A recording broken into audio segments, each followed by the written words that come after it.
Also, we are taking stock. There's been work that has been done, a collaborative work. We are taking stock. How far have we gone, or how far have we come? That is what we are doing here in brief, in case you are not really sure what's happening.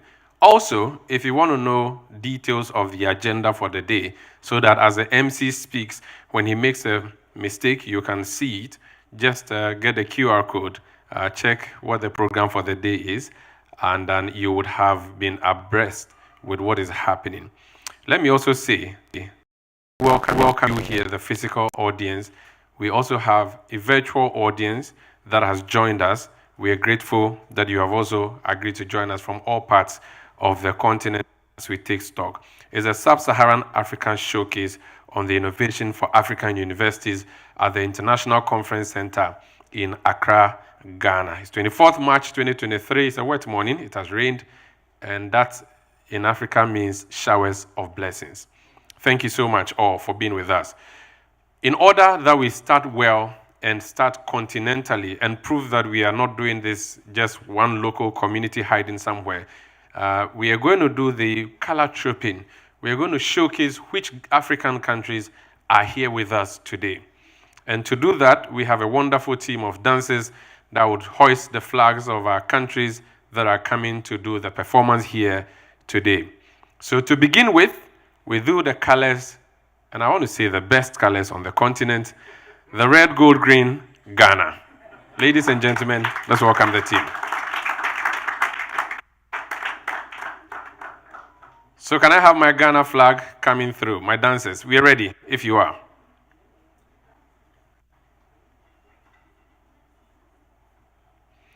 Oh, but we can't hear the music, oh. Yes. And this is Ghana, by the way. It's our Heritage Month. It's a month, March, so this is very beautiful. Okay.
Let's give it up for Ghana. Now is the turn of Kenya. Let's bring in Kenya.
Thank you, Kenya. Thank you, Kenya. It's now the turn of our neighbors in the West African sub-region, Africa's populous country, Nigeria.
Omo Niger, thank you so much. Thank you, Niger. Thank you.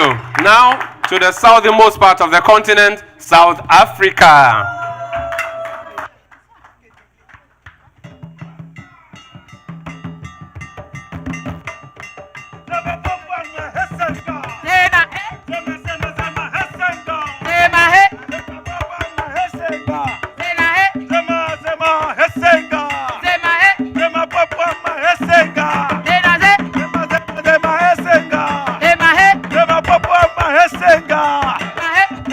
Mazenga Hesenga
Thank you so much. Thank you so much. I think we deserve a round of applause. Thank you. So those are the four colors that have converged here today to tell the success story of this particular innovation in African universities. And let me say that there's an award ceremony that will be happening later in the day. And to take part in that and know who or determine who becomes the winner, kindly go to the registration desk. There's a QR code, vote. We want your vote. Let your vote count so we determine who becomes the ultimate winner for the day. We have voting going on till 1 p.m. After 1 p.m., you're not allowed to vote. If you want to know about the program for the day, just go to the registration desk, scan the QR code, and you get to know what the issues are for today. Now, if you need internet for that, it is very simple. Just, there's a Wi-Fi here, very much working. The Wi-Fi is British Council. So activate your Wi-Fi, find British Council. The password is IAU, at, the symbol at, BRIT, 1SH. So just make it British, except that the I in the British, the second I is a 1, not a T. So IAU at Brit 1ish. That's the password.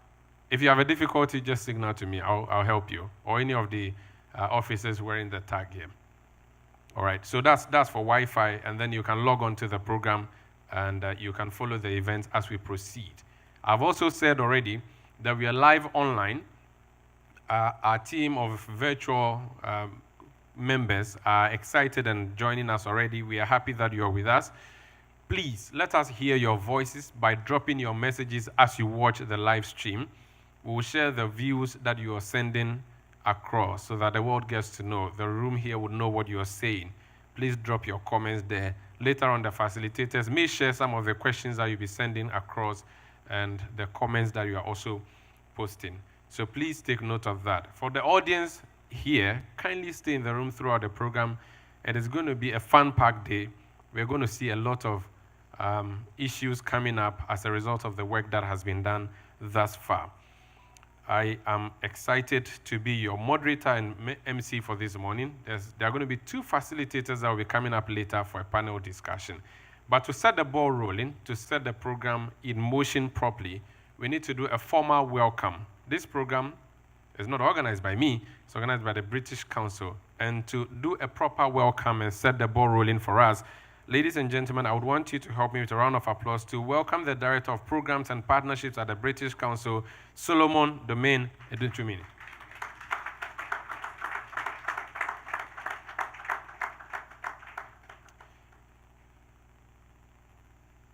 Solomon, your audience. Audience, your Solomon. Thank you very much, MC.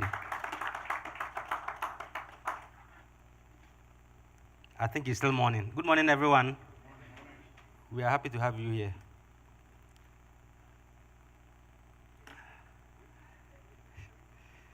Distinguished guests within the higher educational space, strategic partners of British Council from industry, investors, creators, university, other development institutions. We are delighted to have you here. As many of you already know, this is the Innovation for African Universities Showcase event. And I'm happy to say that Ghana is hosting the regional event today. And so we have our participants from our countries that I want to acknowledge, from Kenya, from South Africa, and Nigeria. Those of us from Kenya, can you show by hands?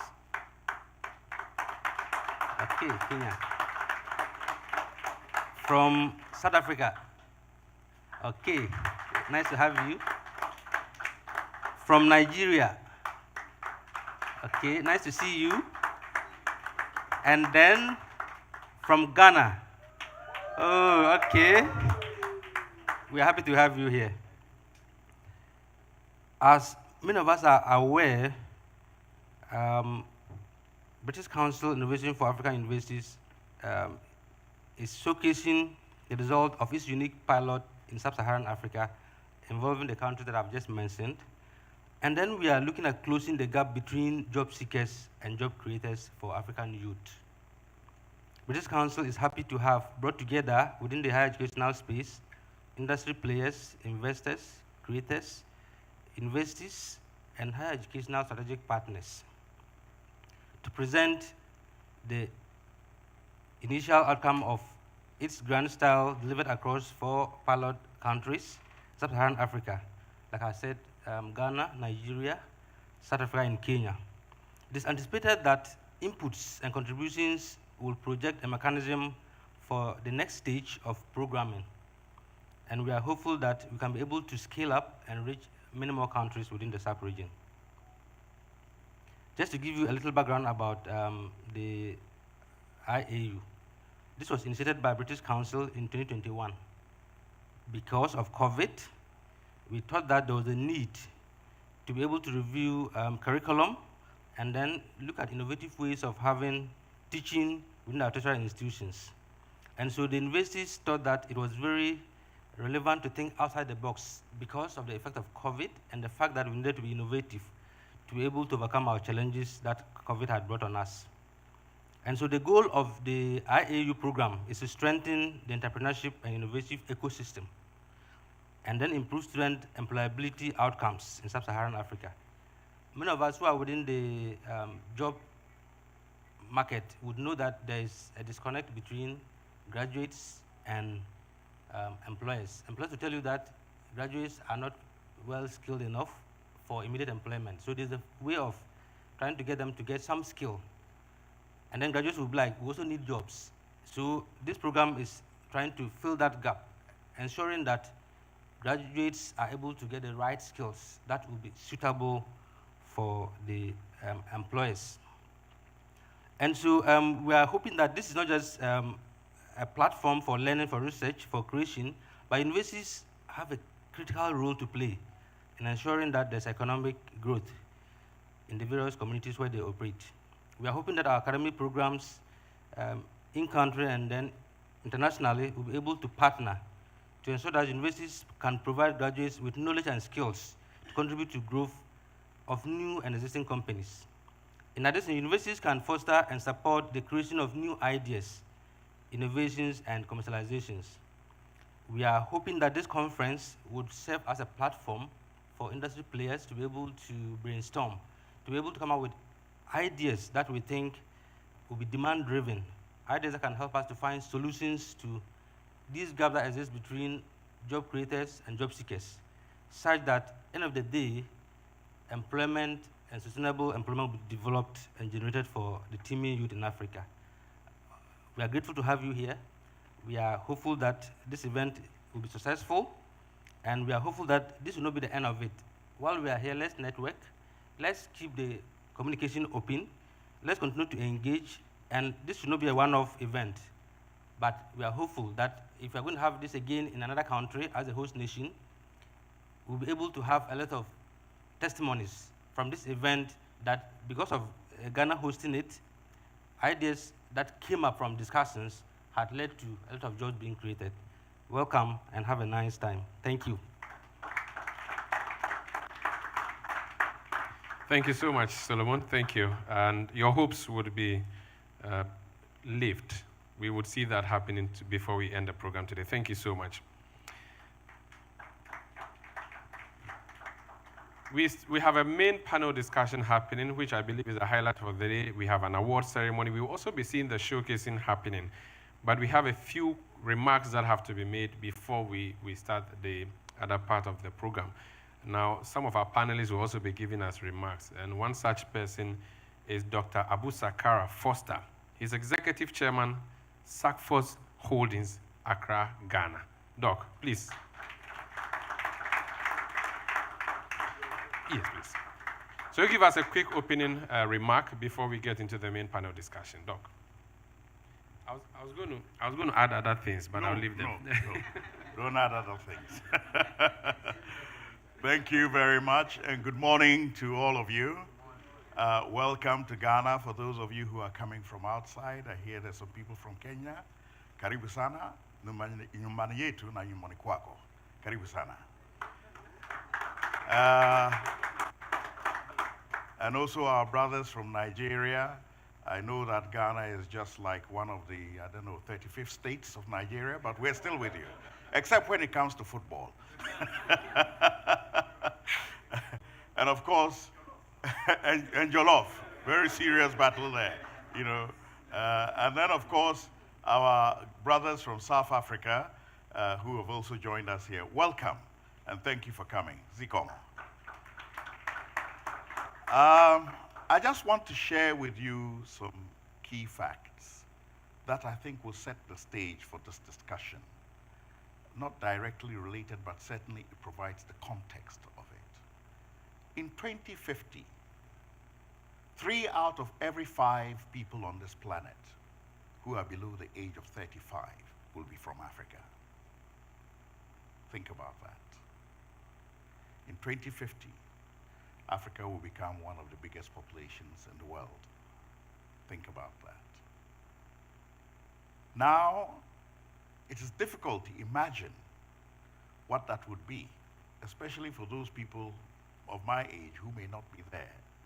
But innovation is always about tomorrow. It's not about today.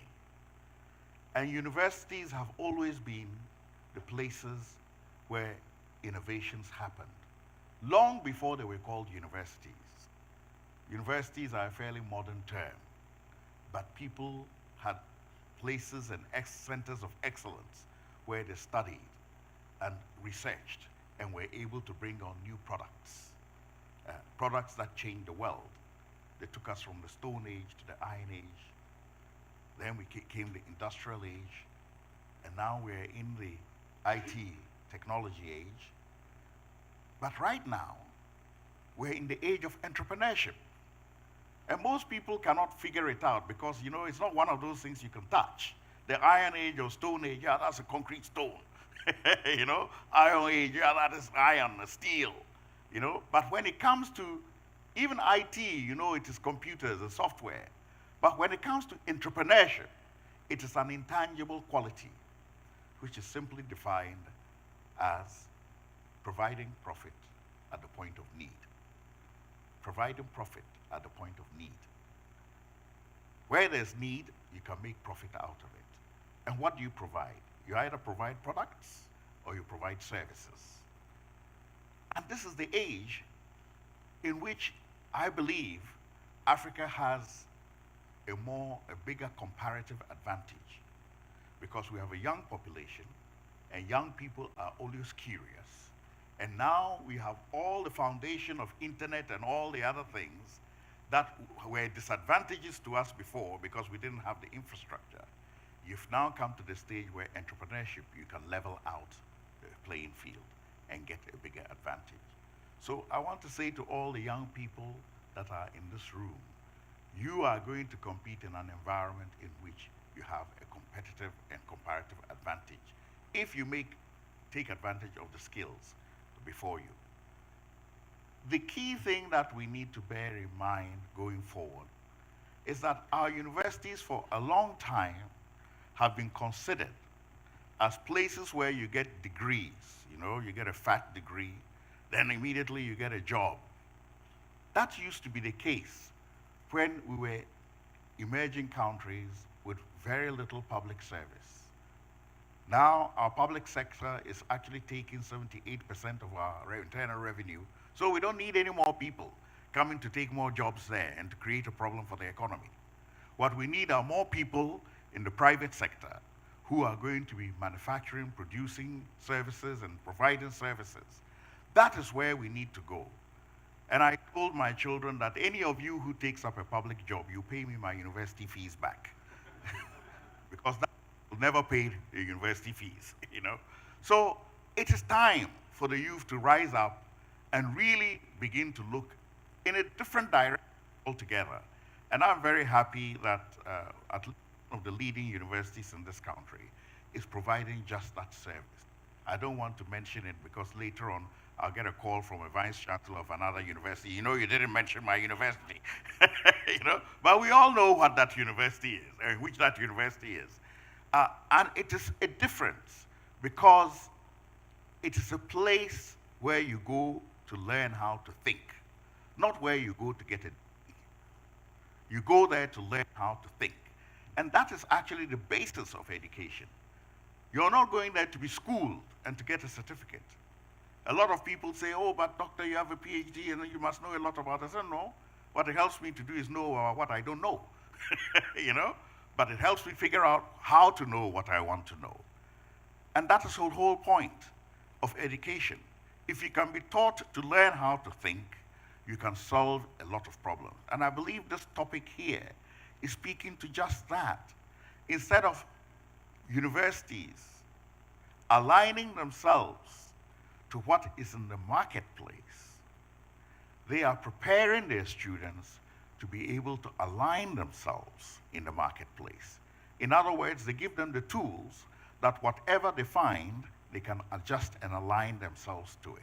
And there's a small difference, but it's a very important difference, because what it means is that you're dropped into a zone where you have to adapt and modify your approaches to survive in that environment. You're not dropped in a zone where you have an ideal kit and you're ready to do battle with the zone, and if one thing changes, then you're nullified.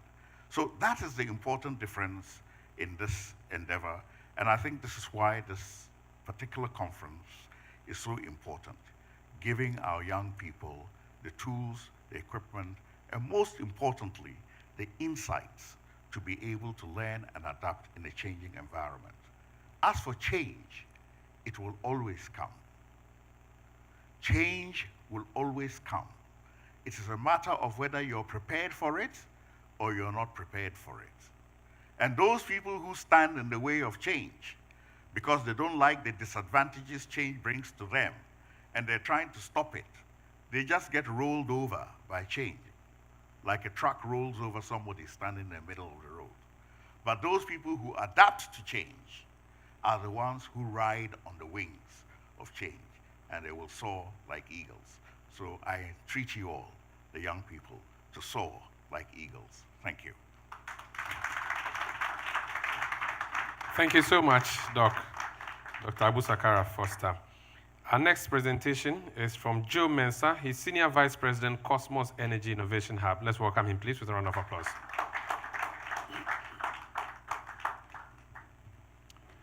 Thank you, and good morning to all of you. I must first confess, I have an innovation activity happening today, all day at the University of Ghana. And I had to run here to give a talk and then go back. So if you see me disappear, it's not for any reason but to go back to the program I'm running.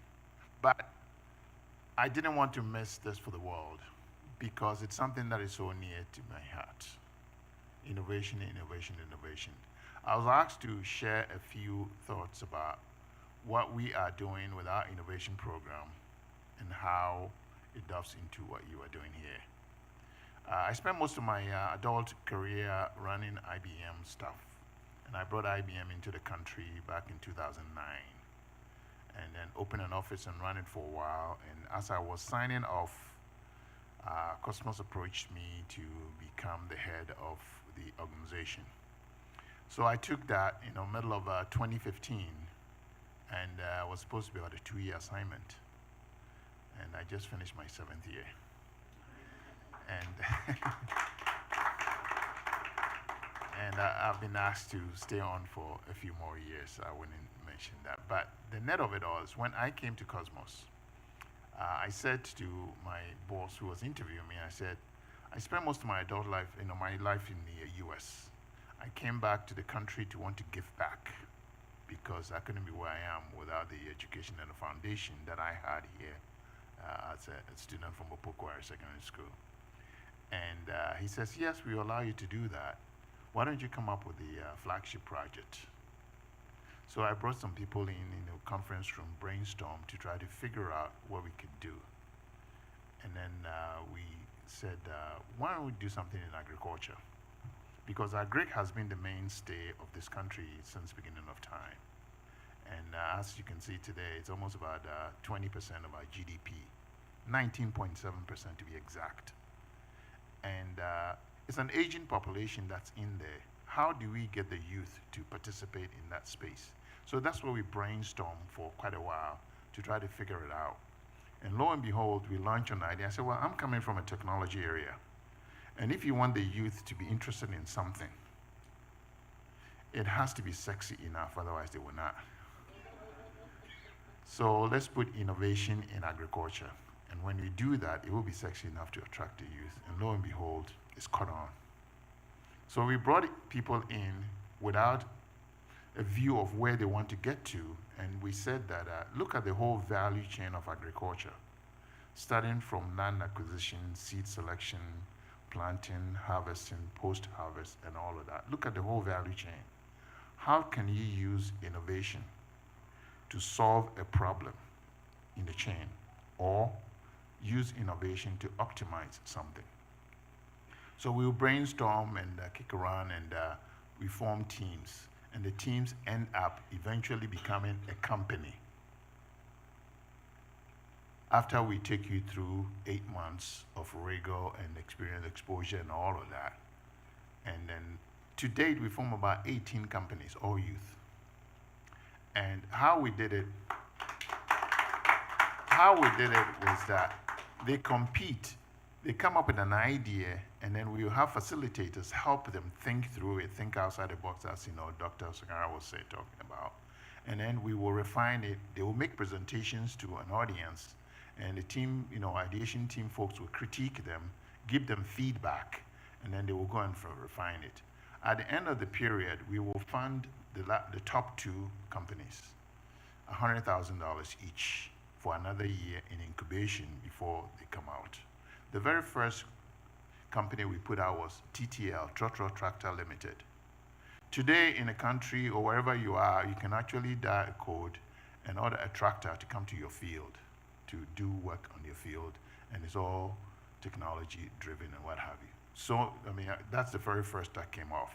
Now, I said we have about 18 companies that we have created. Today, as I speak, we are at the University of Ghana with 20 such companies competing for the next set of resource for them to be able to take. All 20 of them could be viable companies today. Because each year, as we go through it, we try to learn something from it and make it better the subsequent years. And it has been so exciting and so rewarding to do that, because MasterCard Foundation, which is a blue chip company, that has an objective of creating 10 million jobs by the year 2030.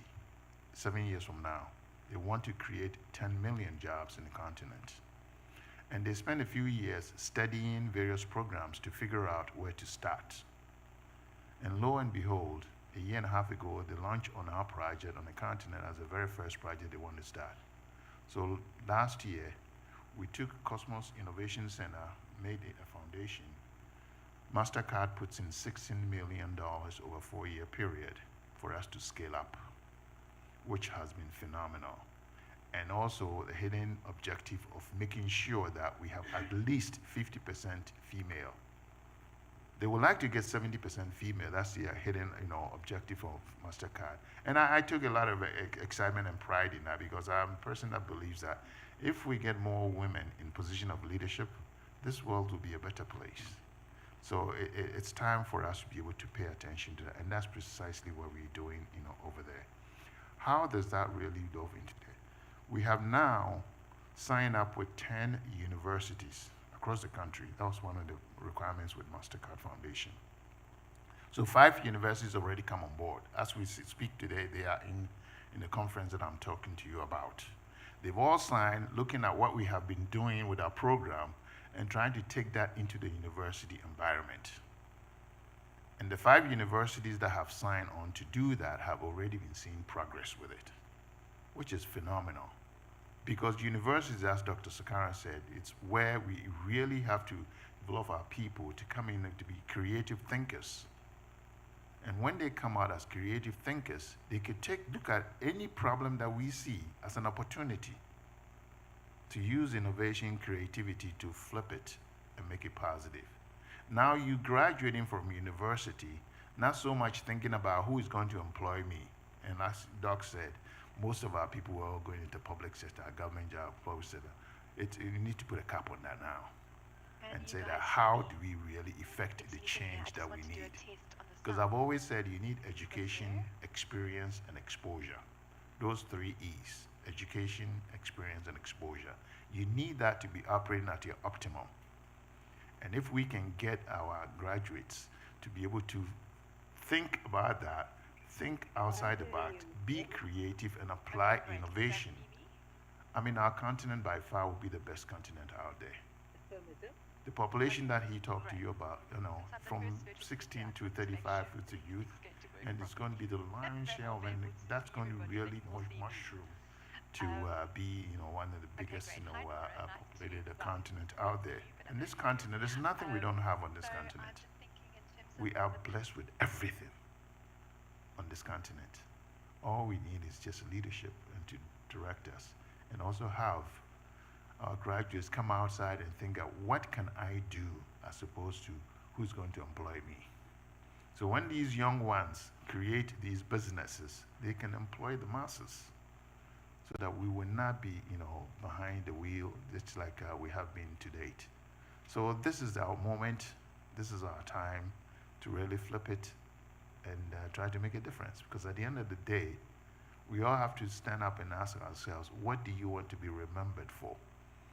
If you're an entrepreneur and you come up with something and you create something, that's what you'll be remembered for. And you've left a legacy that's going to be out there to perpetuity. So that's, the short message that I wanted to share with you, to say that yes, we are on the road trying to develop this, trying to make a difference. That's all it is. We're trying to make a difference.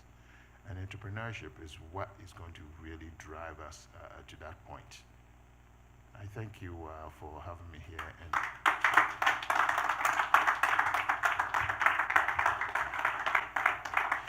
Thank you so much. Thank you. I appreciate you for that time. Let me just acknowledge a few people who have joined us here. This is a partnership between the British Council, of course, with universities on the continent. Let me see that we have participants joining us virtually from the UK, and some are also here. Those who are here, please give us a wave so we can acknowledge you. Thank you so much. Thank you. We have Dr. Rosina Tremantin. She's Dean of Students at the University of Ghana, representing the Vice Chancellor. Please give us a wave. Thank you so much. Kwabna Techi is with the Ghana Tertiary Education Commission as the Head of Compliance. Please give us a wave. Thank you so much. We're going to our panel discussion now, and the discussion is going to be titled Reflections on the IAU Program, Design, Delivery, Lessons Learned.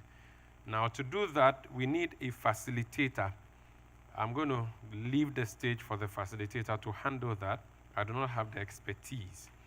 So to help us do that, I'm going to invite someone who is a highly accomplished executive with an impressive track record in finance and consulting, with 20 years of progressive experience in investment banking, private equity, and consulting. He's a founder and managing partner of Axero Advisors, and he has established a reputation for delivering comprehensive corporate advisory and investment banking services to diverse clients in the West African sub-region. He is a non-executive director of Cal Bank and chairman of Insia Insurance Ghana. Ladies and gentlemen, let's welcome our facilitator, Ben Bath.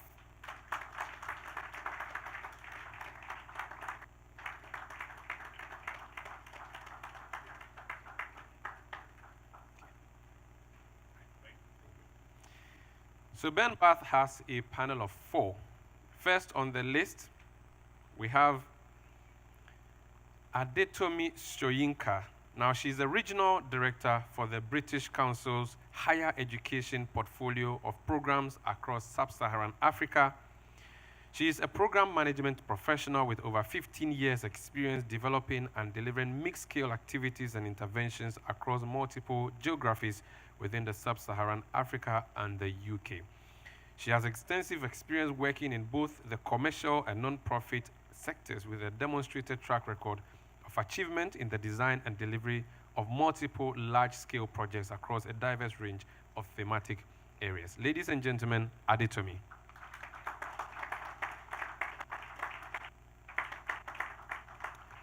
Our next panelist is a development director for Change School. Now, what's Change School? Change School is an executive and business education company working to disrupt the elite business knowledge market, dominated by business schools, consumed by a small fraction of corporations.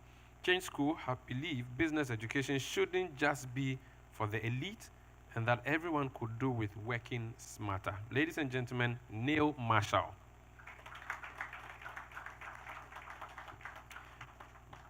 Our last panelist is joining us virtually, and that panelist is a co-founder of M&Eshaw Research and Evaluation, a monitoring and evaluation consultancy based in Cape Town, South Africa.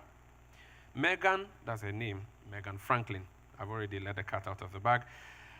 And she executes and evaluates their social programs. She has worked across many sectors, but is particularly passionate about higher education and entrepreneurship. She has been, or the company has been, providing monitoring and evaluation support to the IAUP since its inception. Ladies and gentlemen, Megan Franklin. Megan, can we test your sound?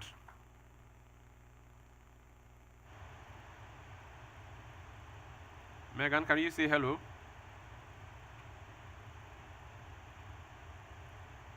All right, so we're just testing that. So while we do that, the panelists and the... Hello, Megan.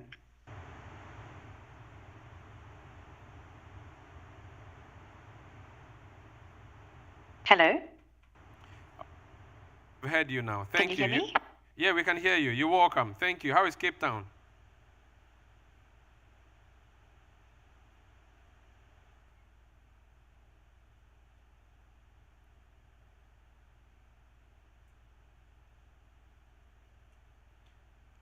All right, we try to... Hello, can you hear me? Yes, we can hear you. Can you hear me? Megan, can you hear me? Yes, I can hear you. Can you hear me? Yes, we can hear you. Thank you. The whole continent is listening to you. How is Cape Town?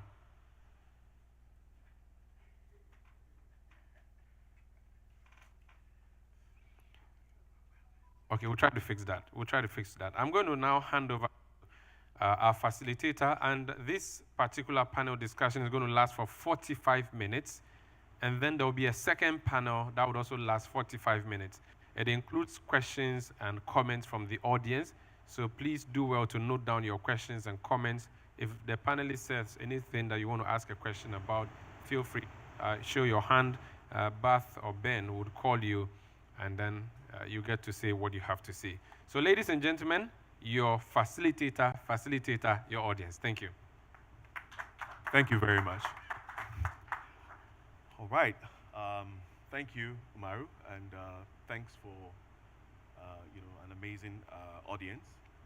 And I must say that I can't get over the short keynotes that were given earlier on.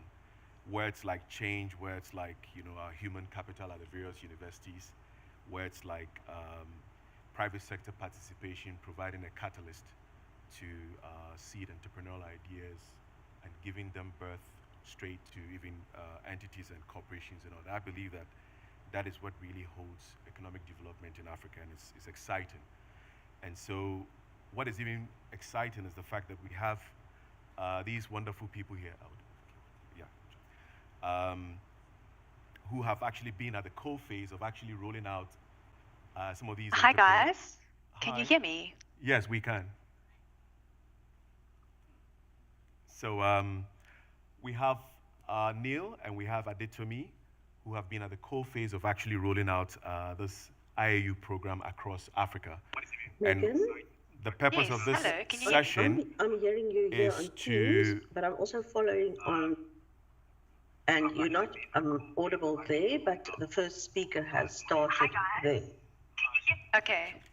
Wonderful. I can't hear or see anybody, so it's a bit difficult to know how far it is in the panel. All right, so I think so would like to ask Adetomi to provide context and about the design of this great initiative. So Adetomi, thank you.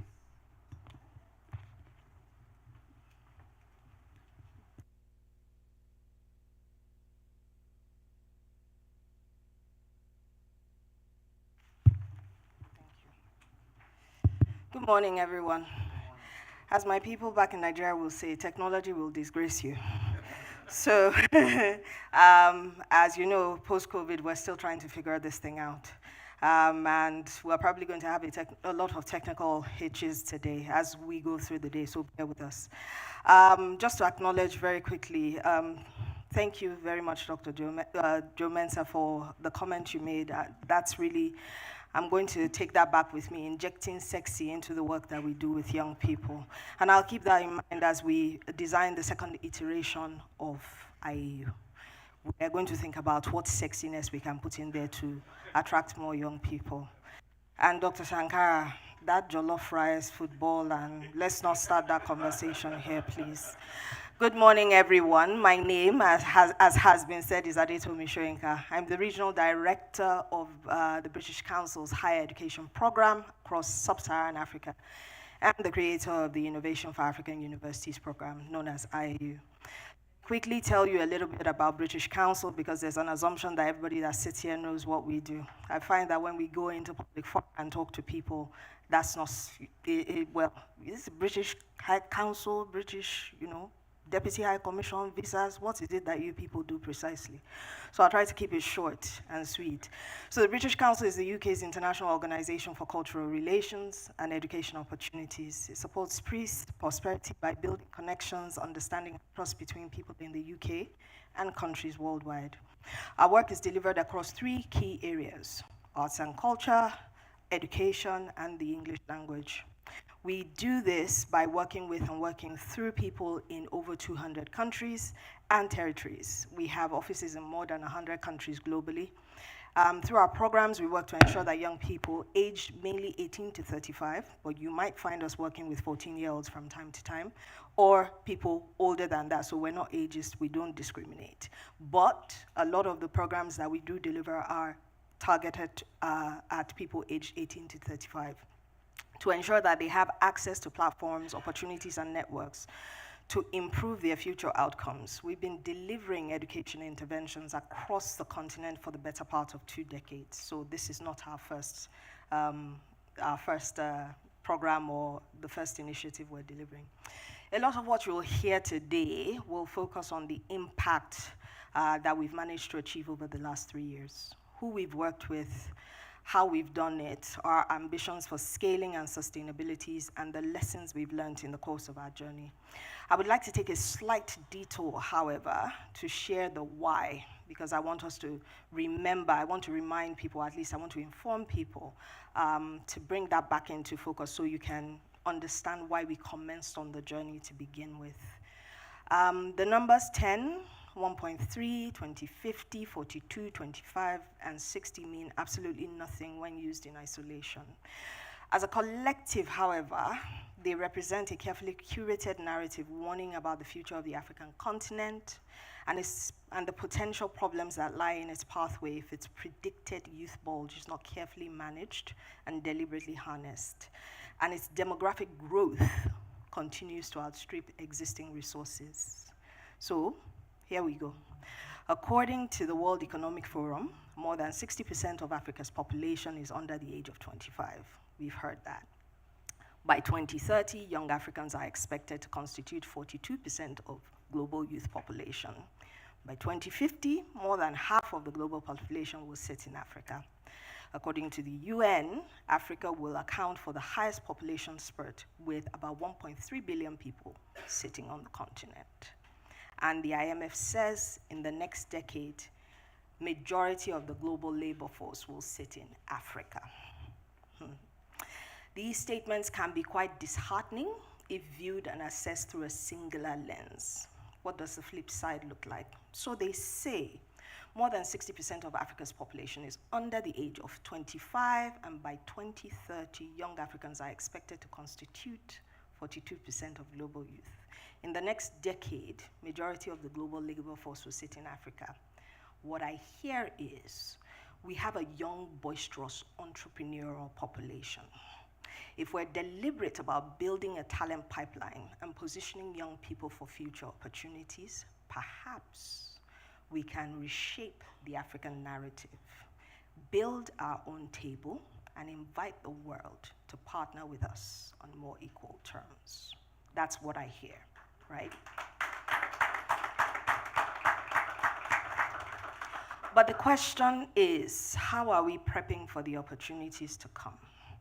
Are universities and other institutions of learning preparing young people for the future that is to come and the opportunities that are yet to arise?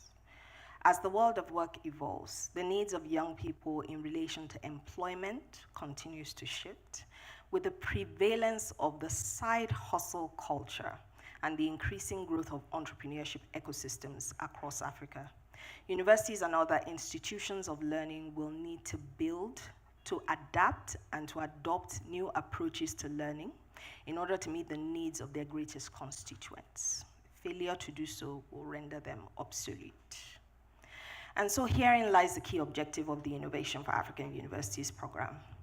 Through this program platform, it seeks to essentially build and promote the culture of innovation and entrepreneurship in African universities, ensuring that they can support young people as they work towards building sustainable and successful businesses and livelihoods.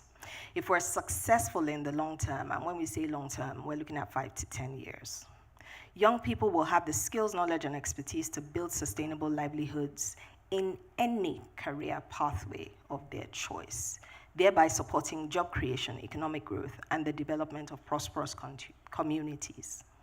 In 3 years, we've built a digital partnership community with over 80 universities and enterprise support organizations, hosting over 300 individuals and working with 7,000 students across 5 countries to deliver 35 projects. More importantly, we've promoted learning and collaboration across sectors and audiences. So when I say sectors and audiences, Global North and Global South institutions and universities, Global South partners, because there's not enough learning done across the Global South, and public and private sector. And we delivered this in a time when human contact and connections, though critical to the success, though critical to the success of this type of program, was restricted. IAU is our commitment to positioning young people for the opportunities we believe will arise in the future, and our contribution towards building not just the Africa we want, but more importantly, the Africa we deserve. If you'd like to partner with us, we're hoping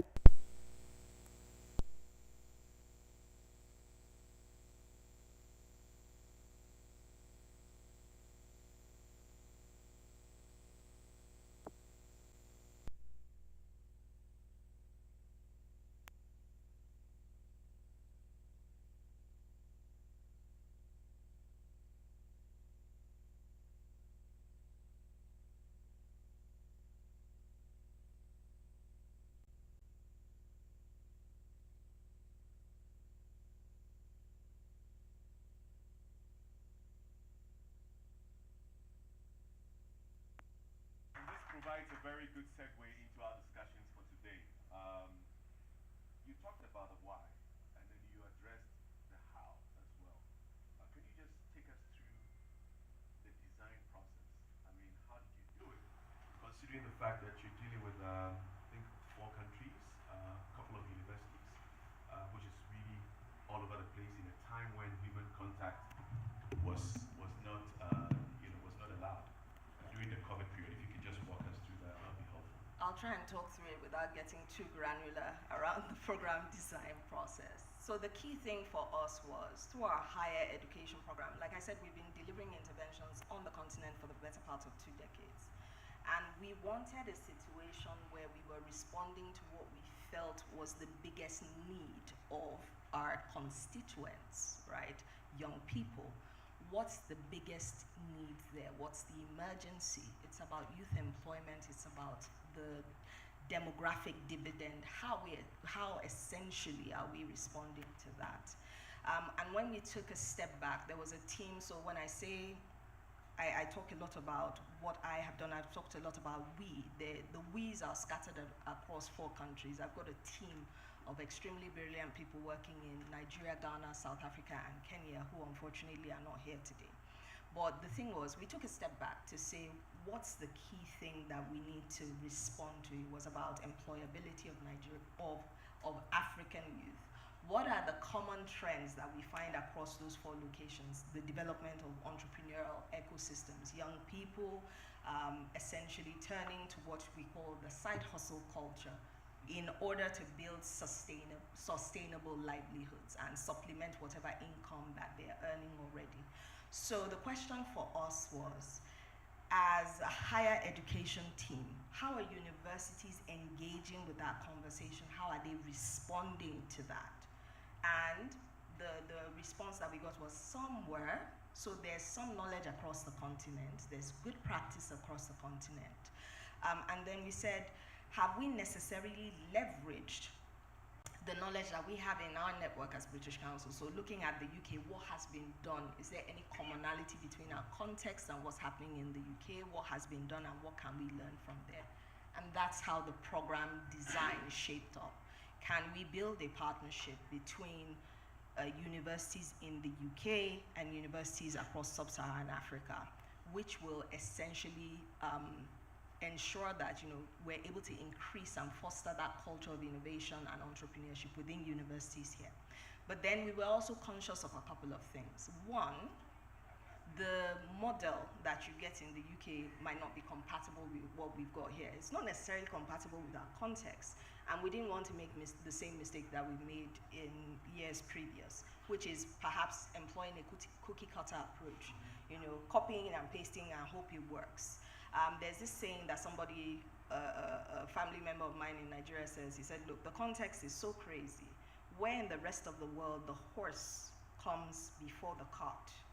In some instances across SSA, the horse has to come after the cart, and we still make it work.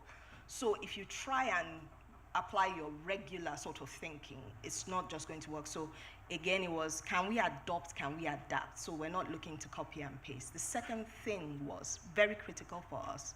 There's not enough showcasing done around expertise and good practice on the continent. So we're talking about, oh, there's a problem here, we need universities. There's some universities that have done it and have done it quite well. So how can we ensure that through whatever it is we construct and design, the learning flows not just north to south, south to north, but south to south as well? And that was the premise for the program in itself. With a key focus on innovation. With a key focus on innovation. And then Neil and his team came and straightened it out for us. I really want to talk. So Neil, you tell us, how did you deliver this? And how has been the experience and the journey so far? Do you find commonalities across the various jurisdictions? Talking about south to south, is there significant scope for collaboration across, especially because we have a unique problem as Africans, and therein lies, the opportunity. I don't know if you can speak to that. Okay, so start with the design. So the medium is the message. So building on what Adetomi and the team came up with and thinking about the outcomes and the objectives that we were trying to create, and thinking about employability, but also not job seekers, job creators, hence entrepreneurship, hence innovation. So we designed it in an entrepreneurial manner. So not cookie cutter, but going out to everybody and saying, what do you think needs doing? What is it that you want to test and get done and try and see what works? So we have 24 and then another 11 afterwards, 35 in total. What I would call business experiments. We call them projects. From an entrepreneurial perspective, I call them business experiments. They're things that you try. You're testing the market and seeing if it works. So we've got 35 different experiments happening across the continent. So it's an entrepreneurial design. And so that medium is the message, and that's how we then built upon all of that. And again, it's not at all north to south. It's south to north in identifying the problems and the opportunities. And the north, the UK universities were just there to find useful reflections, if helpful. But actually, this is very much south to south. And in fact, that's how we've organized the community as well, which is about connecting people so that they can share resources, they can share processes, they can share what they've built, and then they can replicate and they can use them elsewhere. And in terms of collaboration, Africa is incredibly collaborative. Everybody I talk to, every academic in particular I talk to in Africa, oh yeah, no, I'm off to Tanzania tomorrow, and then next week I'll be down in Cape Town, I'll be back to Ghana 2 weeks later, and then, oh, maybe I'll be off to, Ethiopia, I'm not sure yet. All over the place. Everybody is everywhere. You've got to remember, I come from an island nation. It's quite hard for us to get anywhere. We have to get on a plane. We can't drive, right? Unless we're really good swimmers, we can't do it. So, but Africa is incredibly collaborative. And yes, cultures are different. Legal systems are different, so on and so forth. Fine, so is it everywhere else. Neither here nor there. What I found doing this program is the collaborative nature of it is incredible. Many of our projects worked across 2 or 3 countries and just got it done. It's interesting, but I believe you carried it out with a couple of partners and an ecosystem that basically allows some of these initiatives to thrive. Can you speak to that and how you engaged them, and was it intentional with various universities? Were they intentional, or did they approach it with a very, was it really an intent to actually develop a human capital in an area of innovation and what, that ecosystem, that structure, that partnership? If you could speak to that, I mean, between you and Adetomi, and then later on I could let Megan, are you there? Hello, can you hear me? Yes. Yes, we can. Okay, great. So. Oh, fantastic. Yeah. So we will be coming back to you specifically on, how you evaluated so far, the programs that has been carried out. But I really want to talk about the different structures of partnerships within the ecosystem that has created, the level of the playing field to make this work. Because I believe you work with a bunch of people, right? So, the team at the British Council started by saying this needs to be a collaboration between the UK universities, the sub-Saharan universities, and sub-Saharan ecosystem players. Mm-hmm. And part of that is one of the barriers to, all across the world, not just in Africa, and not just in the UK, but everywhere in the world. One of the barriers to involving the innovation that we have in universities is the difficulty of connecting universities with business and the ecosystem. They work to different timescales, they think in different ways, and they don't have those relationships. And in the end, relationships are human, so you've got to work together and have something to work on. So part of the original design was, let's build not just projects with the university, but every project had to have a UK university, a university from Kenya or Nigeria or Ghana or South Africa, and an ecosystem player from one of those 4 countries. And in the same way, in the Centre of Excellence, ourselves, Change School, worked with the University of Nairobi and City University of London Bayes Business School to deliver the program. We tried to reflect everything that was happening across all the projects. And it has been a very large success, I would say, because every university in particular that you talk to, who were not used to working with people in the ecosystem, have said to us, this is really useful. These guys can mobilize people like you wouldn't believe. They can get us connections in industry. They can do all these things that we've been trying to do ourselves for ages, but hold on, these partners can do it for us. And it just works, and it's great. So that was something that I think was a success. Yes, like Neil said, it was really critical for us to be able to bring private sector into the conversation. Over the years, I've been in several different rooms and meetings where private sector is sitting on one side, and you've got the academia sitting on the other side, and they're both saying, it's your fault, pushing the blame back and forth. So it was critical for us, if we were going to do this and do it successfully, to ensure that private sector had a seat at the table. If you're building a product, in this case, I will refer to it as a product, you're building a product to support the growth of the entrepreneurial ecosystem, then those guys need to be at the table having a conversation with them around what their needs are and what works for them. And that's what I think, one of the things I think we did well with this particular project.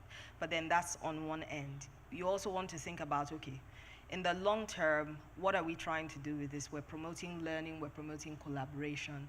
And one of the key things for us is scaling, right? And ensuring that we can actually mainstream the learning from this into, bigger and wider higher education ecosystems. So there was the need for us to also ensure that we were engaging actively with government and policymakers, because you might think, oh, we have the money, we're going to go and do this, and if it works, it's nice. And then what? Sustainability. So right at the very beginning, across the 4 countries, we were having conversations with policymakers and key stakeholders within government to say, this is our idea, this is what we think we want to do over the next 3 years, and this is how we believe it will work for you. Yes, we're working with a small pool of universities at the moment, but what we're committing to do is the lessons and the learning from this and what we believe will work for your own particular context. We will harness that, and then we will essentially ensure that we disseminate that information at the end of the day. If it works, we are happy for you to scale that and within the systems, within the higher education systems that you work, so that that change is actually impactful and system-wide, rather than just the small cohort of universities that we work with like at the test beginning. and scale. Exactly, so pilots. So I'd like to get Megan's opinion and how, what does success mean? And through your evaluation process of this program, if you could just walk us through the journey of what has worked in different countries and whether we're there yet. So Megan, are you there? I think so. I hope so. Can everybody hear me? Yeah, we can hear you loud and clear. Thank you. Wonderful, wonderful. Good afternoon, everybody, and greetings from Cape Town. Measure is delighted to be the monitoring and evaluation partner for the IAU. And for us, it's been absolutely incredible to have been part of the design conversation from the beginning, so that we could build a collective understanding on the intention of the program and its projects, together with the British Council, the Centre of Excellence, and the grantees. And as I've heard at Tammy and Neil talking already, it's really about understanding the learning dimensions around what is possible and feasible to expect from an intervention of this size and this scope and this budget and this time frame. So if we are collectively aiming to close the gap between job seekers and job creators for African youth, we've been looking at how interventions can work together, even if they have different activities and target groups, so that they can collectively shift the needle in the right direction, which really is the start to understanding how to effect systems-wide change. So the IAU therefore embedded evaluations into its learning processes in order to document successes and challenges and recommendations. And we're busy at the moment compiling all of the evidence and the data and the stories from the projects, the beneficiaries, and all the role players in order to gain insights into these achievements and lessons, so that we can inform how we can, as a collective, can design and implement our programs in this space going forward. So the IAU being a pilot program, there's obviously been a lot of emphasis on building insights and learnings that can drive the process going forward. So in terms of the case studies that you've documented so far, can you just touch on what has worked from where you sit and what you've seen so far, and what has been the challenges for this program? I mean, because Adetomi talked about scale, and I am putting that in the context of what success means for this program. And I believe one of the measures for success is scalability, and an ability to sustain it way beyond just from an incubation phase. So you're looking like, even rounds of financing at some point. Do you think that these have potential to scale? Not necessarily for job seekers finding jobs, but more like creating jobs and creating employment on the back of the innovations that are birthed through these programs. So would you just highlight on what has worked, what are the challenges, and how that can be, with the benefit of hindsight, what should we be thinking going forward? I'm struggling to hear a little bit, but I think I did get the gist of your question. I'm sorry. And I think at this stage, if we look at doing a stock take and a reconciliation of what feels like the blink of an eye of the implementation of the IAU, I think the design elements that Adetomi mentioned earlier has really been looking at the effective use of partnerships in delivery of these kinds of multi-stakeholder, multinational, multi-sectoral interventions. And I think there's a lot of power that rests within that as a design feature, when we're looking at leveraging our collective insights, our collective capabilities across sectors in this way. So, you know, the feedback so far from many of the network partners has been in terms of the partnership component. Obviously, it hasn't always been plain sailing, you know. There's always a lot of time pressure, and for many, this is a new way of working. But I think there's been a lot of encouraging feedback on the value derived from the partnerships as a delivery mechanism. And I think that this can definitely be harnessed in the design and implementation of these kinds of initiatives going forward, particularly if we're serious about looking at systemic change. And ultimately, that is something that should be given attention to in terms of not reinventing the wheel, in terms of leveraging our collective networks, as well as buy-in and collective enthusiasm and real commitment to bridging the gap in the youth unemployment and underemployment space. And one such way is through this divide, you know, and bringing people around the table.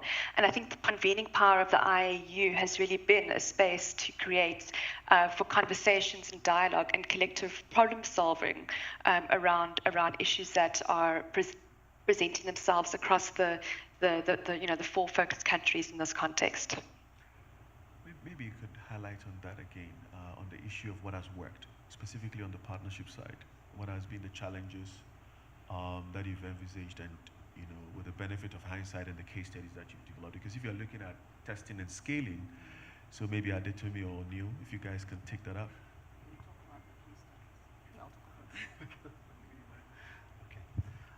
So in terms of what's worked and examples, I've got to say, of the original 24, and then because 35 was another 11, of the original 24 projects, whenever you're running 24 different projects, or I'm not running them, I'm overlooking them, but people are running 24 different projects of groups of 3 organizations, there's going to be 1 or 2 that don't work. It's going to happen, right? People are people. And fine, and that's what we had. Well and good, normal life, normal human beings, move those aside. The vast majority fantastically worked well. And even those that didn't work, step 1, the absolute basic, you have to deliver what you're going out to deliver. We had everybody delivering what they set out to deliver. 24 and then 35 successful projects successfully delivered.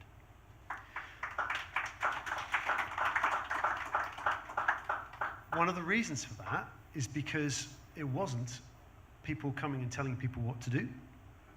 It was people saying, this is what we need to do. The very first thing you have to have when you're doing any sort of change or any sort of program or project is the understanding and the motivation and the reason to do it.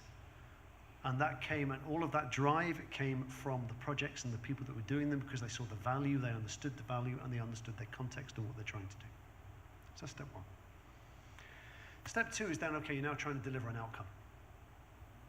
So and I'll just give you an example of just one of all of them. And you'll see outside in the exhibition hall, there are so many, and we've got people there, so I'll just give you an example of one that isn't here today. It's a South African one, where what they were trying to do is take workshops.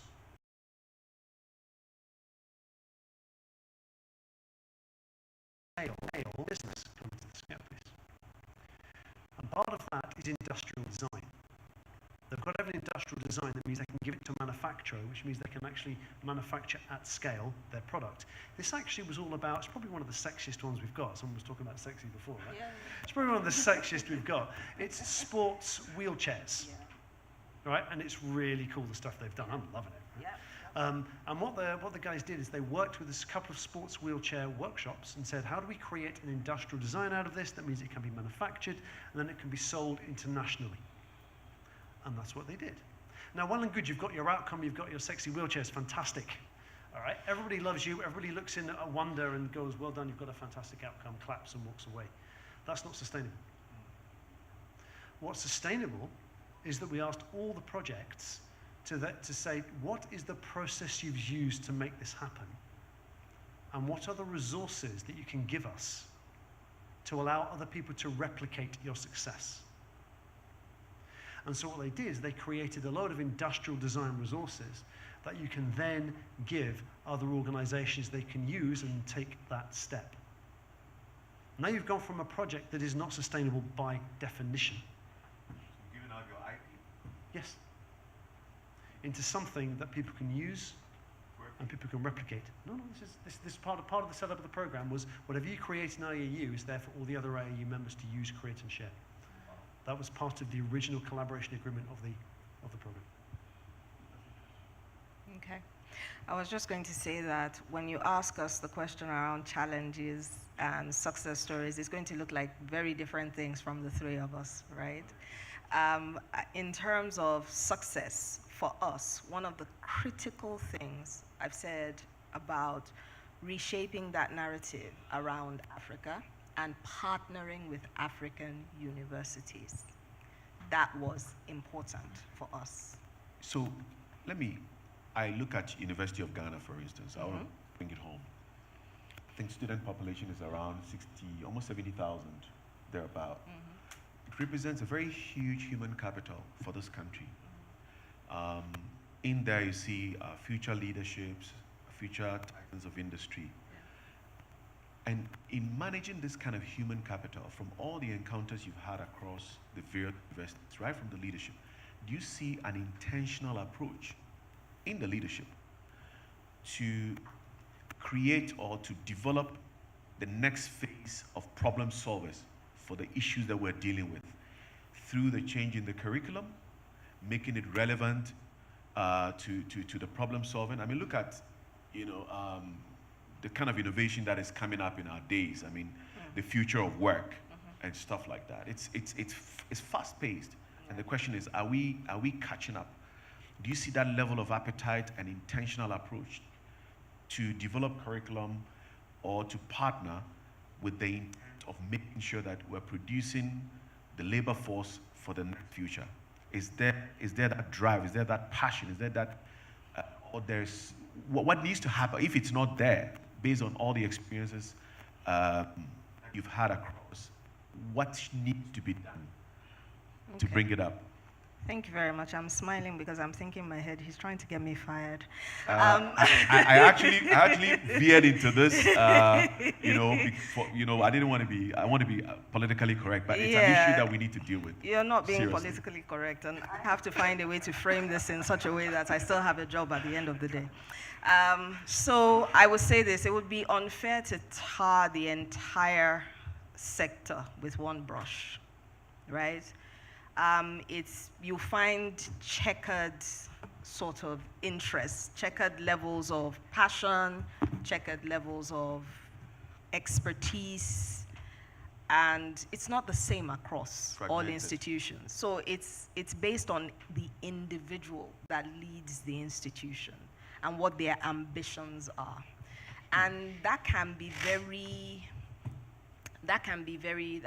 dicey, especially in a program like this. So in some of the projects, you have leadership that's supportive, in others, not so much.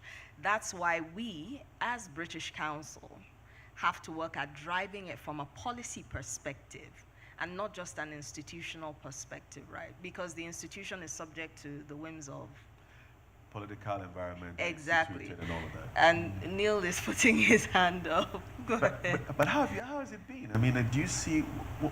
So you asked about the drive.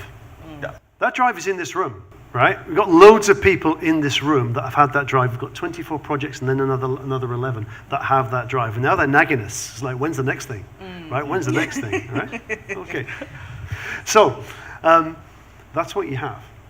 You have a load of drive. Now, any normal transformation starts with the innovators and the early adopters. Up to the 15% of people that are interested and motivated and want to do something. We are all human. We all have different influences and drivers and reasons and accountabilities that we have to deliver upon. You start with the 15%. Those that are out there and are going to make it happen no matter what. And that's what we have here. Anybody else outside of that 15%, they have to see somebody else do it first. Then they'll do it. That's just in any transformation. And so that is what IAU is trying to do. It's saying, look it, this is what. Yes, we can, to borrow a phrase from a man much greater than I. Yes, we can. All right? So let's go do it, and here's how it's happening, and this is why exhibitions and events like this and the platforms that we have are so important. The more you talk about it, and then the more, first thing, so people they understand the issue, they get the motivation, then you go in with the knowledge and the skills and everything else, and then it starts to happen. But it takes a while, and you start with the 15%, and that's where we are now. It looks like the the 4 countries is not enough, actually. It looks like the success stories and the case studies needs to be scaled up and highlighted, and because when people see the results, I believe it's going to catch on, and it's now going to influence an intentional approach to adopting that. Do you see that level of appetite? And have you created that platform? I know this is one of the reasons why we're here, but I feel that this needs to be... Oh, that's interesting. Yeah. So, I mean, what do you think? Yes, so when we put this out, we had to restrict it to the 4 countries to begin with, because that's where we have legacy.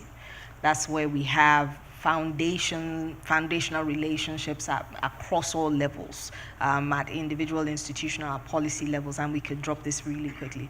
And just to go back to something you said, it's about piloting, proving the concept, and then scaling. So we've piloted, we've proven the concept.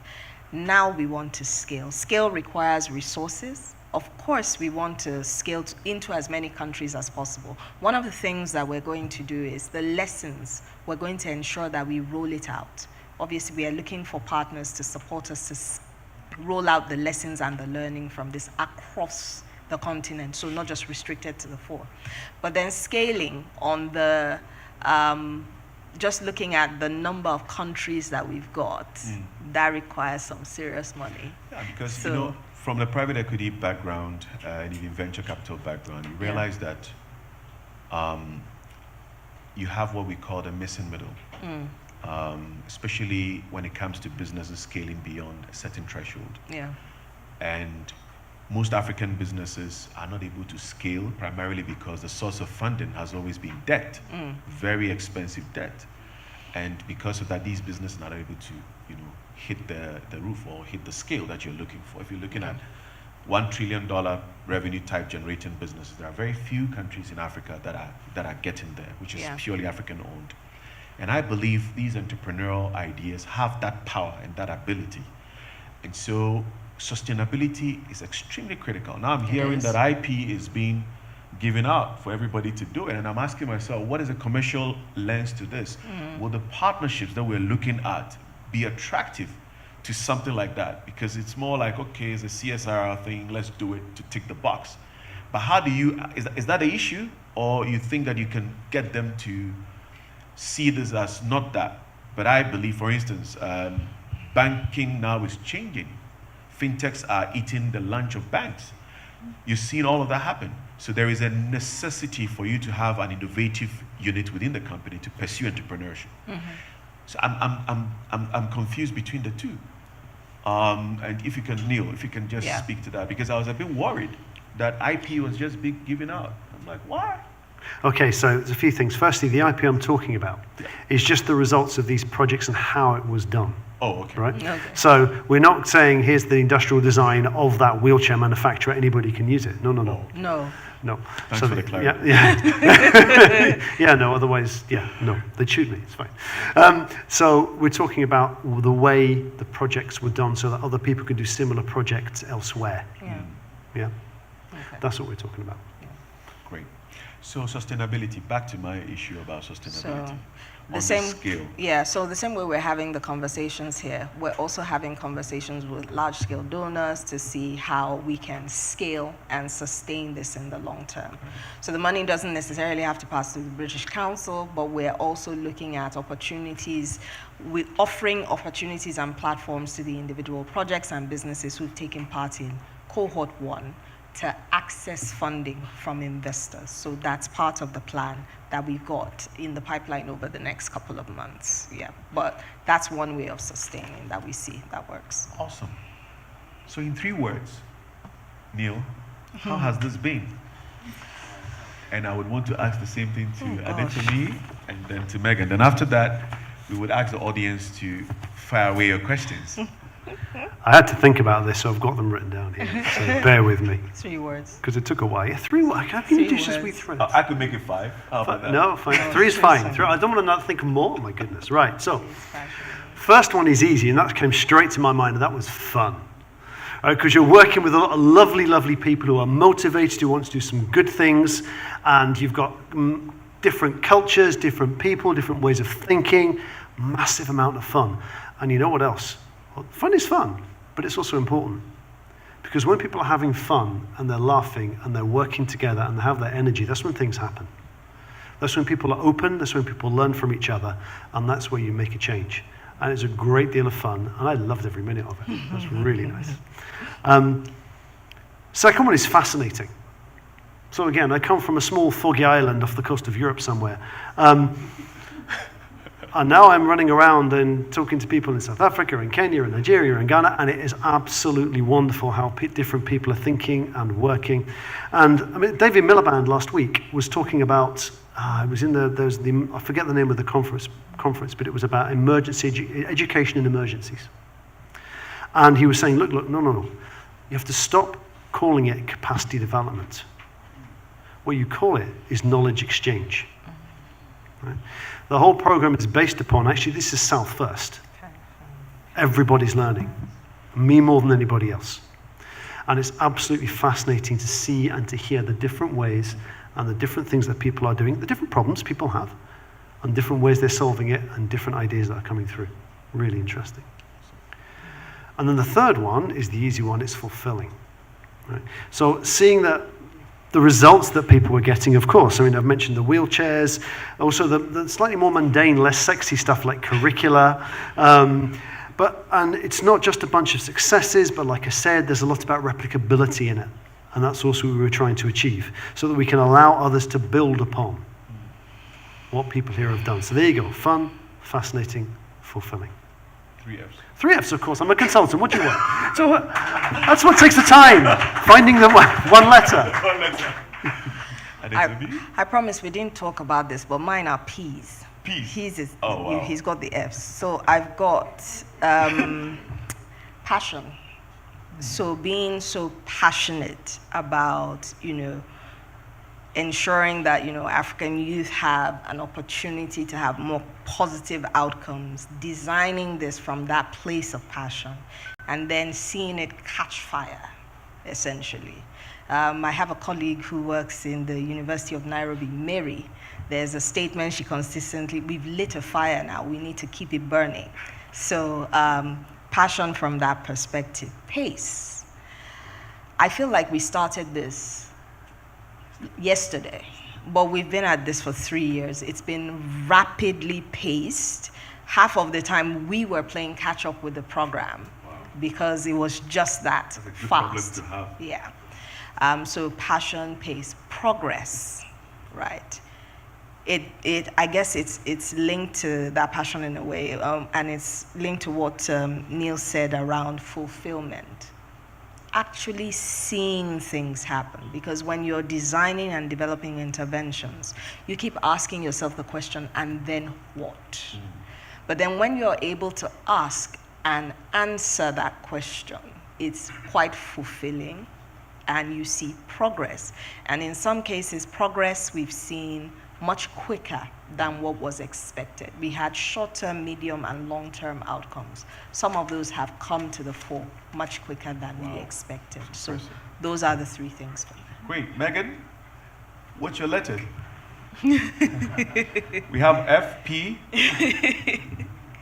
Is Megan still Megan, there? are you still there? Can you hear us? So my words are adaptable, collegial, and inspirational. Awesome. And I think what was evident for us throughout the program was everybody's collective agility and responsiveness that we observed during the program. There were obstacles and challenges, and yet activities continue to be delivered and have largely rendered very promising results. The individual network partners, their institutions, the partnerships themselves, the Centre of Excellence, the British Council beneficiaries, everybody has demonstrated grit and fortitude and collegiality in the response of these challenges. And I think that in itself is testimony to everyone everyone's commitment to what we are doing here. And I think if we are aligning that to attributes of an entrepreneur, I think for me it's just been very encouraging to see that everybody has embodied those attributes, and it's manifested things that, as Anthony just said now, have been beyond what we were hoping to get in terms of even the short-term space. That's my reflection. Okay. Awesome. Yes, we can. Great. So I would like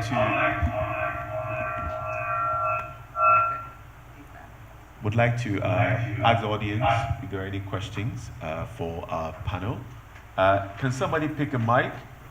So Mario, me and you, we're going to work together on this one. Thank you. So by the way, let's give them a round of applause. This has been awesome. Thank you. It's great stuff. You guys are changing the continent. Thank you.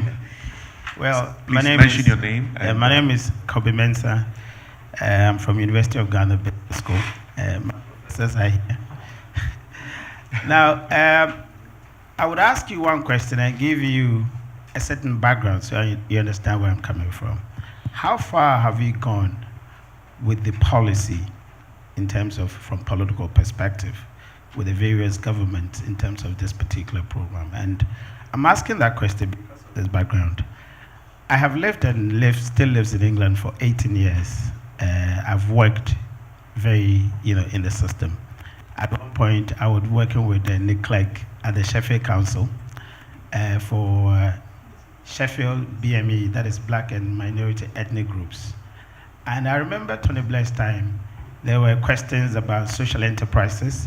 We started growing social enterprises. There were words like cottaging. There were words like ring fencing. It means that the council had to buy from these social enterprises, young people get into business, cottage industries. There are sections of things that the council had to procure, and they had to procure from certain ring-fenced areas so that they can boost entrepreneurship, it can boost young people, businesses, etc. Now, I've been back to Ghana, worked at the University of Ghana for the past, getting to 10 years now. I've worked with young people. My level 400 students have done an amazing job. I think, Jolene, where's Jolene? Yeah, she was here. She was part of my level 400 student who actually built tourism businesses. It was a project we started called Destination Legon. And young people built fantastic ideas, etc. But guess what? After school, it fizzles out. Why? Because I have only 3 credit hours to supervise them. Now, after that, I need to take level 300 coming to level 400. So I cannot pursue them to find out what they do. What happens to the Ministry of Youth, Ministry of Tourism, etc.? No continuity. Now, those who try to venture into setting the businesses, realistically, they have to marry, they have children. How do they even get their businesses starting off? It's a problem. They can't get the money, and they have to take care of families. So the businesses die out. When you go to industries, they're not prepared to buy from a fresh graduate who has some fantastic ideas. They want some established businesses. How do you ring-fence these businesses so that they can start? Practical, realistic questions. And when I brood over my experiences in England, how government protect these young businesses. In fact, people start businesses and they draw salary from government because the business is not strong enough for them to make money. So they have to draw money from the state. Here, not possible. Down the line, 5 years, the business collapses. You meet a student, say, I'm now, doing something. I'm now in the bank. People have flown away out of the country. Practical businesses. How far have we gone with the government to ensure that sustainability, scaling, etc., we're talking about is realistic? Thank you. Wow, I wish there was some politicians here to address this, but if you can just give a stab at it, because... Okay. Tell them what it was that we wanted to do. Obviously, those conversations look like different things across the different countries. In Nigeria, there are conversations about, just even understanding what entrepreneurship means from a university perspective and trying to reshape entrepreneurship thinking within the whole university system. So this makes sense for them. and they're looking forward to receiving feedback from us in terms of the insights that we have. So there's an opportunity for us to shape that conversation and whatever policy comes out of the work that they're doing. So that's the phase that that's at. In South Africa, you've got advanced conversations where it's already embedded within the higher education system, and it's just what can we do differently with this? But I'm going to say it again. Because of changes in administration and changes in government, obviously focus is going to change. If there's a change, for example, there's been a change in Nigeria, so there might be changes in terms of the focus around universities and what they want to do with that. Once those changes happen, we start the conversation all over again, right? Because the people that we used to talk to. So sustainability in government would also help us ensure we have the political will in the long term, but that doesn't happen across the locations that we're working in. It doesn't necessarily answer, it's not going to give you what you're looking for, but the thing is it's a work in progress, and this is where we are at. So we've done the initial engagement. There's we're now going back to give them the feedback and the results from what we've been able to do over the last couple of years. I hope that helps. Yeah, Neil? Can I ask a slightly provocative question? Why are you waiting for government? Right? Don't wait for government. Right? So, for example, in another British Council initiative that's happening in Kenya right now, where the British Council are bringing together the vice-chancellors of the universities in Kenya. By the way, I've got to give a shout-out to my team that's been administering IAU in Nairobi, so I'm going to wave to them. I guess I can hear a little cheer from Nairobi. Just a minute. For example, at British Council in Kenya are working with the vice-chancellors to set up a structure called the KNEIL, whereby those universities are working together to support enterprise education. We have a similar thing in the UK called Enterprise Educators UK. If we waited for government, we'll be here until we die. So the other part of that question is don't wait for government. Pick it up and move it. It's the entrepreneurial way. Doc.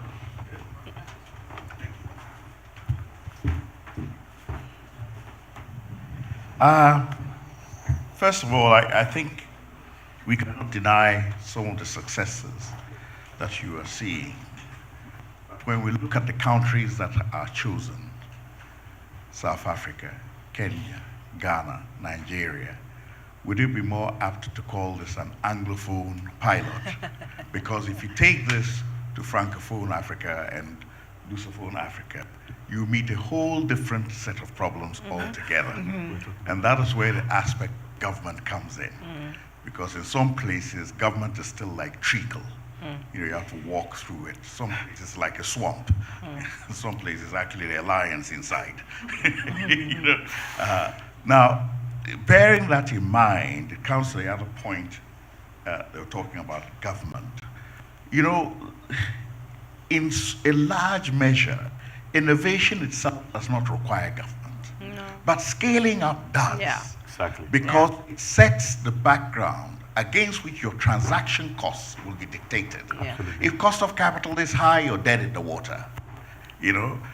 If transaction costs for transportation and things like that don't work, if obtaining licenses for things become interminable, etc., all those things are some of the things that make you feel like you're struggling through some swamp, and eventually you fail.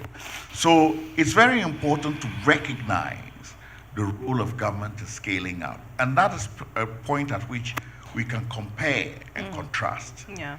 It's fine that private sector is driving engines, but there's also another model in which government works with private sector to sponsor those emerging technologies. And I think we can look at the China example very well, and that has set a pace for technology development that is now outstripping advances in other areas. So it says that yes, innovation is very important, but in scaling up, you have to create the conditions that allow that scale up to happen. Yes. So more like a policy direction. Yeah. Triple helix approach. Thank you. Looks like we have just one last question and then we'll just wrap up. Thank you so much, Doc, for that intervention. Please pick at your discretion. I wanted you to do that. So No, that I will not be held. I leave that to you. You yield to me. Okay. Yeah. Take a few more. A female. Female. Yeah, a lady, please. Okay, so please go ahead. Then let's give one more opportunity for a lady, please. No ladies with questions? With a question. No ladies, sir. No ladies. We should be very worried when the women are not asking questions. My name is Stephen Kuku from CAF University College. I'll take it from the point of how to produce innovative students. Because in Ghana, for instance, the university regulators, they have the system that they have is that any lecturer or anybody who teaches in the university must have a PhD, from master's to PhD publications. But there's no system whereby they have, it's not flexible enough whereby they will have industry players who have worked or managerial position for about 10 to 20 years lecturing. Or what they have is PhD and publications.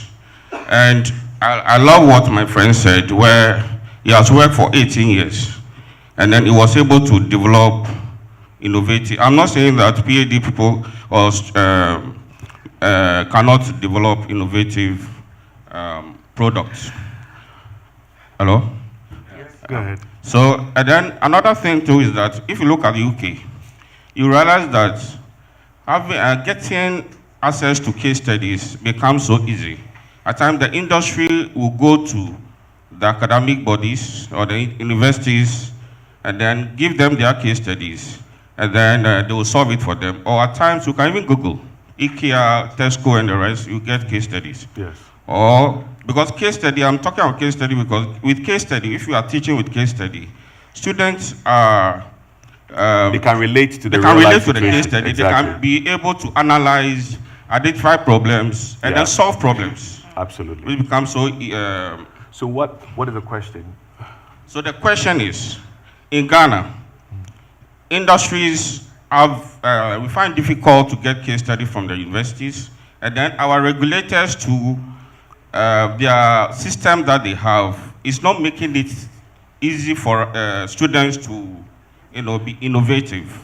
I think that we need to create an avenue at the various university levels where we document case studies, and I think it comes back to the issue we talked about, partnership between the universities and private enterprise, where case studies, good stories, even bad ones, are documented for learning.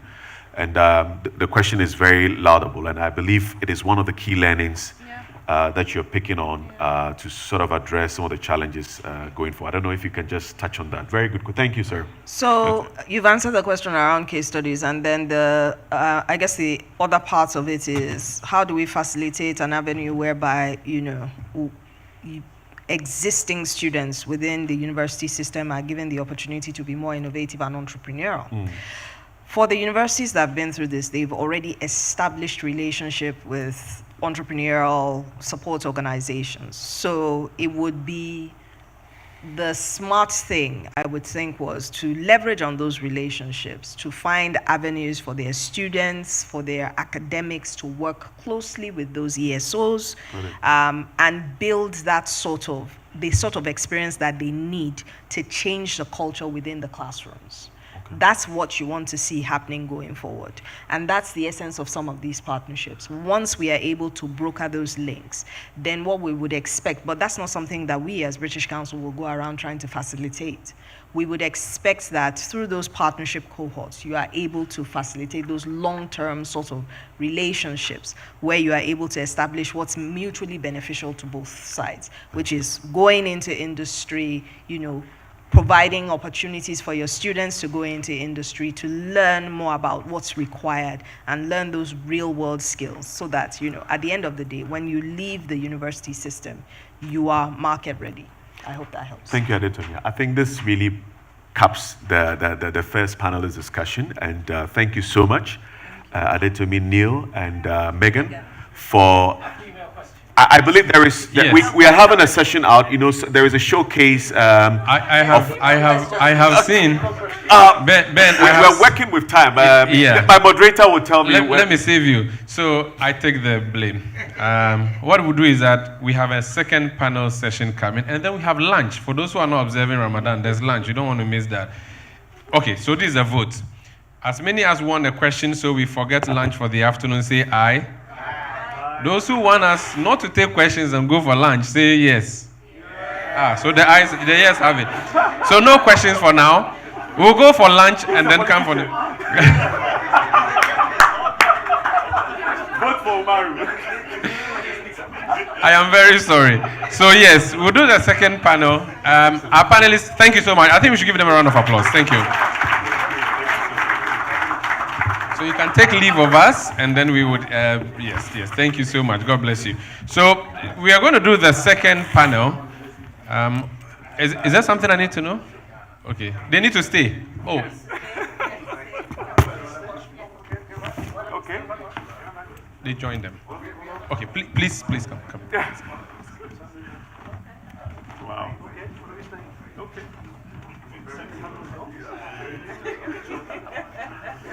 The second panelist. Let me just check my questions. We are not breaking, guys. Not breaking. We are taking the second panel. We're taking the second panel. Just at the. So. Yes. All right, ladies and gentlemen. Sorry for the quick movement at the front. We're just trying to organize things up, but we are fine. We're going to proceed. We are going to proceed with our discussion. The next panel discussion is going to be on the issue of think tanks and the innovation projects working with African universities. Can we seize movement in the aisle, please? Can we seize movement? A lot of shuffling happening. Okay. Thank you. So we are going to go back to we're going to go to second part, and this second part is also going to be 45 minutes. I hope Ben will be able to do that. Ben, you failed by 5 minutes the first time. I hope this time you'll do a good job. You have to be a journalist. Try and be a hatchet man. Cut people. Cut the microphone. So let's go to the next panel. And the people who are going to join us for this discussion, a very excellent team. I'm going to start with two. So we have two persons virtually joining us. I'm going to look at our virtual platform now.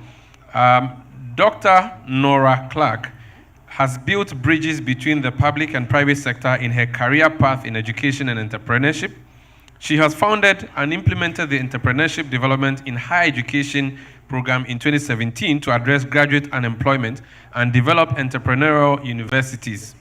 Nora holds a doctorate in the psychology of education and master's degree in tertiary and adult education, and has played a leading role in commercialization, tech incubation, and startup activities or initiatives at the University of Johannesburg. Dr. Nora Clark, say hello to us. Good afternoon, everyone, and great to virtually be in Ghana. My goodness, I have such, as the young people say, FOMO. I have such fear of missing out because you've got all the fun over there, and I would love to be there with you. Thank you for having me this afternoon. Thank you. We have a bar of chocolate here for you. When you come around, we give it to you. Thank you so much, Dr. Nora. Our next panelist is another doctor, Dr. Victor Conde. He's a scientific affairs officer at UNECA. He holds a PhD in biochemistry at the United Kingdom and is a postdoctoral alumnus of Harvard University. He's a founder of the African Technology Development Forum in Geneva, Switzerland, and a fellow of the World Academy of Arts and Sciences. Victor has over 25 years of postgraduate work experience in the private and public sector. Ladies and gentlemen, let's hear from Dr. Victor Conde. Doc? Hello and greetings. I'm currently in Zambia. So I'm glad to join you today. Thank you. We're grateful. Thank you so much. Our third panelist is in our midst here. She's been patiently waiting. She has taught entrepreneurship, design, and thinking and the leadership seminar series at Ashesi University since 2015. Now, when Dr. Sakara was talking about university earlier, he was afraid to mention the name. I knew it was Ashesi University. So yes, it's Ashesi University. Me, I'm not afraid. I'll say it. So our next panelist has an MBA from the University of Illinois at Urbana-Champaign and an MPhil in Development Policy and Practice from the University of Cape Town in South Africa. Rose, that's the name, currently leads the development of the Education Collaborative's 10-year strategic to directly impact over 1.1 million students. Ladies and gentlemen, Rose Dodd.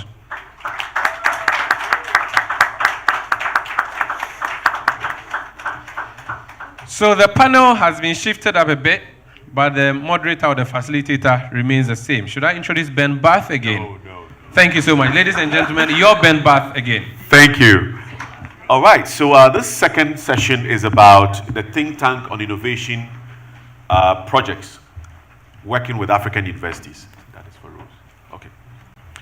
And I will just take each of the various panelists should give us a 6 minutes input in terms of introducing what they do, the respective programs that they are carrying out. I would like to start with Ms. Rose. I sat next to you, and I never really understood what Education Collaborative with Ashesi University was until I sat next to you. And it was so way bigger than what you see written on her profile. And so I would want you to really explain to us and let the audience really understand what this is all about, because it's really excellent, so innovative in itself. All right, thank you, Ben. And thank you so much for this opportunity to join this conversation. It's already been very inspiring hearing all that's happening in the ecosystem for entrepreneurship and higher education. So as was mentioned, my name is Rose, Rose Dodd. I work at Ashesi University. I'm actually an alumni. I graduated in 2009, so some of the very early classes of Ashesi University. And currently, I run the Education Collaborative Initiative at Ashesi University. It's an initiative we started back in 2017. And the whole point of the Education Collaborative, we're asking ourselves, so what would the higher education space look like on the continent if institutions are really, truly, deeply collaborating on a systemic level, barring competition at all, no competition at all? What would higher education truly look like and student outcomes really look like if institutions and new institutions, older institutions, in determining how to innovate or starting up new institutions, universities, are not doing it just by themselves, but are getting support, hand-holding, and inputs from others in the same continent, in the same country, perhaps, or similar region who have done it. So what we are trying to drive at is that on the continent, in sub-Saharan Africa, I think someone mentioned it earlier, there are several institutions that have done or are doing excellent work when it comes to producing very good outcomes for students, right? Outcomes in employability and in entrepreneurship, in leadership. How do we create a network that allows these institutions to share with those who are looking to learn and looking to build to improve their outcomes, and allows these same institutions who may be doing good to continue to remain innovative? Because you can get complacent when you're doing really good, right? But if you're constantly having to learn to teach, you learn differently and you implement differently. So that's what the Education Collaborative is about. We focus on, of course, ethics and leadership, entrepreneurship, employability, faculty development, research.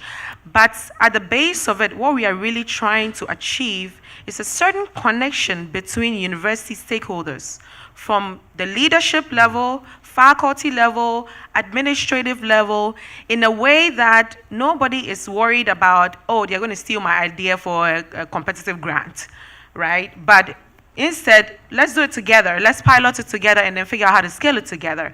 That's what we are trying to do in the Education Collaborative. Wow. Raises a lot of questions, and we'll come back to you on that, because I'm hearing words like co-petition and collaboration and stuff like that, and I have lots of questions, but we'll hear from the other panelists. So Dr. Nora Clark, if you can just give us a 5 minutes overview of what your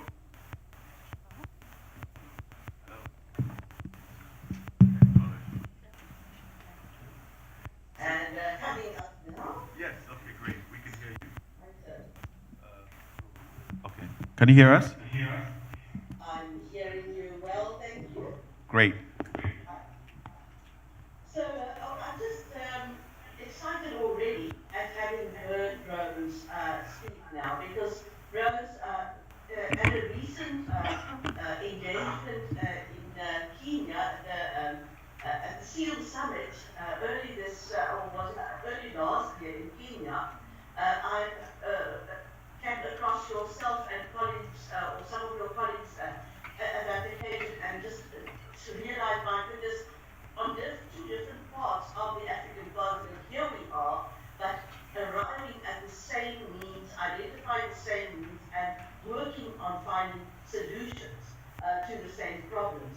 And I would like to very much, I would very much like to share with you, colleagues, just a small example of how we have managed to align our thinking in South Africa in terms of really bringing about change on a systemic level.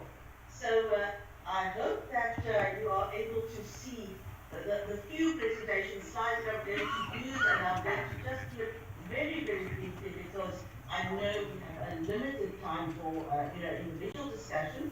We want to dig deep, and we want to definitely engage with the brilliant minds in the room on your side. So what I'm introducing here is the work that we are doing in South Africa. I've been doing for about 5 or 6 years now, in developing really an African platform for university entrepreneurship.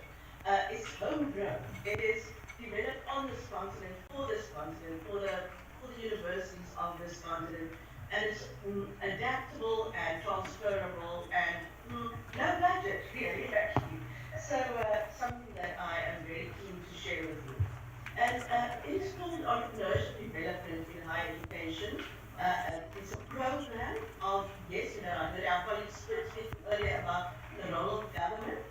So it is a program that is funded primarily through the Department of Higher Education and Training in South Africa, but it is hosted at University of South Africa, the representative organization of the public universities, all the public universities.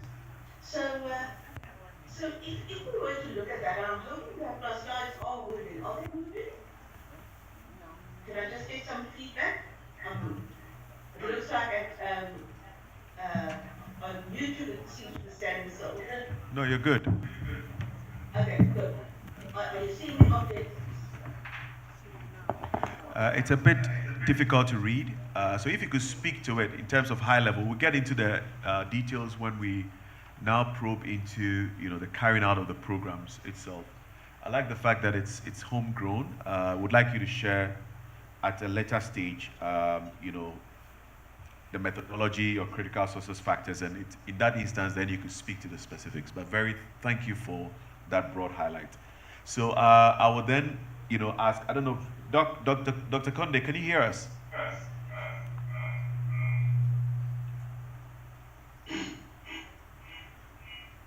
Hello. Hello. Yes, I'm here. Can you hear me? Yes, we can. A bit of feedback. So yes, so if you can give us a 5 minutes overview of what you're doing, the program that you're running. Okay, so thank you very much for having me. And maybe to just give everyone a little background. I come from ECA. I'm hoping all of you know what that is. The Economic Commission for Africa is the UN Secretariat in Africa. Basically, there are about 5 of us around the world. There is one in Latin America, there is one for Europe in Geneva, there is another one for Asia in Bangkok.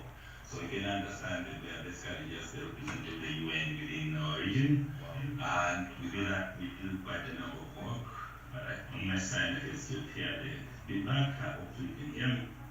Today, we're talking about the Alliance of Entrepreneurial Universities, which which is something that was launched last year in Rwanda at the SKF Forum.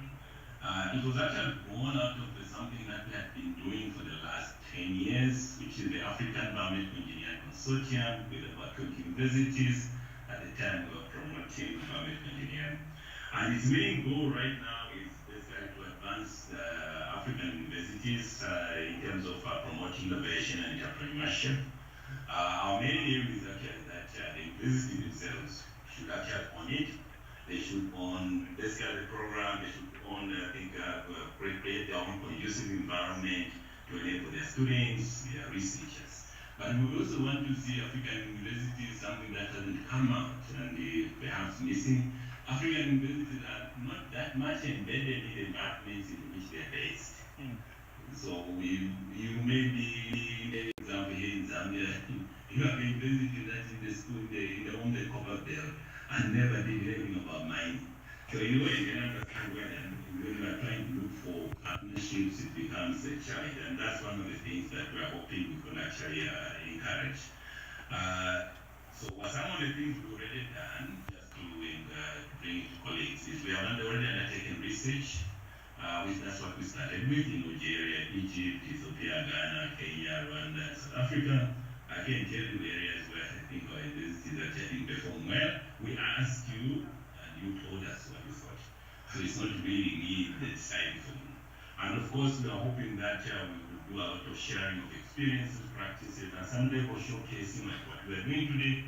And our first forum was in November last year. And of course, we are also hoping that we'll have a newsletter that is being published every month. So if you want to showcase your students and to other universities, there are already 19 countries where members have signed up. So you want other countries to know what you are doing, please share your cases and we'll be happy to highlight. And we're also doing some partnerships between Africa and beyond. Actually, on May 2nd, we'll be in New York, and we'll be trying to promote the alliance and to see how we leverage the African diaspora out there to actually support building up what everyone has been talking about, the innovation ecosystem, the entrepreneurship ecosystem, and I think there is a lot. Africa has almost 200 million people outside the continent. So those are perhaps some of the things I'll talk to. If we have some time, we are actually thinking one of the things that hasn't come out actually also in this discussion is everyone's looking at youth as beneficiaries. They must become your creator, they must become what. Basically, senior people thinking for them and what government should do. And I just returned back, and it was interesting to find students actually driving the development of entrepreneurship ecosystems within their universities and within their cities. And I think we want to see if we can empower young people, both at universities, and find out, of course, help governments to actually include entrepreneurship in the entire education system. So we're starting at the highest level, we're in universities, and we are hoping we can go all the way down to primary schools. So maybe I'll stop here in the interest of time. Yes, in fact, I was just notified that we have 20 minutes for this session, so we can break out for lunch.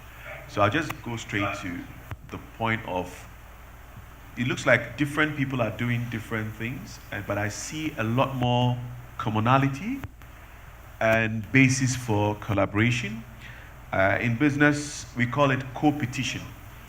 And I envisage, how do you break those silos and ensure that there is some element of standardization that drives policy change both at the government level and at the university level, so that it can embrace all the great initiatives that is being carried out, homegrown, best practices from South Africa, experiences from, if you look at what Dr. Conde talked about, great success story. How do we create an ecosystem that is shared across and bought into by each of the various universities across board, so that across the continent, it is not just pockets of excellence, but it becomes like a catalyst across board.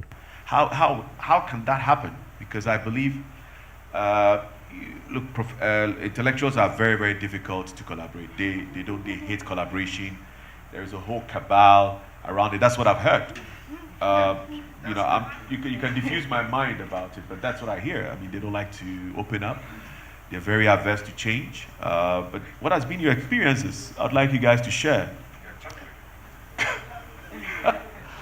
They're protective of their turf. So, Rose.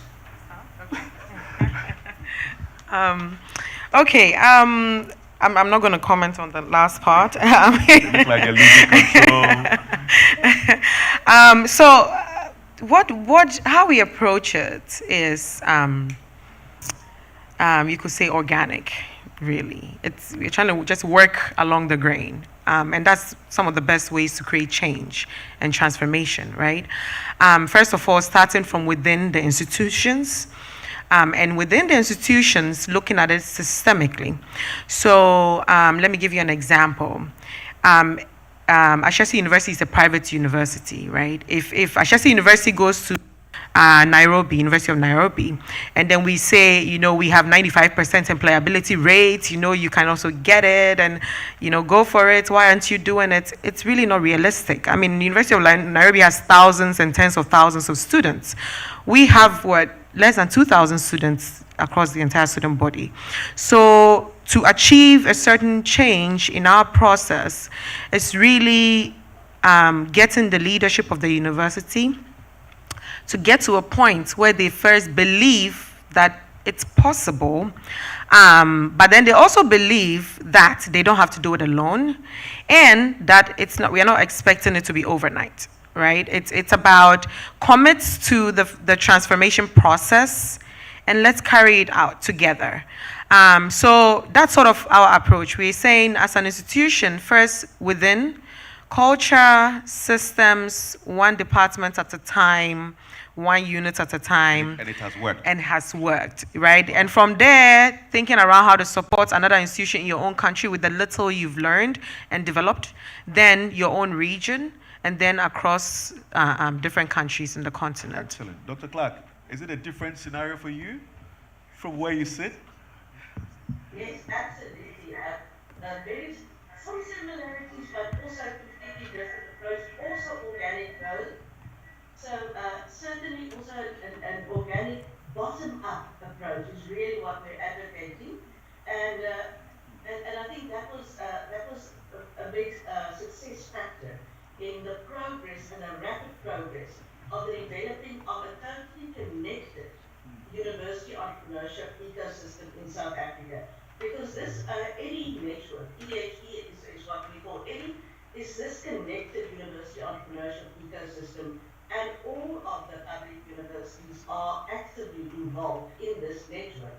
So we started with a bottom-up approach, first identifying the champions for entrepreneurship at universities, the people with our heart who are making the change, and then going working via the vice chancellors and the executive leaders, and coming and working until we got the two pots to meet in the middle. Typically, when we got the engagement of deputy vice chancellors and deans, we knew that the system was connected, and that throughout all the layers of the university, this awareness and active response to entrepreneurship development is being put in place. So this connected, engaged, but very specifically customized for each university by itself ecosystem, this national framework. Universities are so different, even though they might be in one country.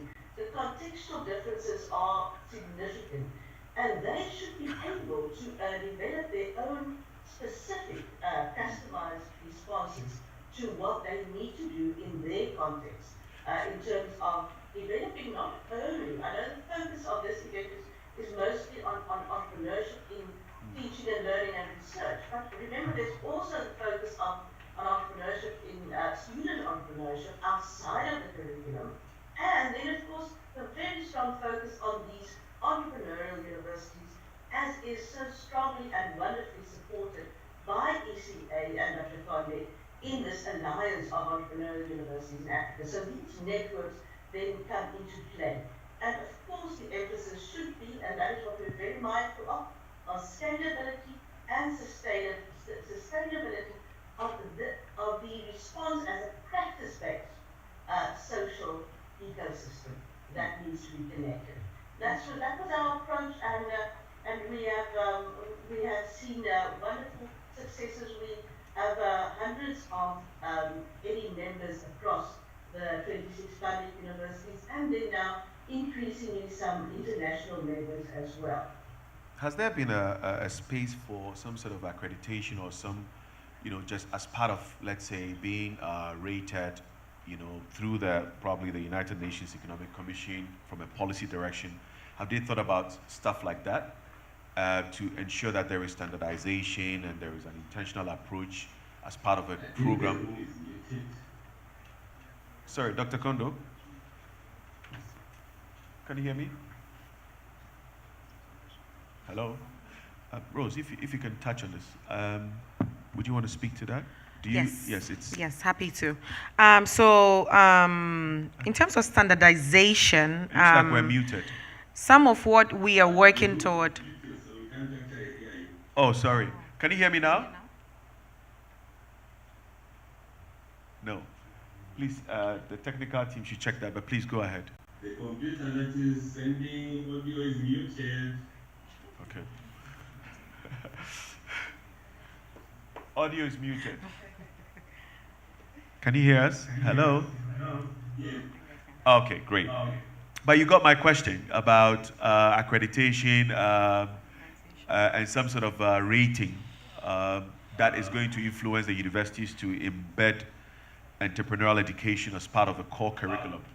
And for instance, there was a statement you made that, the copper fields in Zambia, for instance, but then there is no mining technology sort of orientation on an entrepreneurial level at the university. So these are some of the things to unlock value, where we, So I don't know whether there is some element of accreditation, rating, that would enforce, from a policy standpoint, each of these universities to make this a core curriculum at the various universities. Well, thank you very much for the question. So I think one of the things we are actually planning or is trying to do, which we have learned from the other experiences, is we need to get our universities that have worked very closely with, for example, the municipalities. Most of our universities that have that actually works with the municipalities. If there is someone, they work on it on an individual level, not as an institution. So that's something we need to do to help when designing how that actually work, get other people's experiences from other universities to actually support our institutions. We also need to get our universities that can work very closely with the private sector. Everyone says universities find it difficult to bring the private sector in, but the people who run the private sector is us. They are our friends. We went with them to school. We graduated together. How can we fail? I mean, we meet them for beer in the bar. And then when it comes for time for us to promote entrepreneurship, we say, no, we don't know. I mean, that's crazy. I was in Finland and someone was asking me, say, how can you, the vice chancellor of the university, know nobody in his own city in business? And you're talking about an African country. I mean, it's just not possible to think about. The ivory tower. Clearly. Then we should get our industrial, for example, the chambers of commerce, the chambers of mine, the association of manufacturers, and the like, actually work closely with our universities. And that way we can then get them, for example, to be really embedded in their society and maybe get more and more. Then the final one is what I said is we need to work also with the ministry, because really the ministry is the one that responds for curriculum development. They can literally tell primary schools, secondary schools, like we have done now in Zambia, almost everyone teaches computer science up in secondary schools. Why not entrepreneurship? Got it. Thank you. Rose? Yeah, just to add to that, and specific to Education Collaborative. So 4 years ago, we together with a consortium of different institutions from different parts of the world came together to start asking ourselves the same question, right? And we looked at what exists in what drives universities to determine what standards to go for.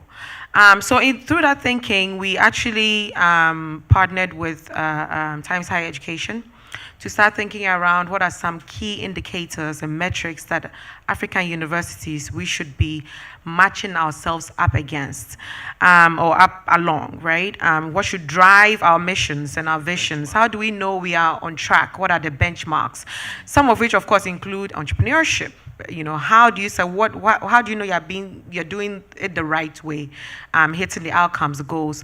So, well, fast forward today, we actually Times Higher Education, of course, because it has to be an independent process for such a review, is now leading the launch of the sub-Saharan African rankings. And that is something that came out of the Education Collaborative's engagement of institutions on the African continent.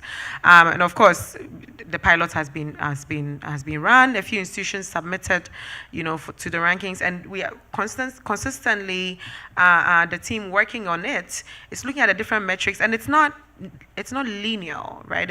It's not just about research, right? Because on the continent of Africa, the issues we have to deal with in higher education are varied, right? It even includes safety on campus. It includes gender inclusion and accessibility. It's so many diverse things from. So the respondents were wide, diverse, not just on the continent but global. So that we can hold ourselves up to a standard that is not just global, but it's relevant to higher education in Africa. So that's one way that we are working toward this. It's going to be a formal launching is later in June this year. Awesome. So far, it's been glowing stories from everybody on what has worked. Okay. What is the ugly side to all this? What has been the challenges? And I'll start with Dr. Clark. I mean, I'm sure there's been some very interesting experiences. There is always a story behind the glory. So if you can frame that up, and then I'll just open it up to questions from the audience, and then we'll wrap up the second session. So what has worked, what hasn't worked, and what is the way forward? Sorry, we can't hear you. Okay, great. Okay, we can hear you now. Excellent. Thank you. I was saying absolutely, there are many more struggle stories than there are success stories that I can definitely assure you. Is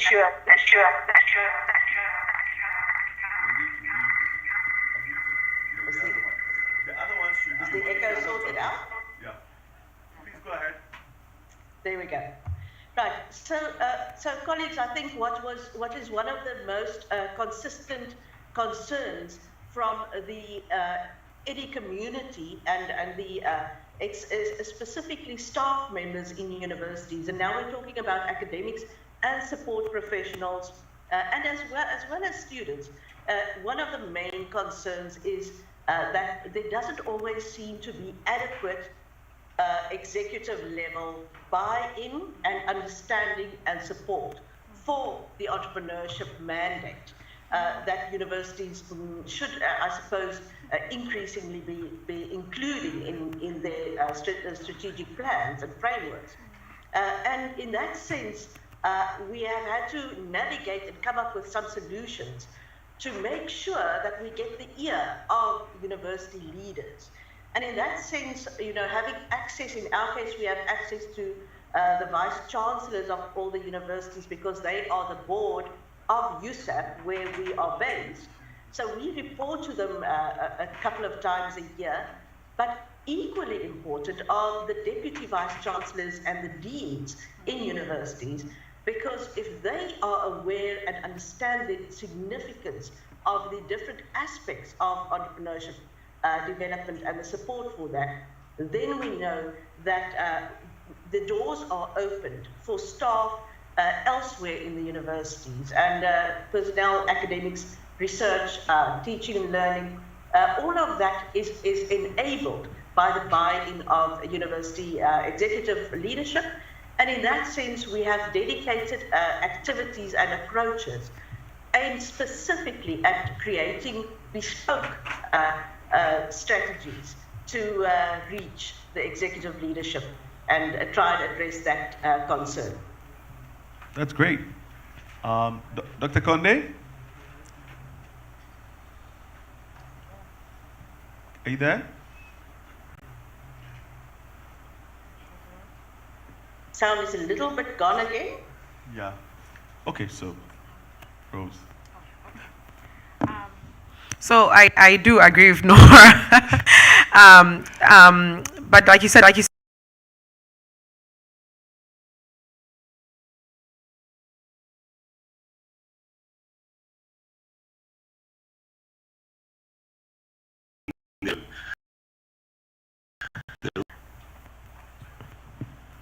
think there is a delayed.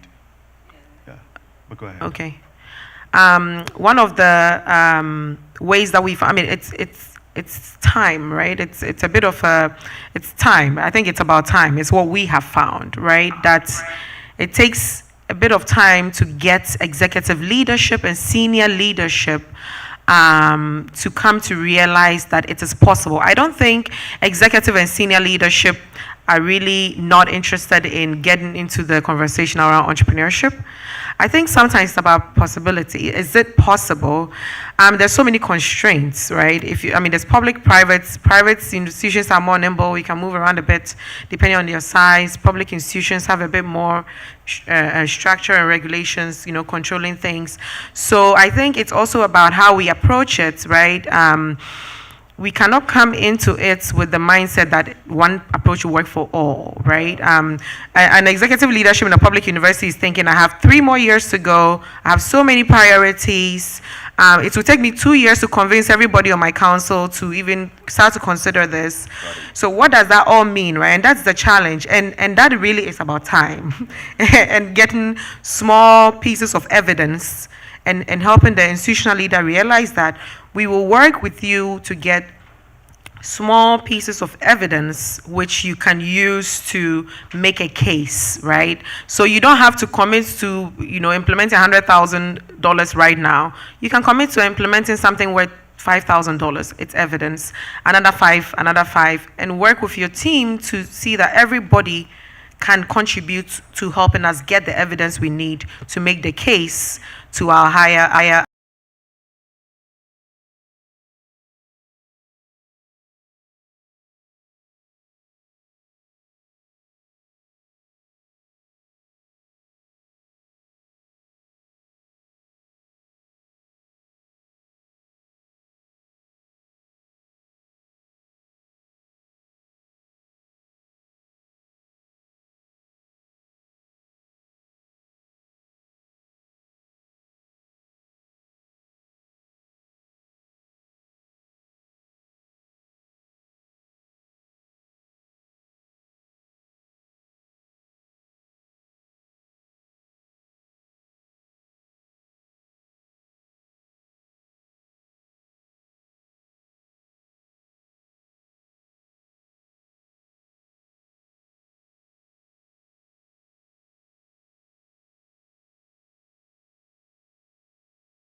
within to make this work. We need to work together as a unit. It can't be an academia conversation, it can't be a government conversation, it can't be a private sector conversation only. It has to be three of us together, working together to see how we move these initiatives forward. If we're going to have a think around changing the whole concept of entrepreneurial education, it's not going to be, yes, NUC is going to have a conversation about reviewing the curriculum and all of that, but it needs input from private sector. We are not going to go from company to company. We need a body that's actually an umbrella body representing several private sector organizations at the table to have a conversation. So that's an example of something they're trialing. I'm not saying it's perfect. I'm not saying it's working, but they're trialing it. And as far as I'm concerned, having worked with sector stakeholders over the last 15 years, this is the most I've seen.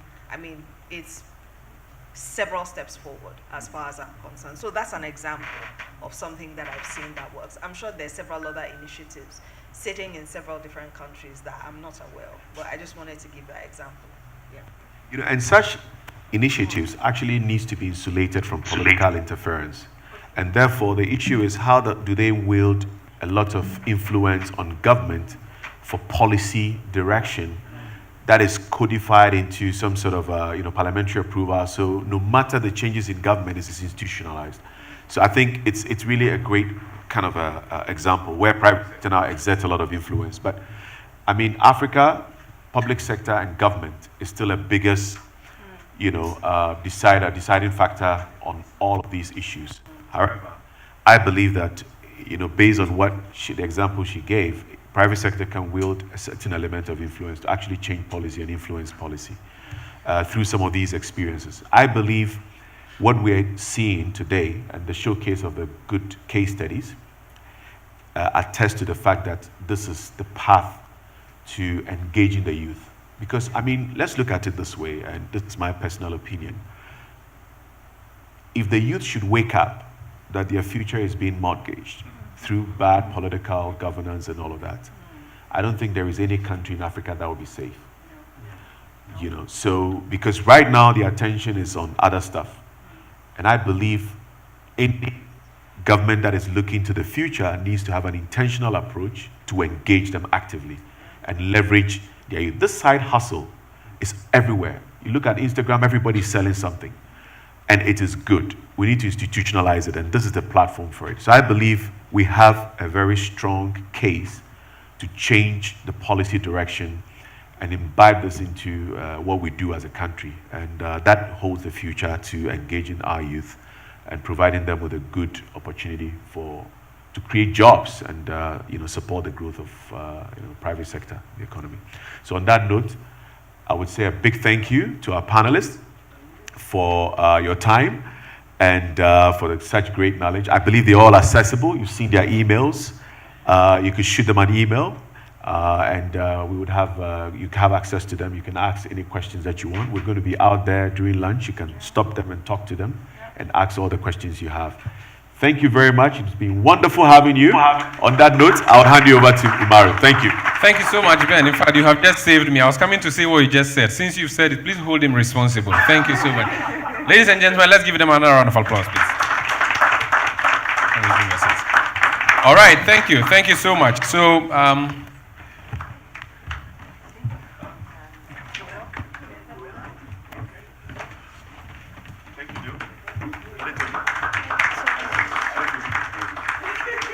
all right, so we are going to look at a few positive cases that we can use to sell the story.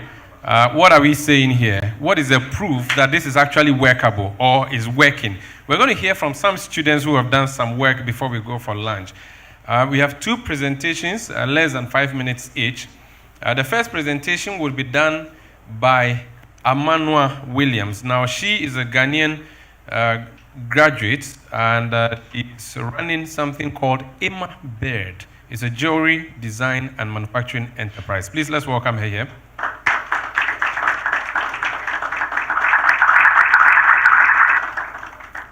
Where is Amanwa? Or is it a man that I said a she? Okay, you are not Amanwa, okay. Obebe, where's Amanwa? All right, I'll skip that and go to Ox Express. Ox Express is an international shipping enterprise run by a young Ghanaian graduate known as Ori Koti Papafio. Please let's hear. Do I have Miss Papafio here? Koti Papafio.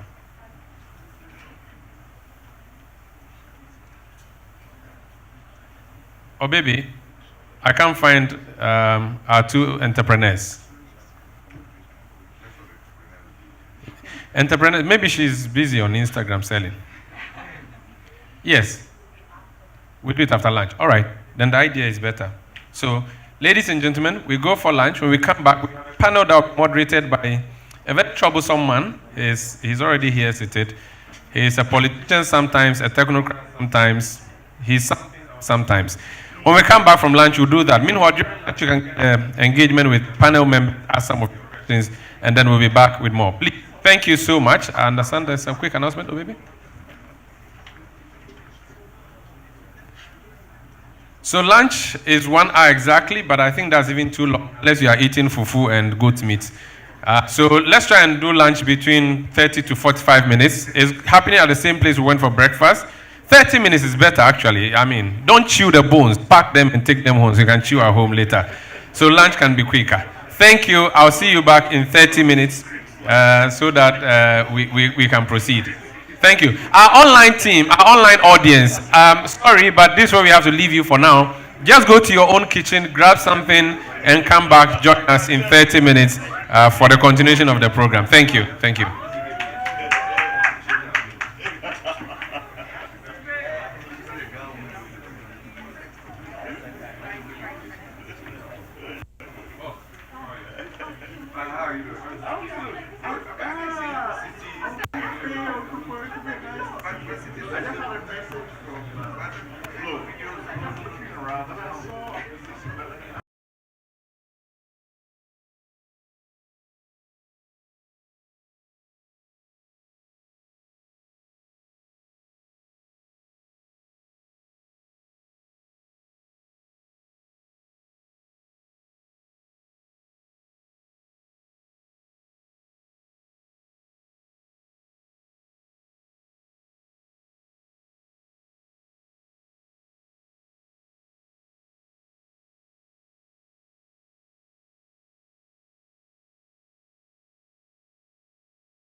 Hello, Maxwell. Yes, can you hear me? Please, can I reach out to Daniel? Daniel? No. Hello, can you hear me? Sabako, can you hear me? Yes, I Hello, can hear you. hello, hello, hello, hello. Testing mic 1 2. Testing mic 1 2. Can you hear loud and clear? Yes, I can hear you loud and clear. Thank you very much. Daniel, is Daniel? Okay, yeah. No, you should join. You should join. You should join. I don't want to confirm timing.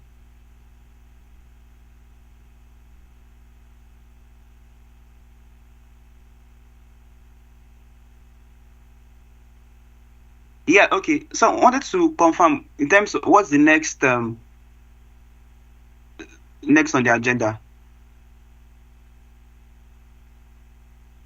Okay.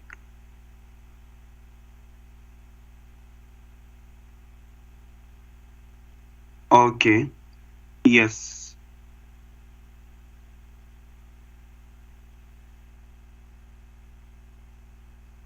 Okay, so the speakers can wait. Yes. Okay. No problem then. Thank you.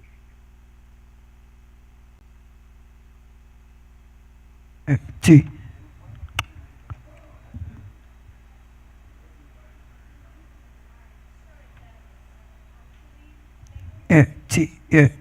Maxwell, I think the video feed is still muted.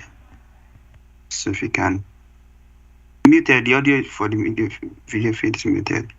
So if you can unmute it, or okay.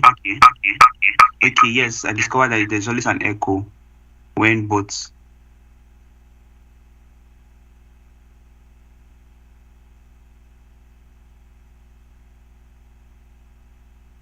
Okay. Okay.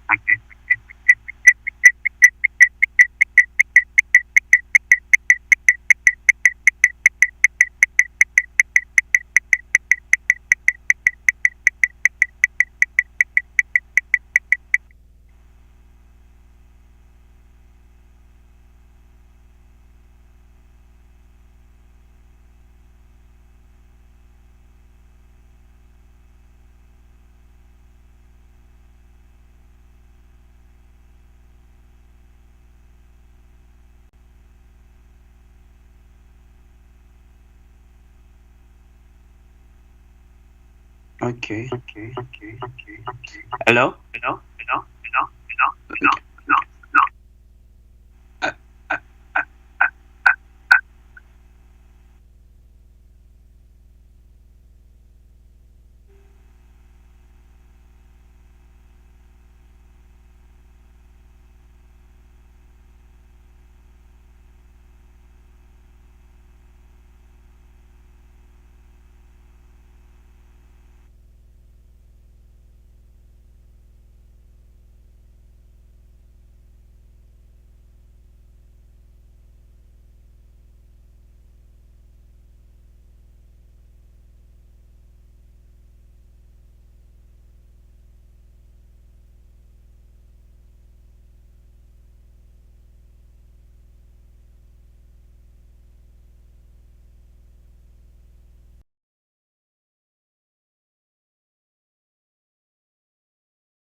follow the conversation. The platforms on Twitter,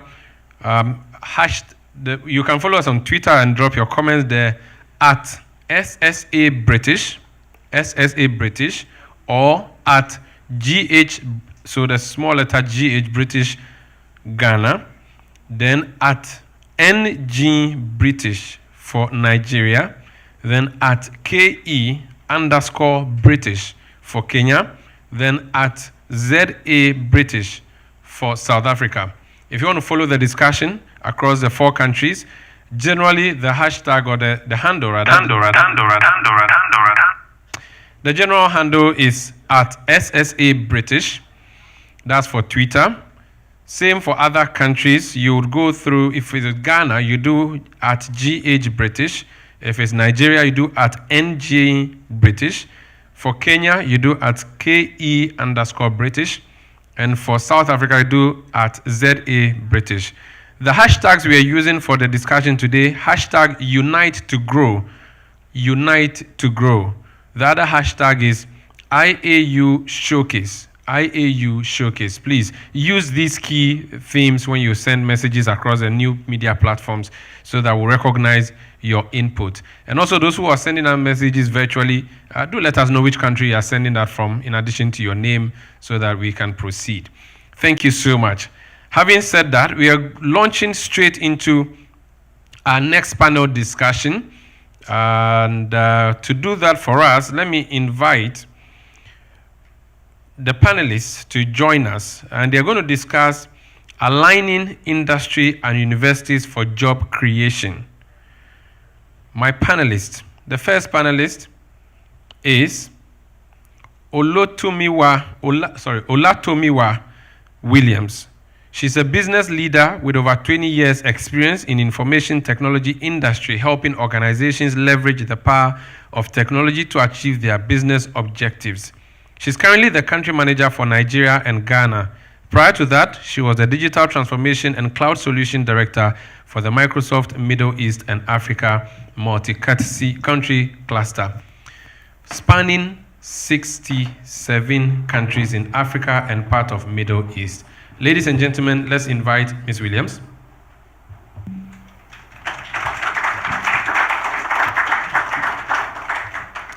The next panelist is Dr. Abu Sakara Foster. He's a specialist consultant in international agriculture and rural development. His focus area is on agriculture investment programs that target income generation for poverty reduction in rural economies. He has expertise in food security, farming systems, soil science, technology, innovation, and advisory services.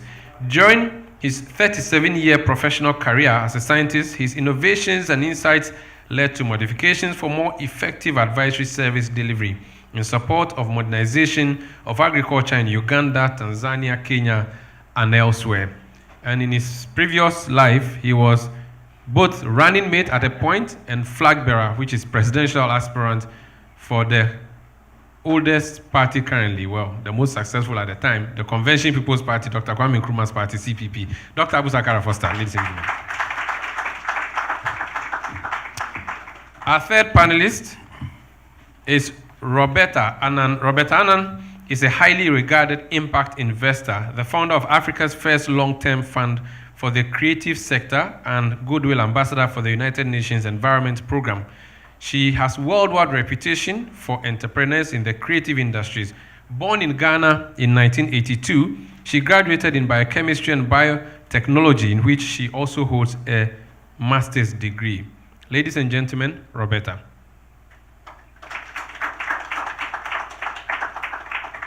Roberta, can you say hi?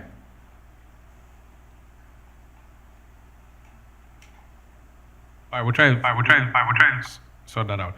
The fourth panelist is Rosie Finn. Rosie is a distinguished change leader with a wealth of experience in international development, telecommunications, financial services, consulting, and insurance. She has over decades executive-level experience in transforming organizations across Africa, the United States, and the Caribbean.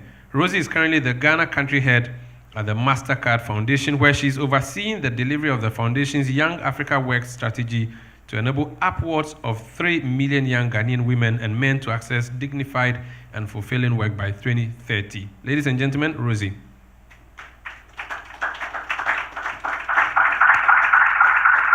Is Rosie in our midst or she's virtual? Okay. Do I have anybody from the technical team at the back? Is Rosie joining virtually? Where is she? Okay. All right. Then let me introduce the moderator for this panel, the facilitator. He is widely regarded as one of Africa's leading authorities on energy, finance, economic, and leadership issues. He was formerly the Chief Executive Officer of the Ghana National Petroleum Corporation, or company GNPC, the national oil company for Ghana, where he was charged with developing GNPC into an independent and world-class operator through the execution of an accelerated growth strategy.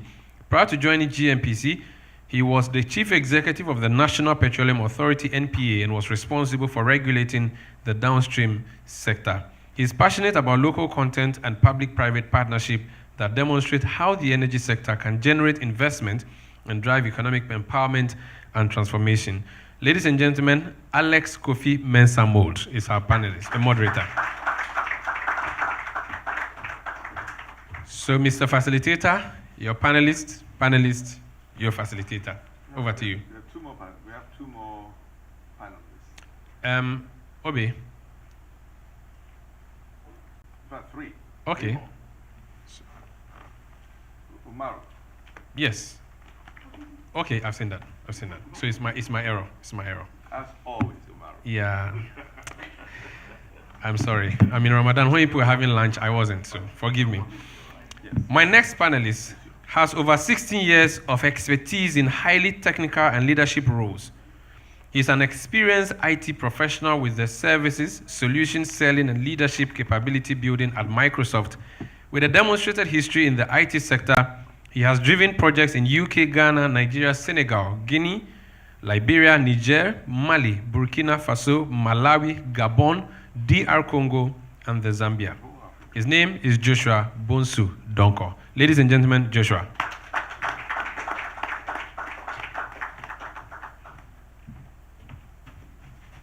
My next panelist is, in her role as head of Ogilvy Ghana, she leads a talented team of approximately 70 professionals with expertise in creative, strategy, digital, PR, and media.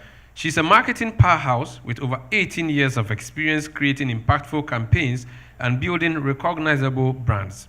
She has a keen sense of understanding consumer behavior and motivations, which has made her a go-to strategist for clients looking to connect with their target audience. Ladies and gentlemen, Ekia Osu Nate.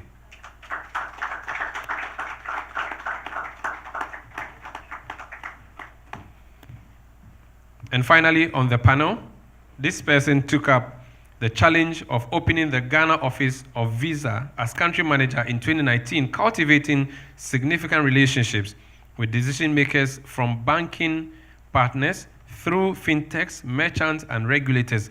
Having previously found success working at Standard Bank and as part of the business development team in Visa South Africa, Aduma, that's her name, was bringing with her 20 years of financial services innovation in various industries and environments, including the banking and payments sector.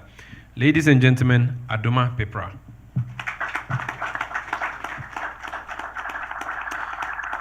So, Mr. Facilitator, I think you have a full complement of your panelists now. Absolutely. Thank you so much. Thank you.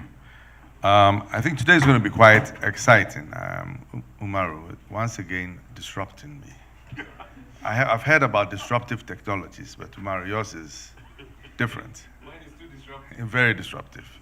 Anyway, today is going to be quite an interesting discussion on this panel because we have here industry experts, and I think the discussion is going to focus around, are we sure that we have the right or the people who come into the workspace? Yeah. Yes, I think so. Yeah. So do they have the right temperament? Do they have the right qualifications? Do they have the right skill set to come into the industry?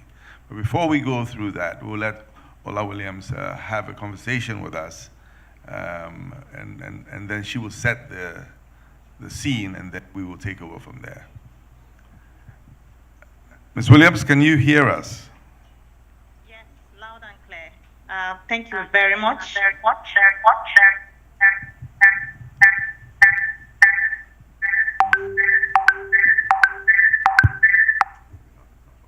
There's echo from my end. I don't know if you can hear me loud and clear.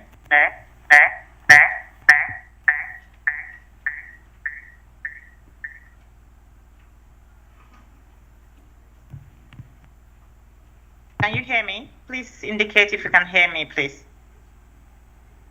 Great. Awesome. Thank you very much for the opportunity to be part of this discussion. This is something that I'm super passionate about. Please allow me to stand on all existing protocol. As been said earlier on, my name is Ola Williams. I lead Microsoft business in Nigeria and Ghana. I would have really loved to be part of this event in person, but for other business assignments that have been locked down prior to now. But, you know, technology makes everything possible. So really happy that I can still participate even though remotely. So talking about the workforce and the young generation of Africans that we have here, I would like to start with the comment that, you know, most students are seeking higher education primarily to boost their success in future job markets. But the reality is, we preparing students for the opportunities that we're yet to see. There is a school of thoughts, which I also strongly believe in, that the job that the young people that we have right now will be doing is not yet, you know, some of them are not yet defined with the introduction of artificial intelligence, machine learning, you know, a lot of innovations happening within the technology industry. We're seeing tremendous acceleration in terms of how the workplace is changing, and the kind of role that is being demanded in the market is also transforming. But of course, to prepare students for the future of work is only possible if academic institutions equip the students with the skills and attributes that employer find necessary for executing their duties within the business. And we are living in a digital world where technology is advancing at an unprecedented pace. As we prepare our students for the future, it's really essential that we review education curriculum to ensure that it aligns with the need of the digital age. Obviously, we all agree that the world has changed, and our education system must also adapt to meet the challenges of the new world era. It's important to teach our students how to use technology responsibly and how to harness the power to create and communicate and collaborate in an effective manner. Because if people are not taught the right way, the tendency to learn on the wrong side of the divide is higher. So students need to be prepared effectively, and just to also increase their level of productivity and be able to contribute to the digital economy that we all operate in today. For us at Microsoft, our aim and our mission is to ensure that everyone and every organization on the planet is empowered to achieve more. And we realize that as the demand for new set of roles, new set of skills, especially in relation to digital transformation, is advancing, there is need to drive innovation in where we have been skilled. But if we look at the set of students that are graduating today, they still operate in curriculums that have been designed years and years ago, which will not really prepare them to be relevant in the workplace today. So as we look to transform education curriculum, we also need to continue to focus on ensuring that young graduates that are coming out of school also have the right tools and skills necessary for them to be able to contribute meaningfully to workplace. So, for example, Microsoft, we have skill labs across multiple African countries to give access to young graduates to have access to skills and capabilities required to be relevant in the job market. And apart from that, we also work with a number of schools around, leveraging our education system with the student ambassador, providing student ambassador with resources, trainings, and access to technology to be an advocate within our universities and tertiary institutions that will be providing skilling capability to students. But this is not enough. There is need for the educators, policy makers, governments to partner with private sector to understand the need and evolving job opportunities and the skills and capabilities required, and then design solutions and curriculum that will meet that demand, so that we're not spending a lot of time and resources in upskilling or reskilling people. We said we need to continue to upskill, but in terms of reskilling, there's a lot of effort that is being done there. But if we are putting those efforts in building the right skills right from school, then we will focus more on making people more productive as they graduate from the higher institution.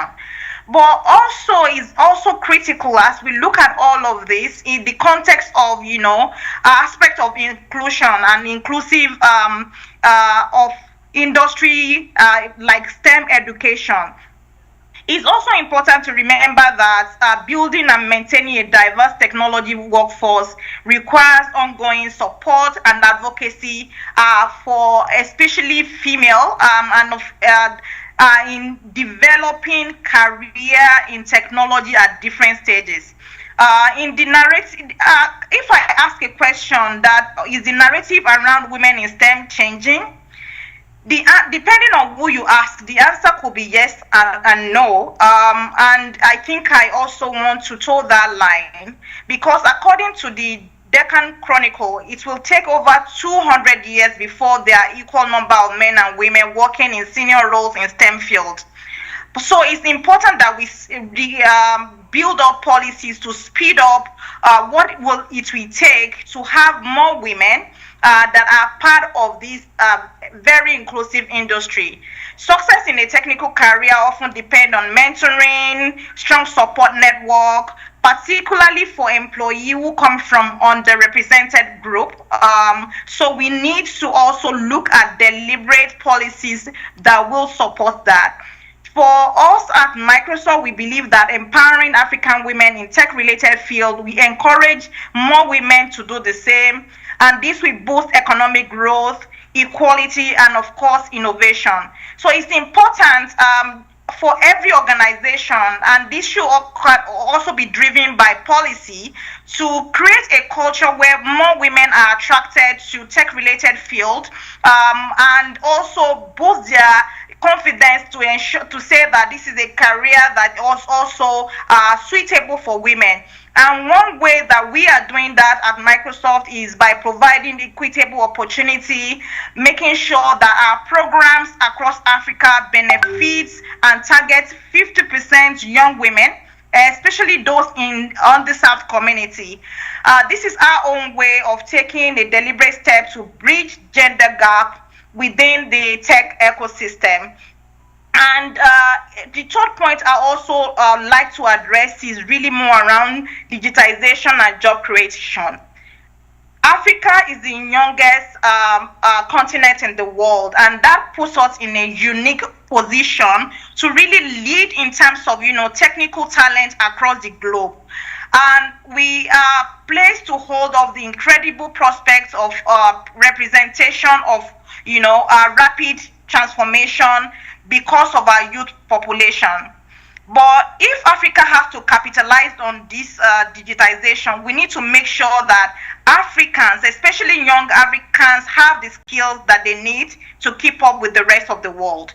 So there is need for collaboration across African countries in terms of, putting together a forum in developing real practicable ways of ensuring that our youth are exposed to the skills, the knowledge, the mentoring, and tools that they need to effectively participate in digital economy. But with the widening skill gaps needs to be addressed as well for us to take advantage of this opportunity. How do we close this skill gap? It will require significant investment, but also a reminding of partnership between stakeholders, as I said earlier on, across public sector, private sector, and non-for-profit. We launched initiative recently to make sure that we African youth are exposed to skills and capabilities, especially under the African Transformation Skilling Program, and will continue to make such investment.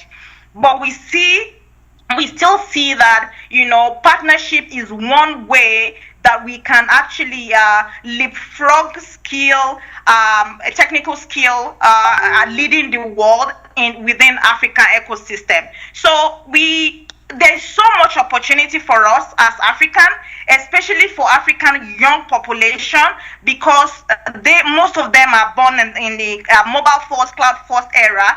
They're already exposed to technology, but we just need to ensure that we have a structured approach towards providing them with the right skills that will make them to be relevant in the job market. But we not only focus on, people growing career or seeking employment. There's also need to focus on techpreneurship, empowering techpreneurs with right mentoring, providing access to tools and resources to help them to develop. For us at Microsoft, we have an initiative called Microsoft Founders Hub, and you can, it's publicly available to everyone. This provides opportunity for entrepreneurs that want to leverage technology to develop solutions to solve for, a global problem. And they have access to Microsoft tools like Azure, Modern Work, M365, business application. And in addition to training and skills, mentoring and coaching from a number of mentor volunteers.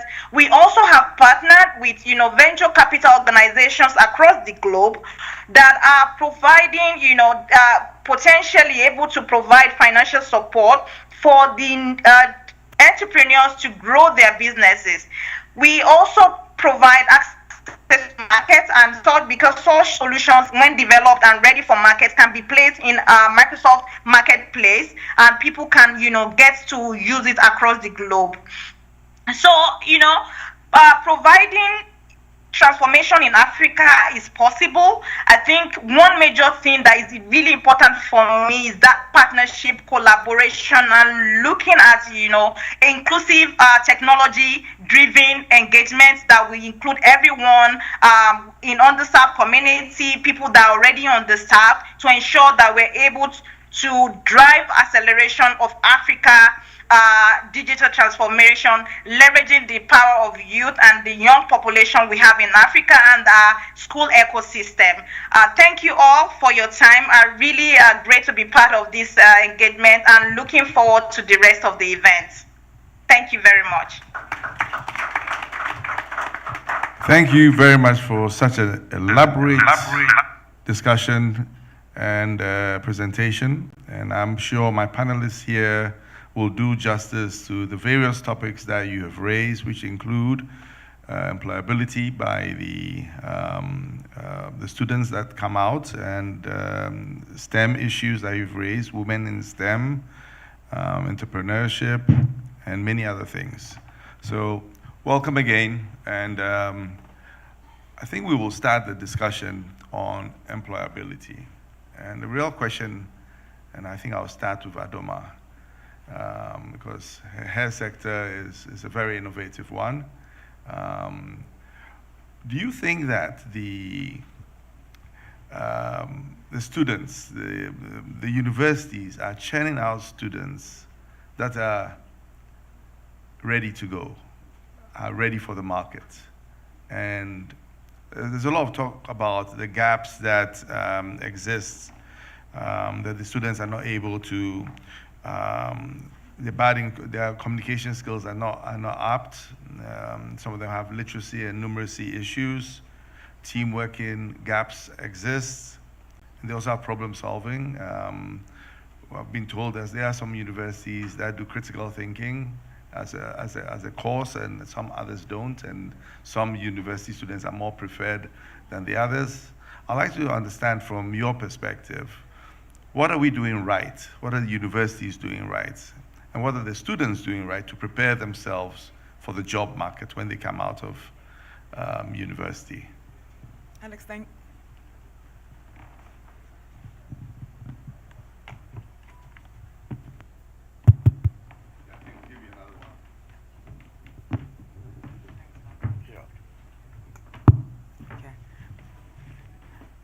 Alex, thank you so much for the question, and good afternoon, everybody. I'm very pleased to be here. I will answer your question in a number of ways. I will answer it in terms of what we are seeking, in terms of when we're looking for people to hire. So at Visa, there is a big focus around our leadership principles, because we believe that it's not just about how you do things. It's not really about what you do, but it's how you do it. So there is a big focus around collaboration. Collaboration is super, super important for us. Another thing is really around communicating with impact. It's around being decisive. It's around changing the status quo as well. And so we seek that a lot. I think for us anyway, and I think probably the same for a lot of companies, if a person has the right attitude, they can learn the job. They can learn the job. And so we hire more from an attitude, can-do perspective, as opposed to, say, you have all the right technical skills. Granted, critical thinking is important, the ability to problem solve is important. And I believe that that is a challenge with a number of the students that come out, is that the problem solving element is not necessarily there. I can't come and teach you how to address every problem. You have to come up with some ideas. And I feel that in a lot of cases, we find that we have to kind of handhold our employees through problems. And really, problem solving should be something that everybody is equipped with. We hired 2 interns into our business, and I'm talking about not necessarily in Ghana, but in Nigeria. And these 2, there was a gentleman and a lady, and the lady was there for 3 months, and she came from university. I think it was like a communications degree. She was about to go into the advanced. And the way she stepped up in like 2 months, what she learned was just incredible. But she had the knack for it. She wanted to absorb the information. She wanted to be able to learn. And she wanted to just get her hands dirty with everything. So someone like that would succeed. You know, just her absolute passion for everything, and nothing was too big. And it was a very big leap for her, because the person that was overseeing her had to leave at some point, and a colleague of hers that she was working with left to go to Canada. I think, you know, there's a lot of movement in terms of talent, and this lady just stepped in, and it was just remarkable to note. And the reason I'm citing that example is just to give you an idea in terms of somebody who has a can-do attitude, is in a position for 3 months and can just do wonders. That was a fresh breath entering the organization. I'm sure you felt that way. Definitely. You know, I've been in management for over 30 years, and I've been at the C-suite, that is at the highest level, for over 25 years. And I can assure you, when I'm hiring somebody, I'm not hiring you because you know something. I'm hiring you because you have the right attitude, you have the right character. The rest we can teach you. when you come out of university, it tells me that you have the learning ability. You've passed a lot of courses. You have the ability to learn things, either you do it by road, but we will mold you in the way, in the culture of the organization. But first of all, it's important that you have a fit in the organization, that you fit in terms of your attitude and in terms of the way you do things. So when we're hiring, we hire a specific type of person. And I see that a lot in many C-suites, for discussions with people who are the hiring level. And I talk about hiring at all levels. When we hire somebody, we're not hiring you for that job. We're hiring you so that you can climb the ladder all the way to the top. And that is why we hire you. But Ikuya, how about your area? What is different at all, if there's any, from what Adoma has mentioned? I think there are a lot of similarities with what Adoma talked about a minute ago. The big thing that we've had to look at is around creativity and thinking differently. And that links back to problem solving. So what happens is, yes, they go to, you asked what the universities were doing right. They're teaching a lot of theory, and I think that's going well. There's also a certain level of discipline with the students working hard to pass those exams that they are setting. But I think that there are a lot of gaps from a value perspective in terms of when people come in, what are the value systems? And for us as a creative agency, a big part of it is when you come in, do you come with a mindset of what problems? Do you come in with a mindset of figuring things out, right? And I find that a lot of the guys who come and work for me who've been exposed to other countries or education elsewhere are very different from us. And the difference is the work ethic is there. They are proud about what they do and so they apply themselves a lot more. There's something wrong with, okay, they apply themselves a lot more. Whereas a lot of the time, if you have a Ghanaian student who's been educated throughout their education in Ghana, there will be exceptions who would make the efforts to learn on their own, to try and understand new concepts and so on. But it's not the norm. So for me, I think that whole thing of critical thinking, coming to the table to try and solve problems. So for my team, when you come into my office and you have a problem, the requirement is that you come with 3 solutions, and we will discuss the solutions, not coming to me for those solutions, because then really, where's the value that you bring to the table? So for me, I think the biggest thing, yes, numeracy and literacy, we are seeing a lot of gaps with that. We are having people interview, and they can't literally spell. So those are fundamentals, but I think that those are things that we should work at even before the tertiary level. But at the tertiary level, the big thing is they need to be problem solvers, and they need to communicate and work well in groups and be creative. Another thing I noticed throughout the hiring processes is that when they come into the organization, most of the employees seem to be content with doing what they've been asked to do. Yes. And they don't go over and out to do more. Yes. And they're not hungry. They are not hungry. They're not hungry. Yes. They're not very ambitious. It's like being ambitious is a no-no in Ghana. I don't know whether that's what you see in your industry. It's very interesting you say that. I just hired a 29-year-old copywriter. And in the creative industry, awards are a big deal. So you would be wanting to get into Loeries, into Cannes, into Dubai Links, all these awards. And she's been there under a year. And every piece of work she brings, you can tell that she's trying to make sure that work is award worthy. And I was talking to her and I'm like, Fu, what makes you so hungry? She says that, I want to go somewhere. I want to do things. And I find that a lot of the people in this agency are very complacent and they are happy to, come and do a 9 to 5 and go home. So you are absolutely right. But you can't teach hunger. You can't teach someone to be ambitious and be driven. But maybe it's about how they are raised at home. And our culture doesn't allow us to be hungry. It's like you're trying to take your boss's job. If you said to your boss, I sat on an interview panel for a government agency, and one of the guys who had come in was 41, and he said, they said, what do you want to do next? He says, I want to make MD in 5 years. It didn't go down well. It didn't. I mean, when he left the room, we spent an hour talking about the fact that he's the kind of person who would do anything to get the job. But that wasn't the case. He was really driven. He'd done so well for himself. He'd worked in Ghana, worked in telco, worked abroad, and now he was thinking, if I come back, I want to make a difference. But that's not how it was interpreted. So culturally as well, we need to be open to the idea that people, it's okay to be hungry, it's okay to be driven, it's okay to want to go somewhere. I think that would be my thought on that. It reminds me, somebody also, I did interview him one day, and he told me he wanted my job in 5 years. I told him, I think it's 10 years, not 5 years. And that's fair.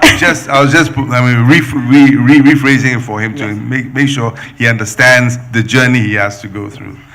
But Joshua, you come from a really structured organization. Not that I'm not belittling anybody else's organization, but yours is a really structured organization. And what do you see different, if any, at all, from what you look for and exactly what is being churned out into the pool that you look for to hire people? Yeah, so I think they've all said a lot, and I normally look at it from an exposure perspective. So if you take, for instance, let me use a scenario where I knew a guy who basically his elder brother was into IT. So the guy was exposed to IT from ages around 12 years old. That's in the 90s. So when we got to the university, this guy already knew what a diskette was. He could format machines, install, and all that. So comparing him to the other colleagues in the class, you could see that he was always up ahead. Even if you go for interviews with such a person, the way he will be able to talk is really different because they are exposed. So I normally look at it from the exposure angle, where if you are in the university and you have the opportunity, make sure at every semester break, you go for this internship or attachment, because it's really key to your survival when you complete school. Because when you complete and you go for an interview and they start talking to you, they'll be able to pick up all these points. Whether you have a growth mindset, Microsoft, we always talk about growth mindset. We don't like fixed mindset. When we are talking to you, we try to pick that from you, whether you were able to open up, come up with solutions, not always fixed. Normally, sometimes I have issues with, sometimes you go to the bank and you want to withdraw and they'll tell you, if you don't have this, we can't do this for you. And sometimes I ask myself why, because it's something you can even check in your tool and you see that it's me standing there. I don't need to give you an ID card to show that I'm really the person.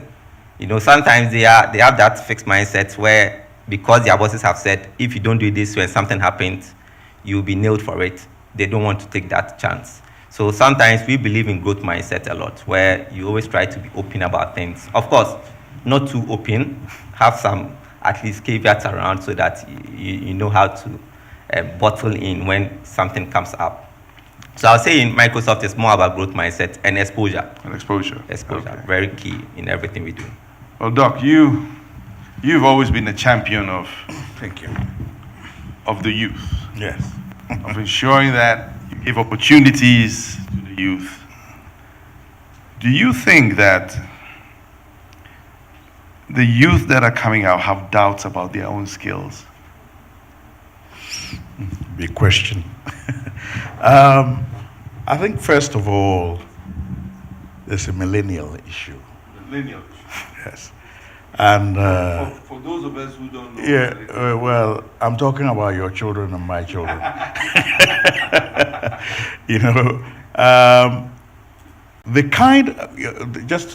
I was home and I told my son, this is the primary school I went to. He said, come on, Dad, you didn't go to that primary school. Stop telling me your sorry story so I can feel sorry for you. They have the concept of where we came from and where we are now is very different. They are starting off from where we are now. So you can't expect them to be so hungry. You know, although from our point of view, we expect them to do much more than we have been able to do. But the drive, what interests them, and the combination of things is slightly different. And sometimes I sort of rack my brain and I'm thinking about this. Why? Because the whole idea was, we've done the first, 100 kilometers. So you should be able to do 400 kilometers. And, they're taking their time doing the first 50 kilometers. And you're wondering, hey, what's going on here? But their sense of drive is different. The things that drive them are different. If they're not interested in something, it's very difficult to compel them to do things. And in a way, it's part of how we've brought them up. If my mother said to me, do this, and I said, why? Oh, immediate, good one. Rude boy. But for my children, why is the usual word in the house? Why this and why that? And you spend your time explaining why and why and why. So the upbringing is very different. And there's a good aspect of it in the sense that you bring them up to be inquiring people, you bring them up to be creative people, they want to understand things, they want to do things. But for that very reason, you can't tell them, okay, you're going to be an engineer. You say, why? I'm not interested in engineering. So they want to do the things that they want to do. And to some extent, that is their privilege. Their privilege is that they can stand on the shoulders of their parents and fulfill what they feel is important in their lives. And I think too often we're too anxious to see them doing things that we want to see them go immediately into a job and do all these things. And it doesn't happen that way, and you're wondering why isn't it happening that way? Of course, cut off the pocket money, maybe it might happen quicker. But coming back to the essential thing, Alex, different disciplines require different sets of skills and different sets of attitudes. There's some disciplines that are very open, very innovative, and some disciplines that are very structured, very rigid. If you come to my discipline in agriculture, things are done a certain way. And if you don't know how to do it, that's a problem already. So coaching. Yes. You simply have to build the skills to be able to do things. And then the creativity comes in buying time. The creativity comes in dealing with what nature throws at you. When things don't go right, okay, I have to do this, how else can I do it? And you find another way of doing it. So the innovation comes in a different kind of way, a different kind of innovation. But you need to be well steeled and well structured in the discipline to be able to see those opportunities and where they come from.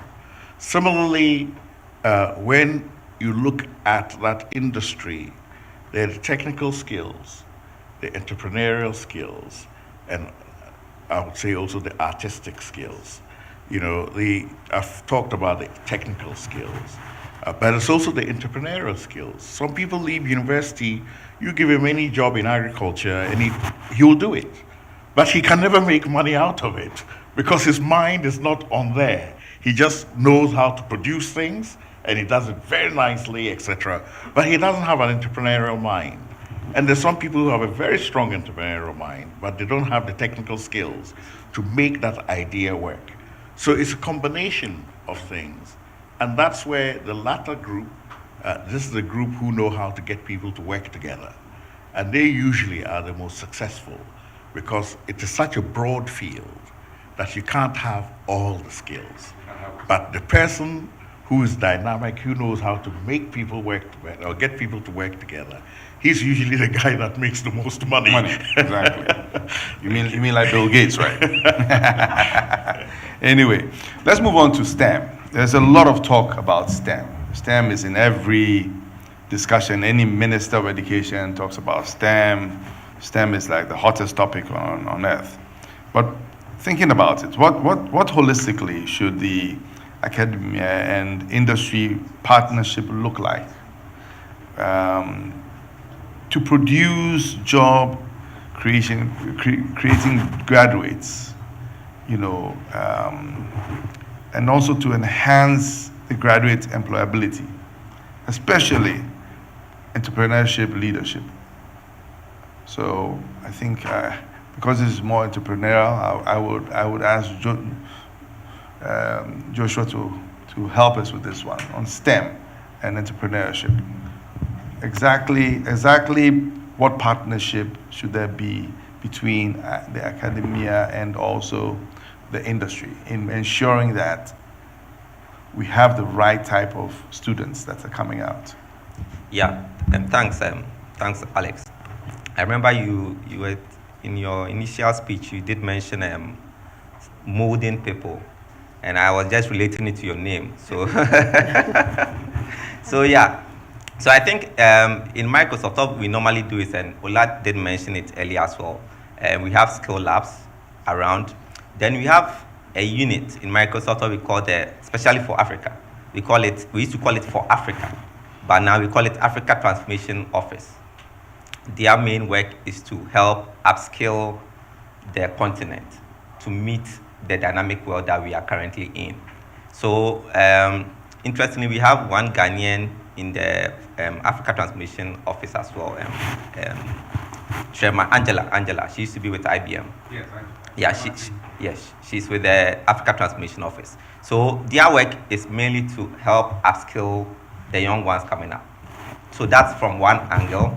Then another angle is they don't only work with the young ones in terms of the universities and the rest, but they also even come to the level of the companies.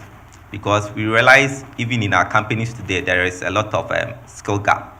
So they also come in when a request is made, and they bring in the expertise to come and help the team to upskill themselves to where maybe based on the request that they made. Then we have the skill lab as well, where sometimes we send people in to go and learn about product practice, hands-on practice, and all that. Then in addition, we have what we call Virtual Academy, Microsoft Virtual Academy, where that one, it's open to everyone, it's online. You just go to, I think it's mva.microsoft.com, and you just access it. There are several online illustrations on most of the products. Of course, because it's Microsoft, so you are going to get more of Microsoft product, but there are some technology agnostic products or trainings that you get as well. For instance, if you take ITIL or Microsoft Operational Framework, they are more technology agnostic, so you get such trainings online as well. So mainly, these are the areas we look at in helping the youth make sure that they get the right skills. And I just remember there was another one we used to do. We had a lady in Ghana who was in charge, just focusing on the universities. And she was mainly focused on just females. It was mainly on females, since you made mention of STEM. It was mainly on females. And what she does is, she goes, visits them, introduces them to some of our products, and at least try to let them get conversant with some of the products we are developing day by day, so that by the time they come out of the university, they already have a lot of knowledge around Microsoft. And I think it's not only being done by Microsoft, the other OEMs are doing it as well, because I've been seeing it in the university campuses when I go there. Funny you should mention that exposure to the end product gets people interested. I'm an example of that. When it was my third year, I actually went to work on a rig. And after working on a rig, I knew exactly what I was going to do for the rest of my life. How, in your industry, in Tikuya, STEM and women, how do you help the women in the industry understand exactly why STEM is important? I know yours is more advertising, but yes, a lot of creativity comes from people who have STEM backgrounds. It's interesting. I can say that 65 or 70% of the guys I hire are science students from university. So they come in, they've gone and done biochemistry, they've done physics, they've done math, and then they come in and be creatives. I think that it's important because my industry has changed a lot. So even 10 years ago, we're still very, very above the line, meaning TV, radio, and print. And clients were investing probably just 20% of their marketing budgets, maybe even less, 10% of their marketing budgets into digital platforms, right? And then it began to grow. And then what COVID did was COVID just catapulted us into the future. And so if you look at the splits today, yes, above the line media is still very expensive, but you are easily at a 40-60 split where 40% of client investments are going to digital platforms. And technology has become the bedrock of creativity and communication, which means that I need more people who are not just creative from a conceptual perspective, but from a technology perspective, they're able to navigate all these platforms and optimize it to my benefit. Now, that's where STEM comes in. I'll tell you a very quick story. So for a year, I was looking for someone to run a part of my digital business, which was programmatic and around all our digital media buy and so on. I spent a year looking for people in Ghana. I ended up hiring a guy from Pakistan and 2 guys from Nigeria. We just didn't have that skill set, right? And it was unbelievable because we would interview and people would come confident and they thought they understood it. I would do I wouldn't do the technical interviews, but I would do, for example, the cultural fit, I would do the creative parts of it, and I'll put them in front of a technical person to say, how does this work? And they were completely clueless. And so as an agency, we are investing in that. So we have a lot of platforms within our business where we're doing training on how the digital platforms work. So this is not just about even using, your Microsoft Teams and all of that. It's just the technology behind, the AI behind how we're doing augmented reality, all the things that we do to help our clients advertise. What I've also done as a second tier is there's the African Leadership Academy, which is in Tema, which is run by Tomalube. It's part of his foundation. And essentially, they take young girls and do the A-levels in STEM in a year. And they're brilliant girls. And so what I say is I'll support that, right? Because I might not be able to give that direct education to the young girls, but if you need comms support where I can, I will do that, or I'll do some advisory work. It's the same with the MasterCard Foundation. So I think that what's important is to understand is our world has changed, and technology is the core of everything that's happening. Today, only 20% of technology leadership is women. And the lady at the beginning was talking about it's going to take 200 years to get it at par. And that's incredible. I was scared. You were scared, so was I. That was a very shocking statistic for me, but I can see it, right? So I think that it's important. I think that the focus on women is important. We are scratching the surface, but we need to be intentional about continuing to invest in it and understanding that it's the bedrock of where our world is going to, or where our world is and where it's heading to. I totally agree. There has to be a consensus effort by both industry and academia to make sure that we're producing the right people. We're moving into a very digital space now. And I think we move on to our third topic here, which is basically on digitization and how we create jobs for that. And there's no better person here than Adoma to explain to us exactly what the future holds for African youth, especially in the digital space. Your industry, fintech, disruptive industries. I come from brick and mortar banking, and you don't come from brick and mortar banking. So tell us exactly what the landscape holds for the African youth in terms of the digitized space. Alex, I get so excited when I talk about this because it really is the future. And there are so many fintechs that are springing up. Even here in Ghana, I was speaking to somebody yesterday, I think it was, and they're saying the Bank of Ghana has licensed 48 new fintechs in the last year. So most of you, well, maybe if you don't know, So if you want to operate, especially in the payment space in Ghana, you need to be licensed by the Bank of Ghana. It's a very rigorous process. And over the last year, they've licensed 48 fintechs, which is absolutely incredible. Even though funding has dried up for a lot of industries, it hasn't done so for digital startups, fintechs, etc. If anything, the VCs, venture capital funds, have invested a lot more in startups over the last 3-4 years. Now, if you think about it, in Africa, there are probably about 7 unicorns. A unicorn is a company that is valued at more than $1 billion. So you have the likes of Jumia, InterSwitch, Flutterwave, Chipper Cash, Andela. I could name quite a few of them.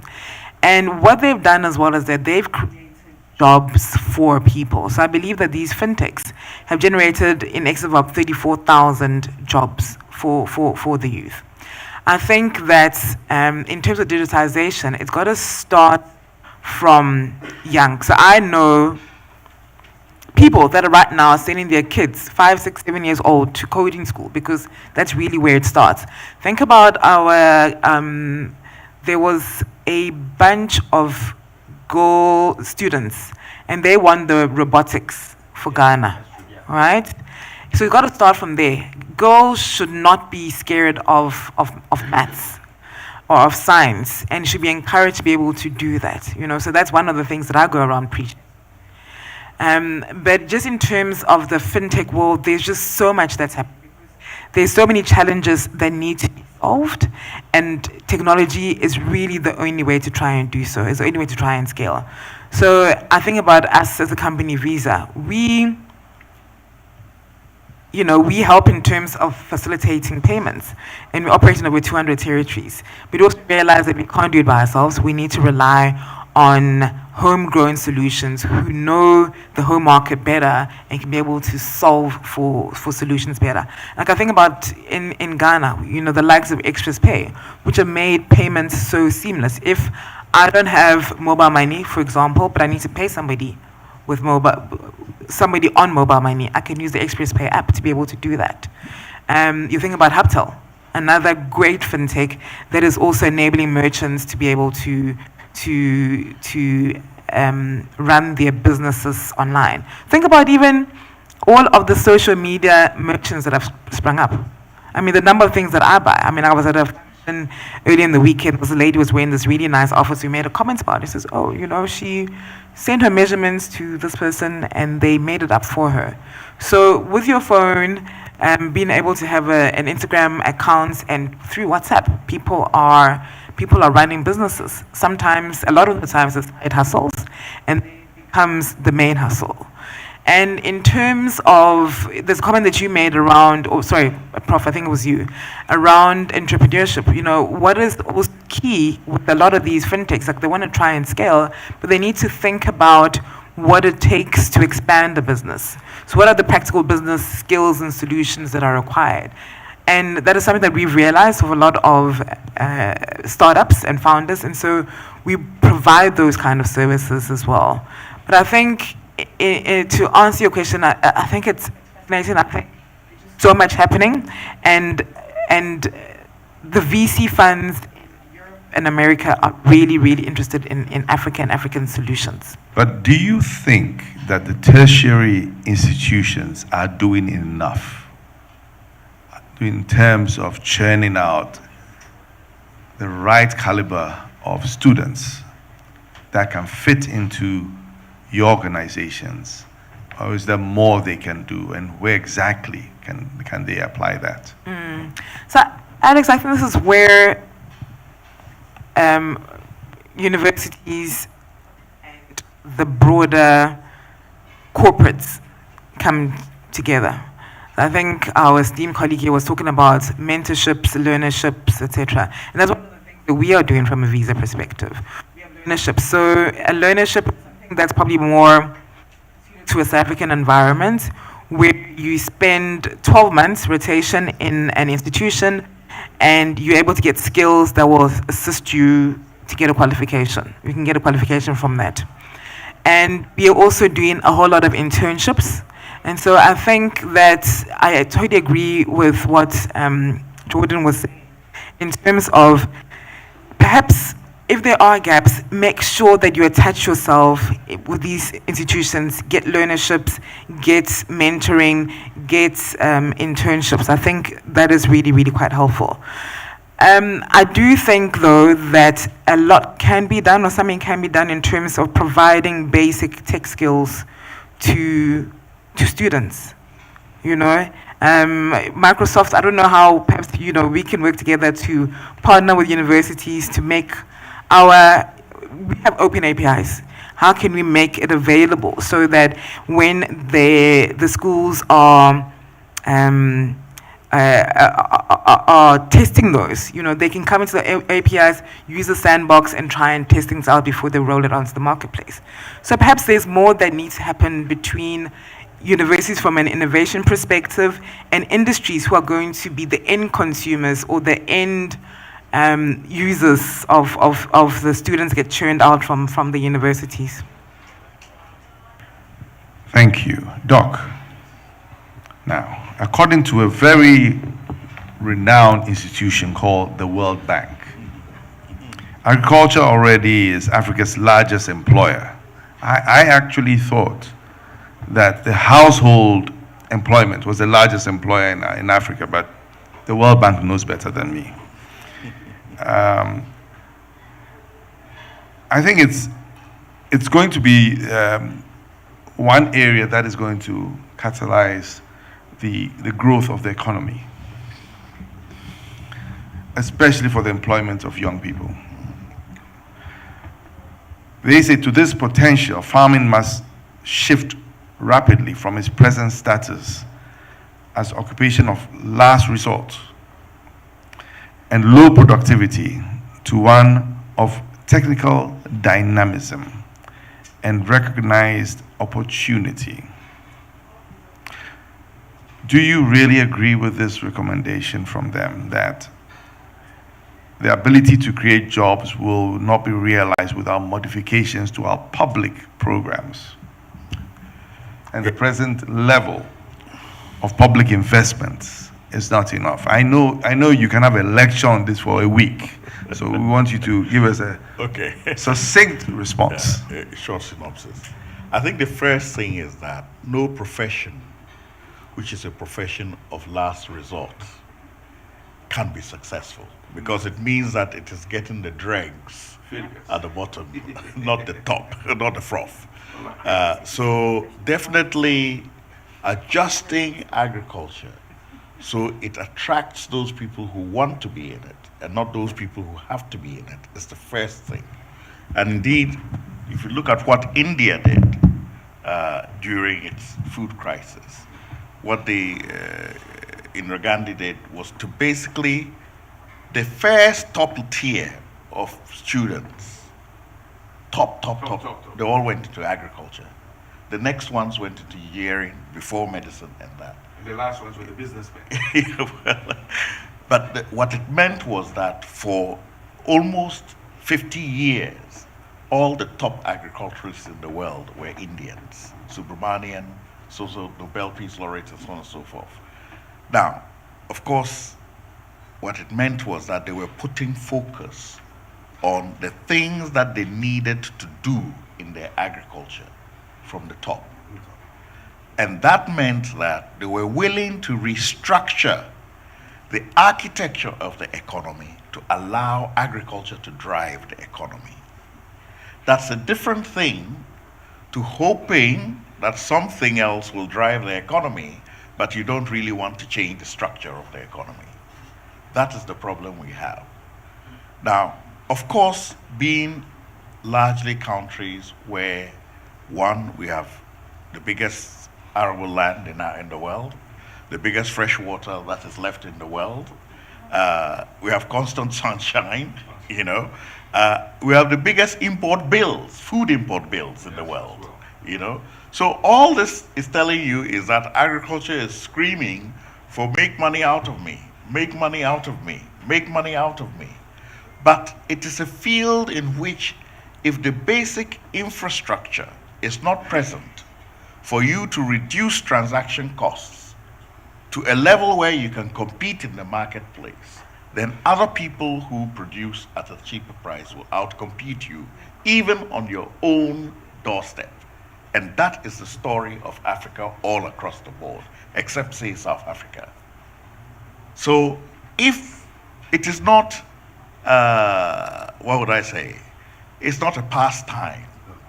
It's not, you know, a plaything where it's a business, a serious business, in which there are input costs, you know, there are outputs, and then there's a market price. So if the market price is right, you can make money, especially when you and I are sitting here and more than $1 billion is going to buy rice. Yet, when I was a young boy, Ghana was self-sufficient in rice production. And the Katanga Valley is still there. Fumbisi Valley is still there. You know, just grazing cattle now, by the way. You know, all these things are still there. But when you go there to start to produce, technology in the world has gone up. So there's always a figure, a magic figure.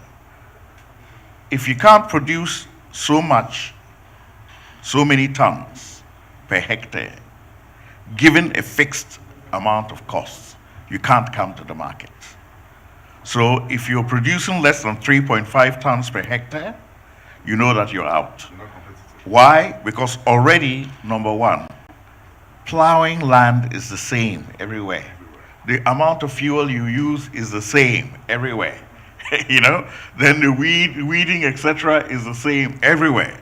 The only thing that is different is going to be your genotype, in terms of the genetic potential of the crop, and then your management, how you manage it to exploit the genetic potential. And most people think that, oh, if I have the right variety, I'm going to make the yield. No, you can have a Ferrari in your garage. If you don't know how to drive, that's it. You know? So it is, in a sense, a very logical, very systematic science. You know, it's not like these other airy-fairy sciences where you can cut corners here and cut corners. No, it is built as a pyramid. If you're going to have irrigation, you must have power to lift the water. If you're lifting the water, you must produce a certain amount of product per unit area, because you have to pay for the energy to lift the water, and you have to pay yourself. So these are all logical things. Coming to the issue of digitization, which makes agriculture more profitable.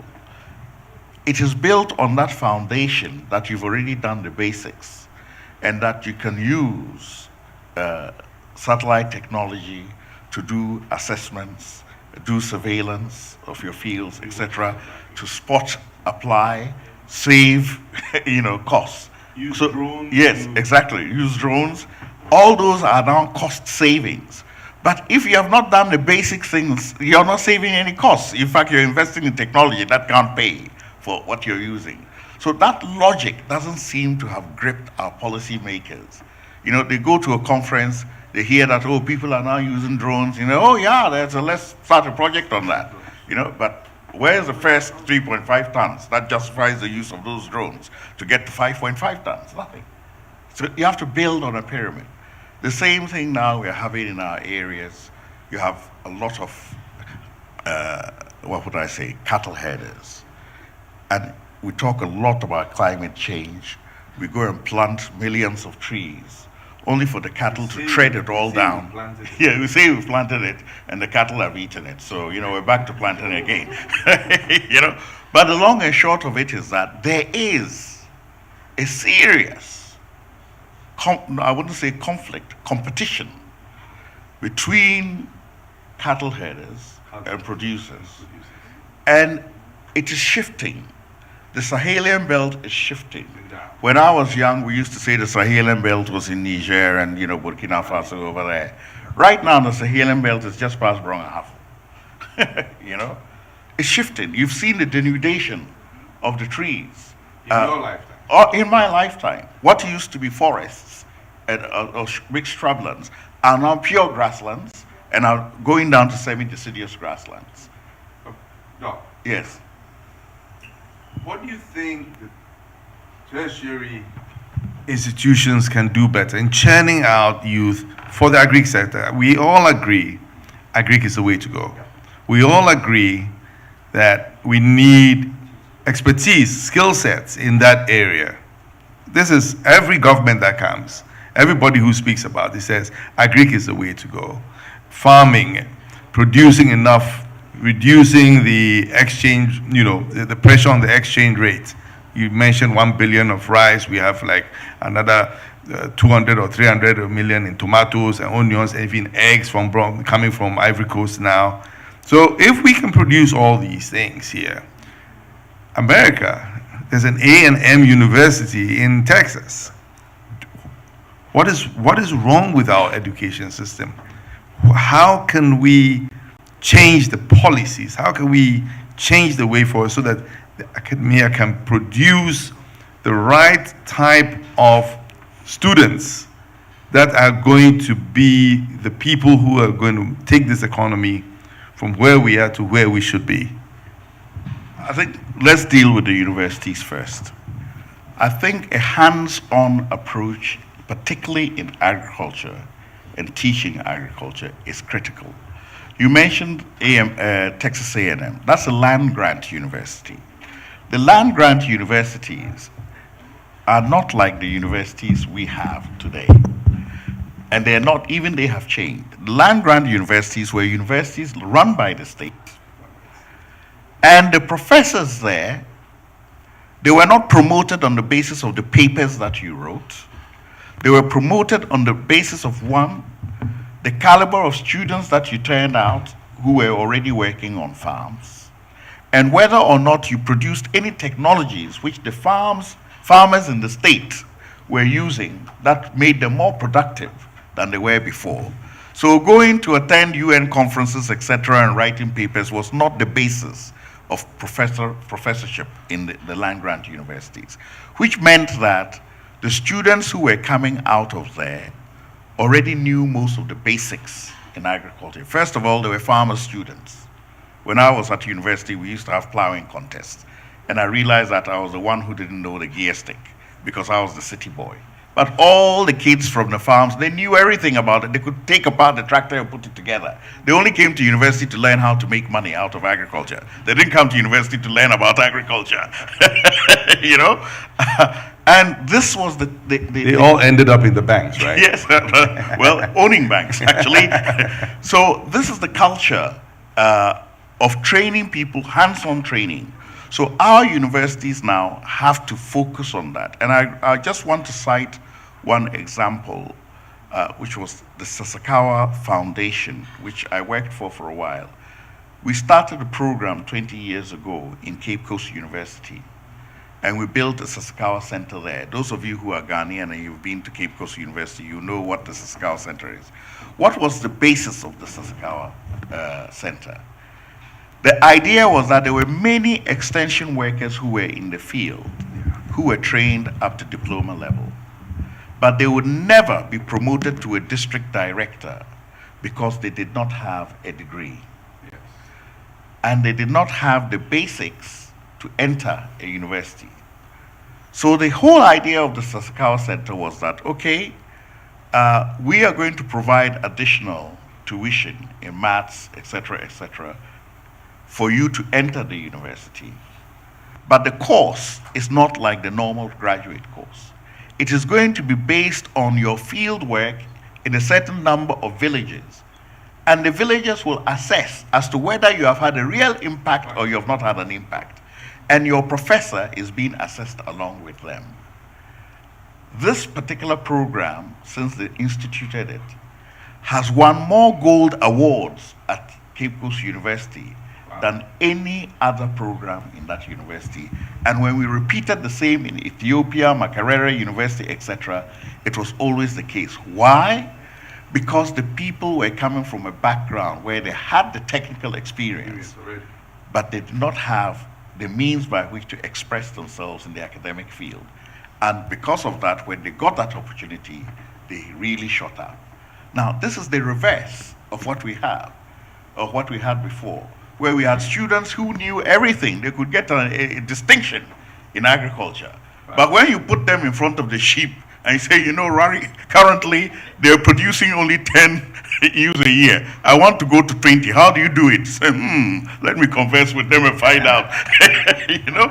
So that hands-on thing is very important. And in Latin America, there's a particular college that does that, where they increase the content of hands-on education for the students, and you're judged on that. Like Mexico? In Guatemala. Guatemala. Yeah, and incidentally, one of the things which I'm trying to get the government to do, alongside my colleague Jospong, in this rice technology, is to have an agribusiness college.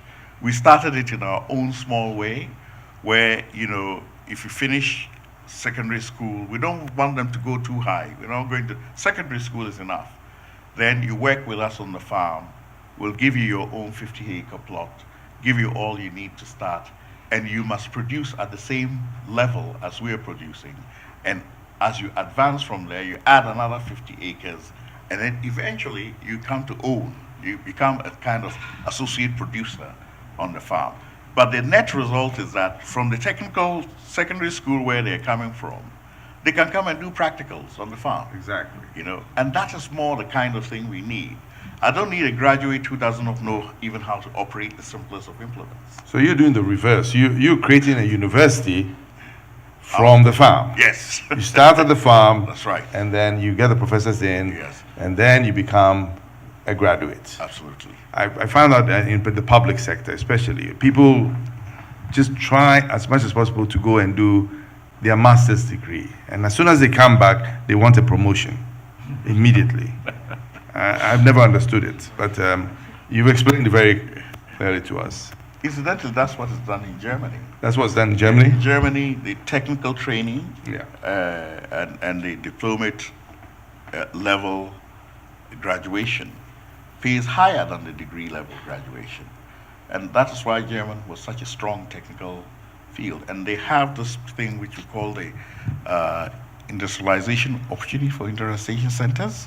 You remember there's one on the road, Boundary Road, Yeah, East Boundary Legon. Road, that's right. Yeah, so those are the kind of things that we need to increase more in every district so that we can have this dream of agriculture fulfilled.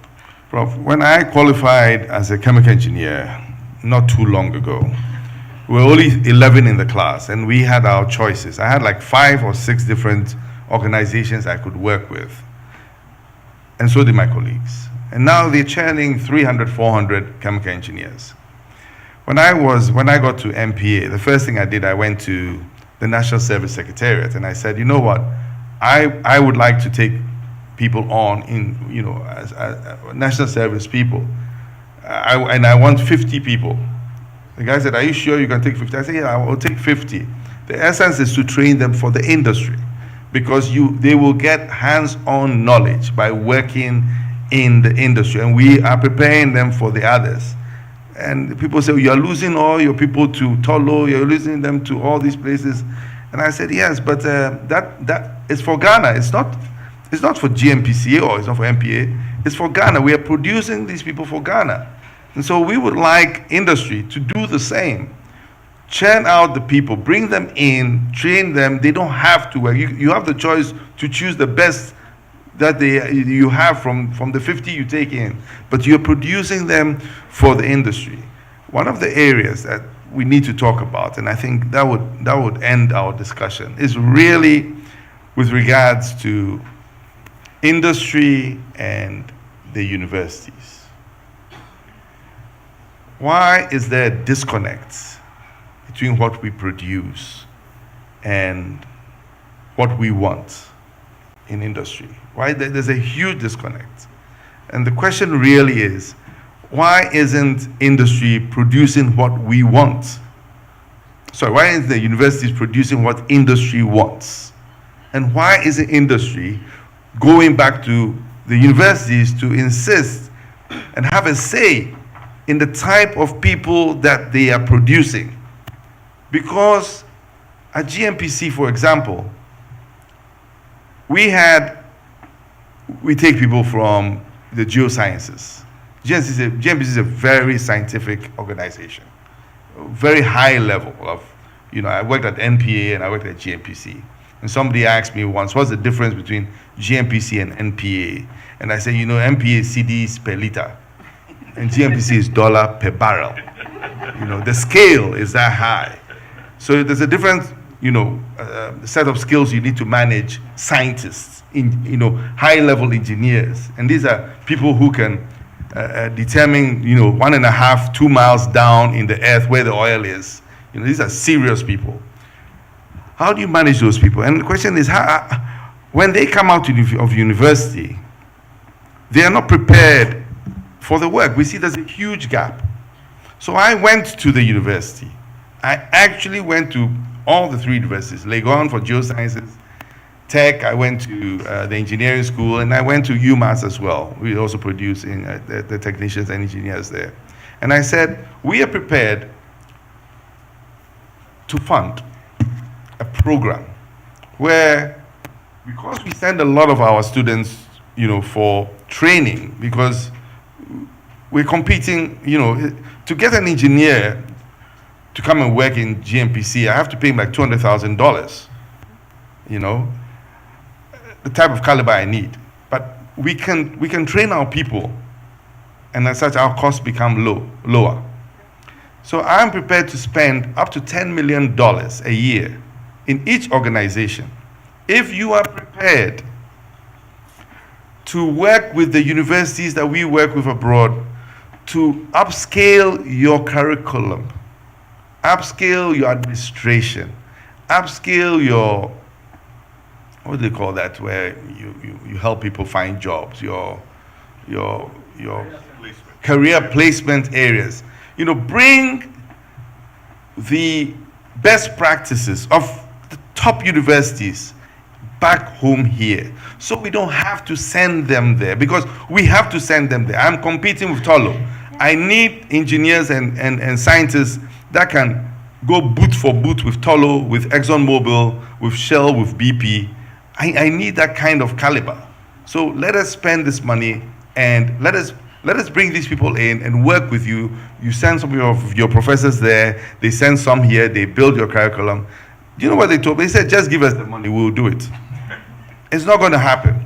So my question, Doc, and to all the panelists, anybody can answer, and let's try and wrap this up, is what exactly can we do to work with the tertiary universities so that they see a partnership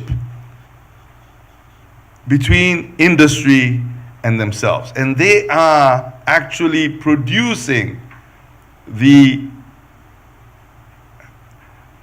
human resource for our organizations, be it in the finance sector, be it in the advertising, be it in medical centers, be it in agri, be it in banking. How can we work with them to do that? Is the constraint politics? Is the constraint that these universities are run by politicians? Or what is stopping them from working with industry to improve their end product? Can I make a comment?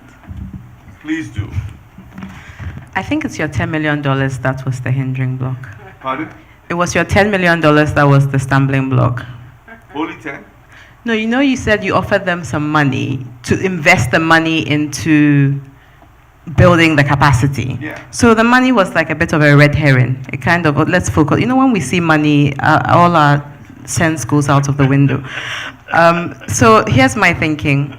So in my industry, we've begun to do a lot of what I call curriculum review. So if UPSA is coming up with a new course, they will go to the Advertising Association of Ghana, and I will get a book this thick because I do the academic review for the industry. And I'll spend a couple of weeks reading it, and I'll go back and say, okay, this works, this works, this works, but these are some of the practical things you need to include. And they're a lot more open to it these days, right? So that thing of curriculum review, where you're saying, these are some of the gaps we see when the students come in. I think that it's also a mindset shift in the universities that we need, where they are open to listening. Not all of them. I'm sure that not all the industries will have the same kind of, support that I'm getting today, for example. But I can say for sure that to a certain extent, through the Advertising Association, we are able to influence curriculum and say, these are the gaps that we are seeing. So that's the first thing. The second thing that we've tried to do, which has been a bit of a struggle, but is saying, how do we have more structured internship programs?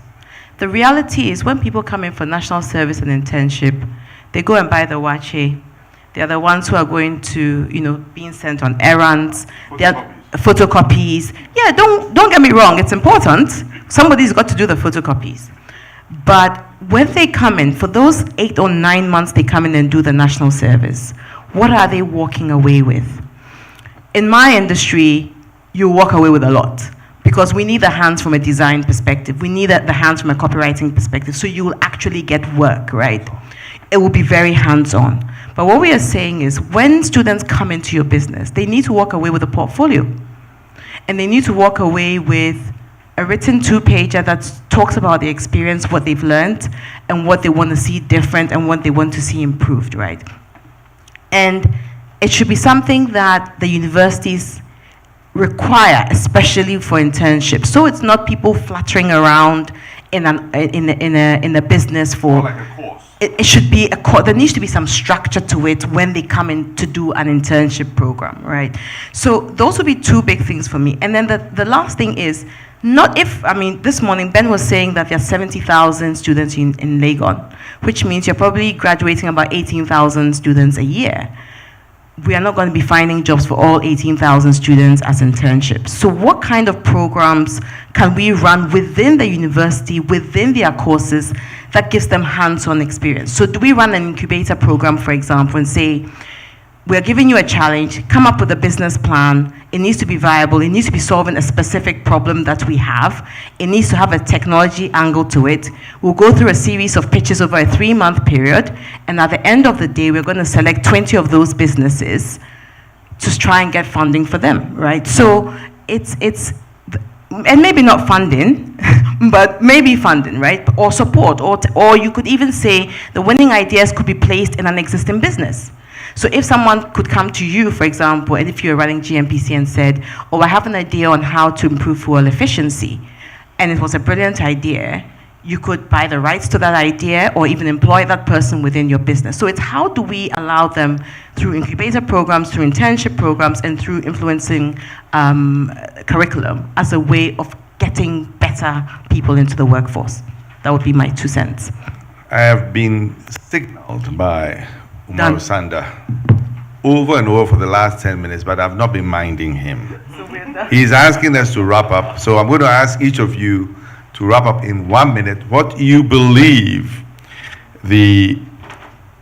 or what your opinion is on the IAU program and how industries like yours can support the scale up. After that, we will have the questions. Just a wrap up. Umaru Sanda, this is not City FM today. Luckily, I have the mic. Okay, so please give my panelists at least 1 minute each so them to wrap up exactly or their opinion, having listened maybe to the first panel, having understood what IAU is all about, and how industries like ours can support and scale up its endeavors, because I think it's important what they are doing. It's quite innovative, and they are filling a gap, which I believe all of us should be there. One of the things I kept saying is that you have a lot of entrepreneurs on this side, and then you have a lot of people who can fund things for entrepreneurs. But in between, you do not have some sort of clearinghouse that can actually pinpoint where this money can go to and where this innovation can go to for money. So is there anything where we can do from the industry's perspective to assist the IAU in their endeavors? I can start. So from what I heard in the morning session, there are countries where this is being piloted: Ghana, Nigeria, South Africa, and Kenya. And Visa happens to have offices in all 4 of those countries. And we have been doing internships. So we've done internships in South Africa, in Kenya, Nigeria, Ivory Coast. I know that the Francophone countries have not been included. Ghana, we're yet to start because we're still a relatively small office. And so I think, for me, one of the ways would be, and we partner a lot with universities, one of the ways would be around how can we get interns that come into the Visa organization. And as Ikuya mentioned, the internship programs need to be structured, and ours are structured, where you have people that do rotations, whether it's 6 months or 3 months in the various disciplines. And so you can start from business development, you can go into merchant sales and acquiring, to client success, and you spend meaningful time and you work on projects. And there are key deliverables at the end of your rotation that you need to present to a panel, and detailing what it is that you achieved over your 3 months in that session. So for me, I think that's the practical way I see the bridge between the IAU and organizations such as Visa. I'm sure there are many others that would operate in the same way. So piggybacking on something that Prof said earlier, we are all of different generations. Today is a time where we have 4 different generations in the workforce. So I went to Google the different generations, and even on this panel, I'm sure there are 3 generations here. So we have the boomers, the Gen X's, the Gen Z's, which are millennials, Gen Y's, which are millennials, and Gen Z's. And so it's a very diverse workforce today. And I think that creating opportunities for experience between these different generations and sharing knowledge in the universities is very important. I might be of a similar mindset of Prof and Alex to a certain extent, but we are from completely different generations, right? And passing some of that on to younger people, whether it's through thought leadership, through coaching, through mentoring with universities, is very important, because I think that this generation of young people coming into the workforce don't place a significant value on experience, but they should, because experience prevents you from making certain mistakes. You can't place a value on it. So I would say opportunities to coach, mentor, cross-generational coaching and mentoring from industry would be a significant thing that we can do to influence capacity in the workforce. Thank you. Thank you very much. Okay, so from my side, I think I'll take it from the student angle. So I believe the students should stop chasing money and rather let the money chase you.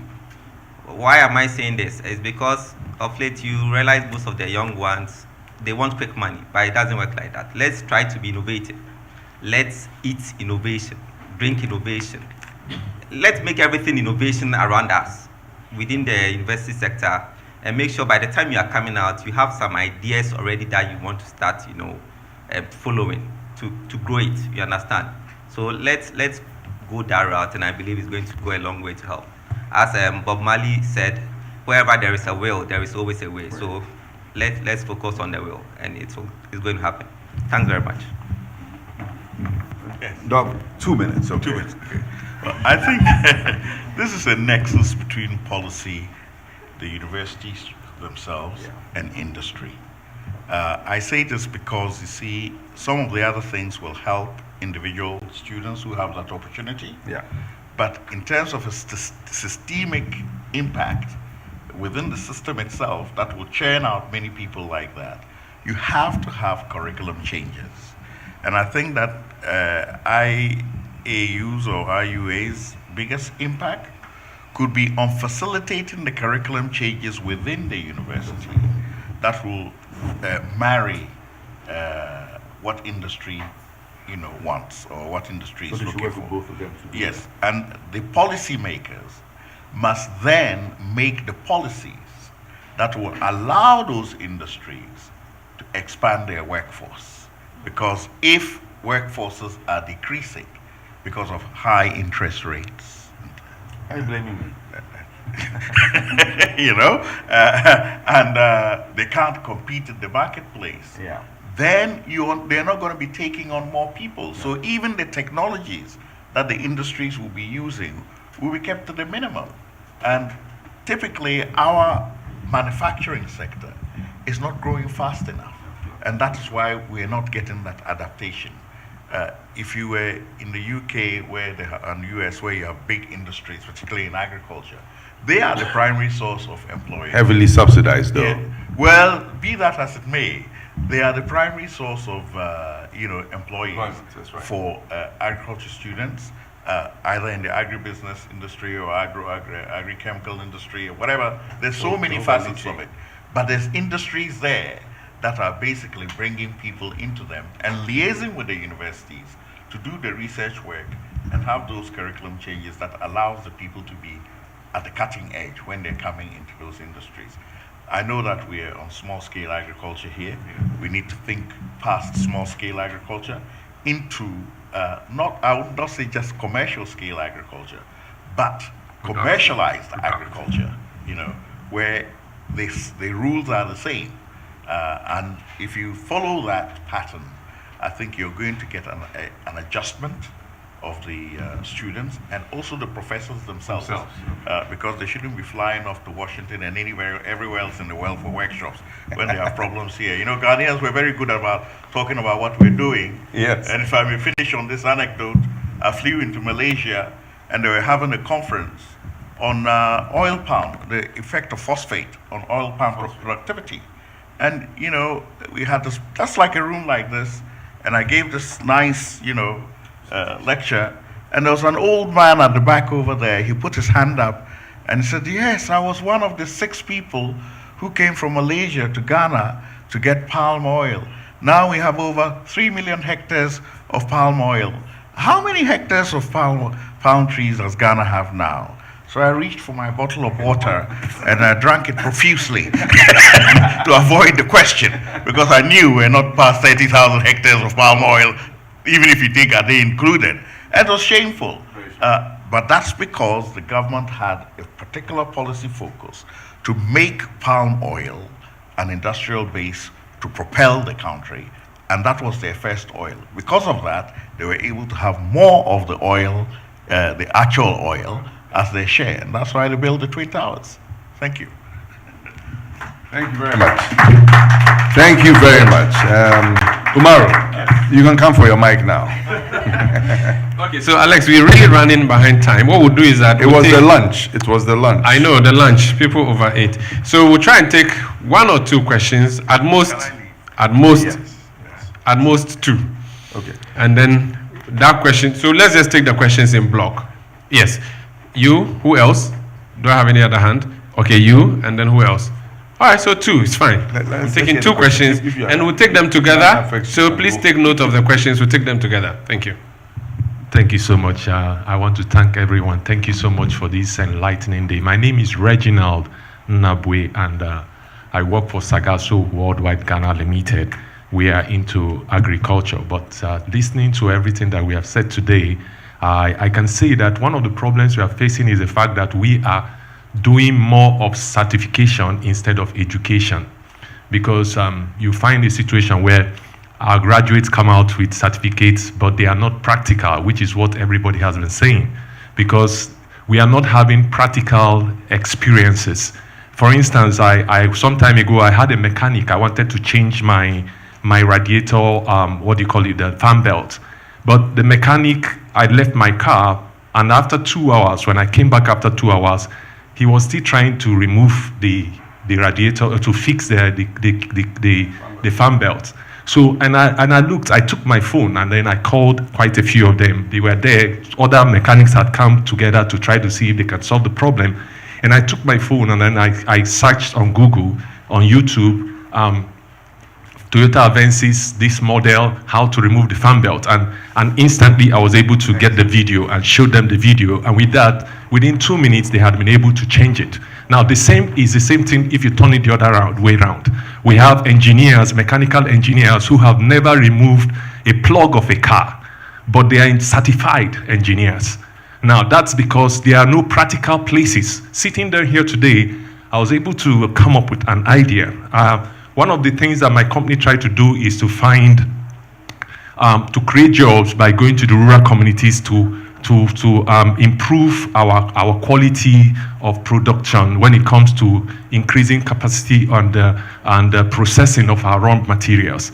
I believe that we can actually look at the possibility of having to liaise with the universities and the companies, create a business relationship between manufacturing companies and the universities, where we have a platform where outlets, for instance, engineering school, engineering businesses, farming businesses, where the universities can send their students directly to these outlets to have practical experiences. Because if they are not having practical experiences, we are not going to be able to go forward. So my question is this: how can we have partnerships that encourages this kind of synergy, where we have a database of businesses from all over the country, and then that liaises with the universities directly, so that the universities can be sending their students to these businesses to have practical experiences? Thank you very much. Thank you. Thank you so much. Yes. Okay. I'm Awa Charity Aduchumwa, a student of CAF University College. And my question is, from what he said, is true. All the universities in Ghana, let me take Ghana, some of us, they teach us more about the theory, and the practical part is just a little bit. So without the internship, some people are not able to do a lot more of what they want to do when they go out of school. And it will be like, it's only the theory that they know. They know just a little or few of the practicals. So I want to know, what do you expect from such students, or even the university as a whole? Thank you, Alex. I said two, but there's a gentleman who came all the way from Liberia. It's not fair to our former football friend if we don't get that question. So, thank you. My name is Dekonti T. Sawie from Liberia. Let me say thank you to our panelists and IAU for the organization of this unique program. My question is that we've been discussing scaling this project. Is there any framework have been designed for scaling of this project? And if there is a framework, what timeline do we expect that this project will be taken to my country, Liberia? Thank you, Alex. So 3 questions. I need you to clear this in 3 minutes. The good news is my panelists here can answer the first 2. And the third one will go to the British Council. I am going to volley it to the British Council. Fantastic. And then after that, we can wrap it up. Yes, so you have 2 minutes then. Okay. So I will start because this is an area I am very passionate about with regards to internships and giving opportunities to young people in the university so they have practical knowledge. Remember I mentioned that I worked on the rig, the one we are decommissioning now in Saw Pond in 1983. It was my first exposure to work. I had studied pumps, I had studied everything, thermodynamics, anything you can imagine in chemical engineering. But I had never seen a pump, a butterfly valve before. When I got onto the rig, I was like a kid in a candy store. Everything I learned was there. I spent hours going through everything, going back to my books to read, to understand it a little better. So I'm really passionate about making sure that we give young people hands-on training, and it shouldn't be only be in the 3rd year. It should be every year. And my plea to industry, and everybody talks about budgets, but this is some sort of corporate social responsibility that industry has to give to academia.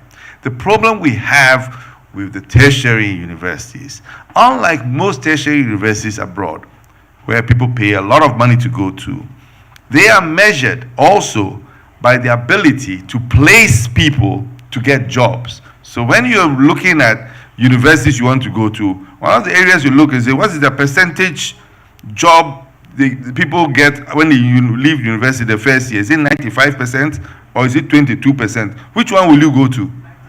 So if Legon is showing 21% and Ashesi is showing 92%, which one will you try to go to? And why, if everybody is going to Ashesi, what will happen? The cost will go up because they can charge more for that.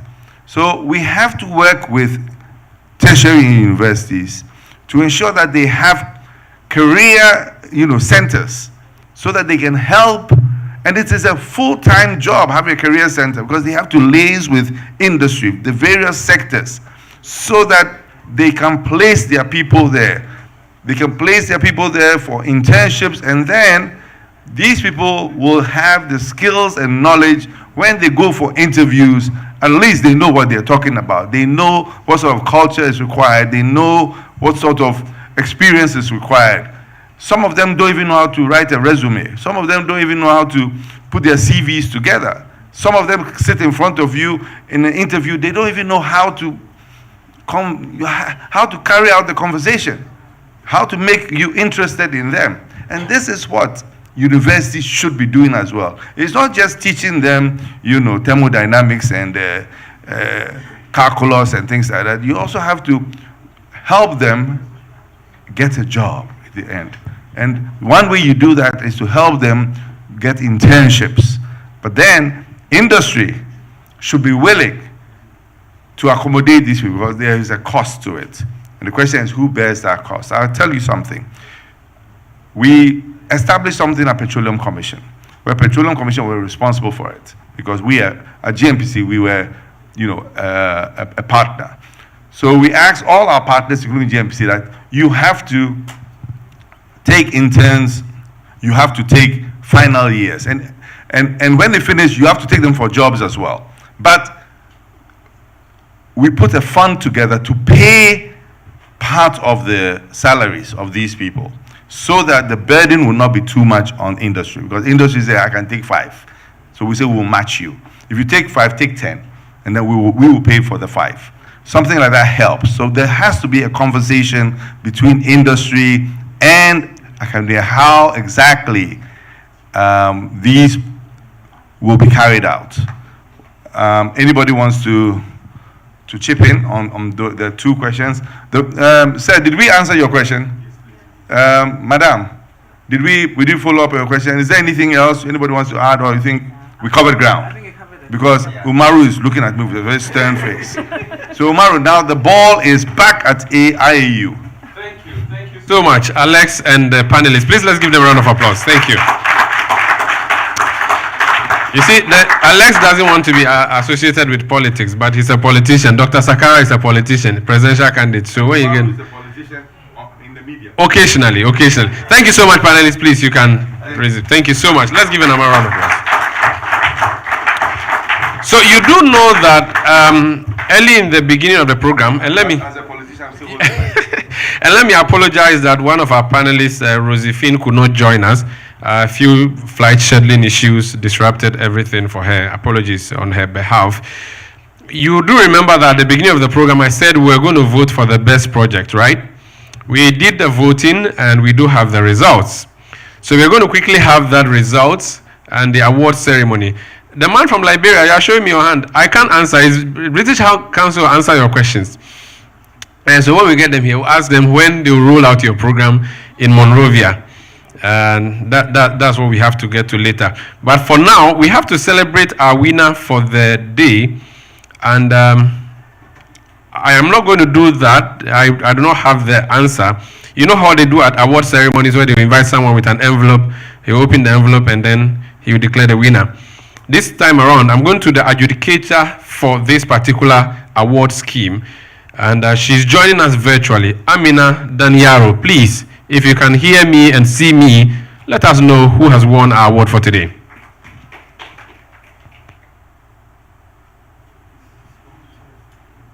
As mentioned, my name is Amina Daniaro, and I am the Executive Director at ECHO London. My team and I have been adjudicating the IAU voting entries. I would like to add that we are in no way connected to the British Council, its partners, or any participating projects. We have received a total of 1,494 votes which is a fantastic number considering the voting process has only been running for less than 2 weeks.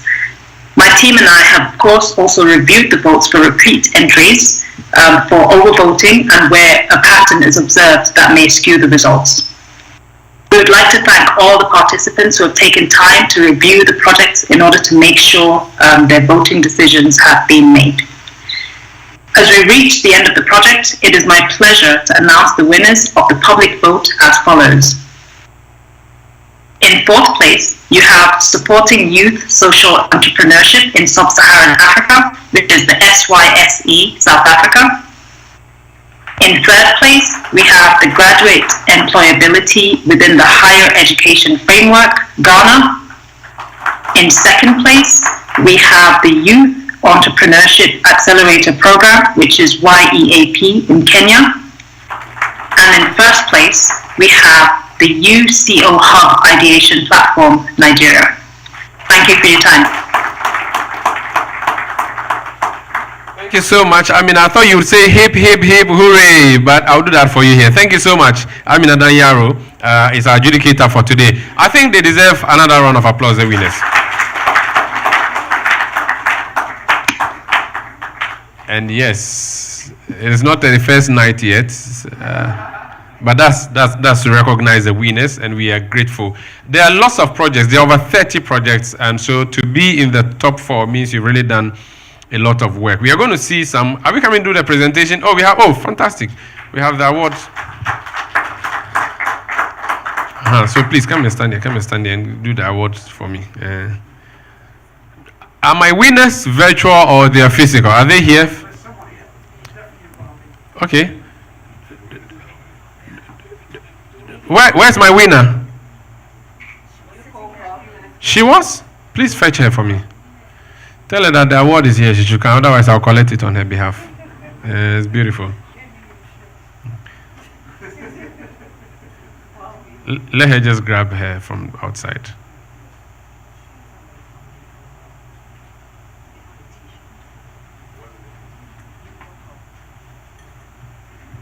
Is anybody from UCO Hub here? Where is the person?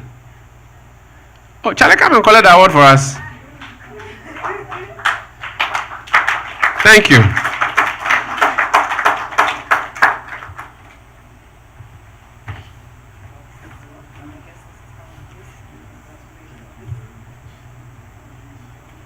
Okay, collect the award with 2 hands.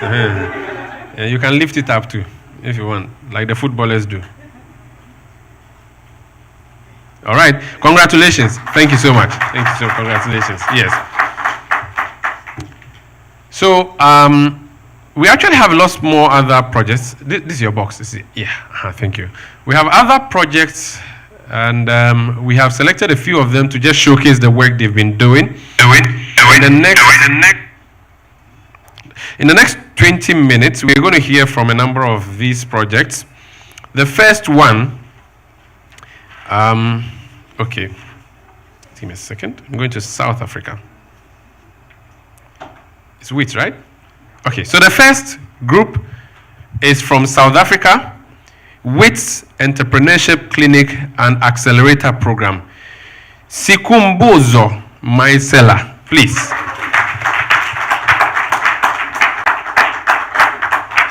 Over to you. You have a few minutes. Thank you, sir.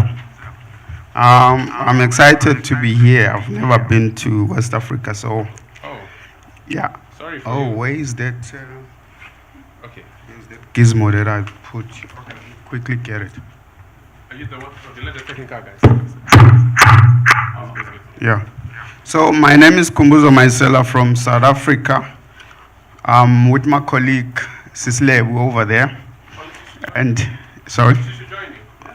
Sislebu, please come through.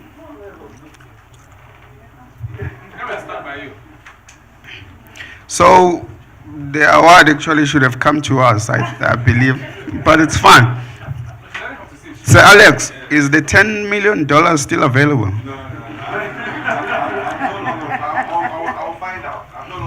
Well, that's fine. I'll come to you, definitely. And the gentleman who Googled how to get a fan belt removed, where is he? Okay, so I'm going to answer your question. hopefully.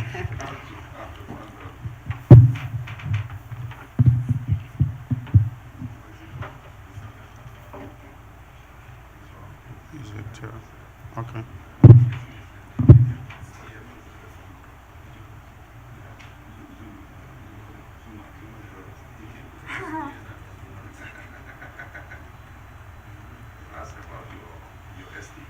We noticed you came with a blunt spear. Your first Yeah, time in West so, Africa. so basically they took it away from me at the airport, so I couldn't bring it. So, how do I, is it? Are you tech challenged? Yeah, do you need help? Bro, can you help him? I should see it over there. West African computers slightly differ from Southern ones. Okay, but let me introduce our project. So, or maybe give you some context on how we even got to the project that we ended up implementing. In South Africa, we are facing a serious challenge. Jobs are very scarce. In fact, one of the studies that I read recently mentions that we now have the highest unemployment rate in the world. Yes, South Africa. So, but then we've got about 22 universities or so, and they are world-class universities. And the problem that we've had with our universities is that they've been preparing students for corporate careers rather than enabling them to employ themselves and others. So there needs to be that shift. I just want to show you some stats, but my computer is disappointing me here. So what we then did was we answered the question that the gentleman asked. I mean, how do universities pivot from preparing students for corporate careers to enabling them to employ themselves, basically? So we said, okay, fine. The university is basically a hub of every trade that you can think of. Anything you want, you can find at a university. All the things that entrepreneurs need, all the support that they need can be found at your university. Let me say 90% or so of it, because I mean, when it comes to funding and all of that, then they need to go to outside stakeholders. So what we did was we implemented a project where we are trying to make the university a key stakeholder in the entrepreneurship ecosystem. Basically, the university is supposed to drive the ecosystem. We did this by copying a long-standing idea that's very successful within the university. So there's something called the Vets Law Clinic. So the Law Clinic is a platform for students to practice what they've learned at the law school while they are still inside the university. So your indigent families would come to the university and bring their cases that they can't pay for. And what the law students then do is they practice by becoming lawyers for those families. In the entrepreneurship clinic, what we then do is you bring your idea and we help you implement the idea. We throw students at you. We call them clinicians.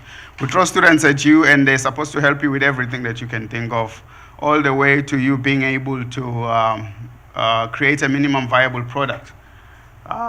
And you write your business plan. They basically do the entire thing to help you through your startup process. And then you go out there to potential investors with a solid product that you can say, okay, fine, this is my business. I've been to the Vets Entrepreneurship Clinic, and this is what they've helped me with. I have got something to display. So say Alex and his $10 million, basically, when you come to him, after having spent time at the Vets Entrepreneurship Clinic, you've got something to show that you can invest in rather than just throwing money in a pit. how do we do that? We basically spoke to everyone at the university. We connected all the schools. We mapped the ecosystem within the university, and we're bringing all those people together. So what the clinic does, it is the glue of the ecosystem within the university.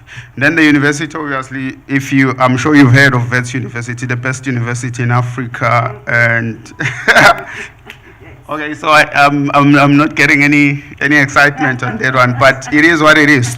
So if you've heard of it, it is a very strong university. It's got its tentacles everywhere, basically. It created the economy in South Africa, I'd like to believe, because it was the School of Engineering. It was the School of Mining Engineering. So it did the heavy lifting and built Johannesburg. So we've got, its connections are vast into the economy. So what then Wits does is it connects us with corporations, funding agencies from the government, NGOs. I wish I could show you this. This is where the business is. Okay, that's fine. So, so what then you do is, you go to our website if you're an entrepreneur, you submit your idea. If it's an idea, you submit it through our Wits Entrepreneurship Clinic website. Or if it's a business that you need to grow, you also submit it through the website. And then you ask for the help that you ask for. And then we assign a clinician to you. We also assign mentors.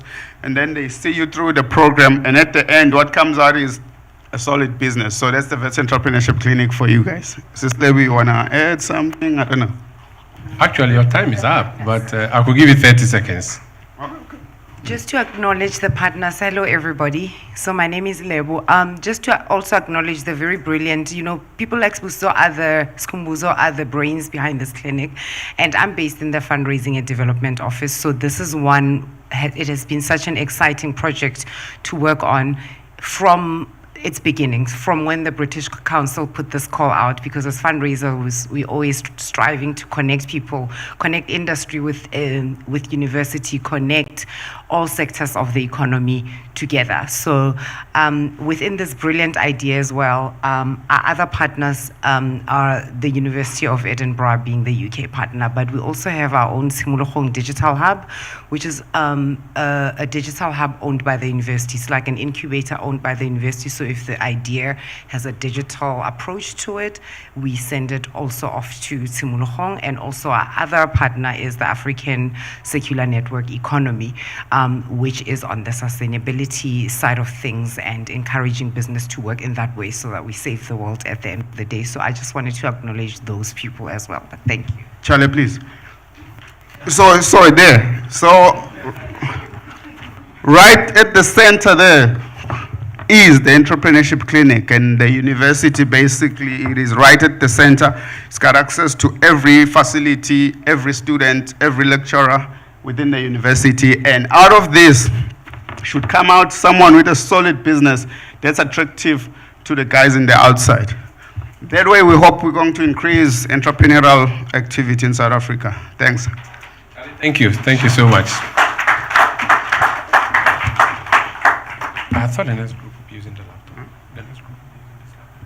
No. All right, thank you. I think we should give them another round of applause, please.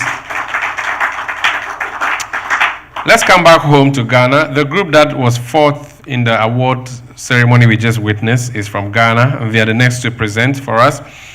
And that's from Ghana, Graduate Employability Within the HE Framework, the Ghanaian Perspective. And as Christian Winful will do that for us.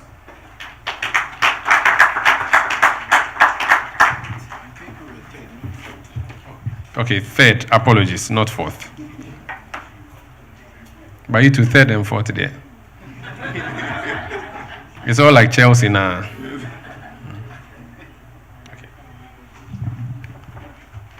Yeah, thank you. Yeah, I'm standing on the existing protocol, and because of time, I'll just run through quickly.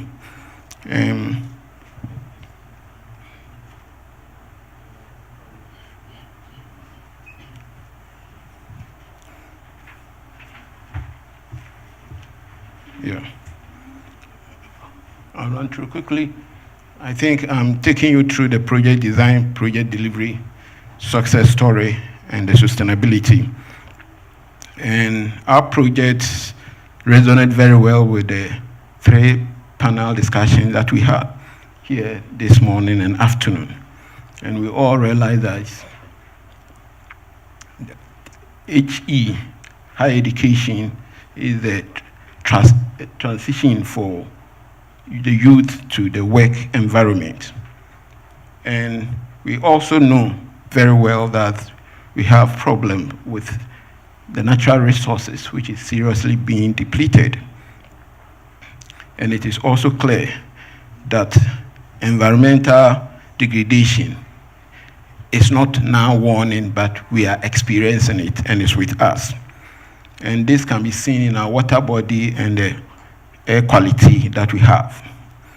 The major problem here also is that graduate unemployment is very, very high. Based on the statistics given, I will not bother you with that. It's extremely high, and we can feel and see it. What then is the problem? How do we resolve that? And this is an indication of a healthy economy. And if you look at the narrative surrounding the relationship between environment and employment, currently we realize that the way we go about businesses will end up destroying more of our natural resources or our environment. So if you say we are solving the unemployment problem, we need to produce more. If you are producing more, it means we are going to degrade the environment the more. So how do we break this relationship to solve unemployment problem and at the same time not to degrade the environment? So we set ourselves several questions. Because of time, I will not look at it. And if you look at the questions resonate from the panel discussions. How do we bring about employability skills? How do we also bring the collaboration between industry and higher education? All were some of the questions that we posed to ourselves. For us to be able to do that very well, we decided to really abreast ourselves with the situation in Ghana. So we went to 4 regional capitals in Ghana to collect data and information, and you could see some of the evidence of our work for that. After that, we tried to compare our activity with also the other side of the world. We went to UK to really understand the way they also go about their work. And that we really we learned, and we also shared ideas and collaborated on how to solve these particular problems. Through these collaborations and data collections, we then analyze our resource data, and that gives us series of publications to our credit. And the publication, what is very interesting that came up was that we realized for us to break the relationship between environmental degradation and graduate unemployment, we realized the model appropriate would have been social enterprises. And how do we go that? We realize in Ghana and UK that it's a novelty, and the definition is a challenge. And so in our work, we try to say, how then do we really identify social entrepreneurs in Ghana? Because we were saying the best way to solve the unemployment problem and environmental degradation is to come out with social entrepreneurs, not just entrepreneurs. So how do we do that? So we need to really define who a social entrepreneur is, so that the government or anybody at all who want to go in will know. And we realize profit, green environment, and non-profit. If you look at the diagram, because of time, we realize we're able to come out strong, when I say strong social enterprise. And a strong social enterprise is that social enterprise or that business model that looks at profitability and also keen about the environment. And an enterprise that is not keen, is so keen about profit and not about the environment, is what we call the private sector or the weak, strong social enterprise. And most of the business models that we see around operate around the private entrepreneur or the entrepreneur that we know of. We also realize that for us to be able to have the social entrepreneurs operating successfully in Ghana, we realize the structure, the sectors in Ghana do not cover that very well. We all know we have the two main sectors, the private sector and the public sector. And the public sector gives us the public goods, and the private sector gives us the private goods. These two, private entrepreneur then comes from the private sector. But an interesting aspect that came up, which we were pushing further, was that from the panel we said corporate social responsibility is supposed to emanate from the businesses, but how many of them do that very well? We realize the public sector that is supposed to address the social problems and the challenges was really not do that very well. And you could see that from the public sector, we realized that the public sector solving the social problems comes from the political angle. So they rather look at the political solution rather than social problem. So we're proposing that there should be another angle of the public sector that we call the non-political class, and that is where the social enterprise comes from. And that is where we want to hammer on that if you're able to come up with more social entrepreneurs, the problem or the challenge that we have between graduate unemployment and environmental degradation will be addressed, because people coming up as social entrepreneurs will take the environment seriously and also take profit seriously. So out of that, we came out with a curriculum, and we have 7 models. I will not bother you with that. And we have on our stand example of the curriculum. The impact story, success story, we're able to target about 200 students from different universities. And out of that, we have 4 of them here who successfully have started something on their own. And their success story emanated from the interactions that they had with us. And these are examples. You go to our stand, you see them there. And we had a successful dissemination program with British Council. And at the end of it, we gave a certificate to deserving students. And we have 4, proudly saying I have 4 of them here who have successfully started something within, among themselves, from their community. And if you look at the 4 are here in a panel discussion at British Council. They were telling their story, how the program has worked them through to this level. And it was really interesting. They came up with their business model from their community, from where they are, not anything from the skies, or they solve the problems within the community they found themselves. And it's interesting, you go to the stand, you will see some of the products also there. Sustainability of our whole project, we are coming up with a social enterprise institute at IAU, which are strongly working on that. We now have the curriculum, which is also ready. And we are going to run short courses, which will help us, because the normal curricula of IAU, bringing it into will take time, so we run the short courses, and as we try to put it together. We also have been able to make our partners visiting professors to our university, and that is going to help us in the institute.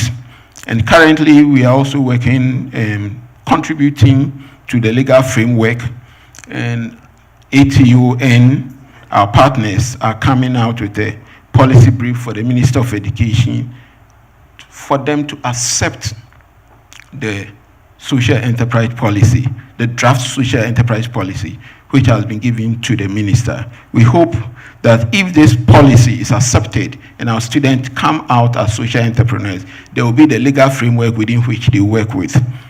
And this is our theme partners, and thank you very much. Thank you very much.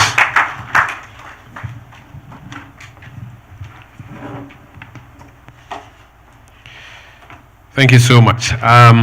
We're going to go on to the next group that's going to do the presentation for us to showcase what they've been doing and to share with us. We're going to Kenya, and the group that is coming up is Co-Production of Youth Entrepreneurship in Kenya, COPIEC, and the representative is Joshua Nyangidi Otieno. Joshua?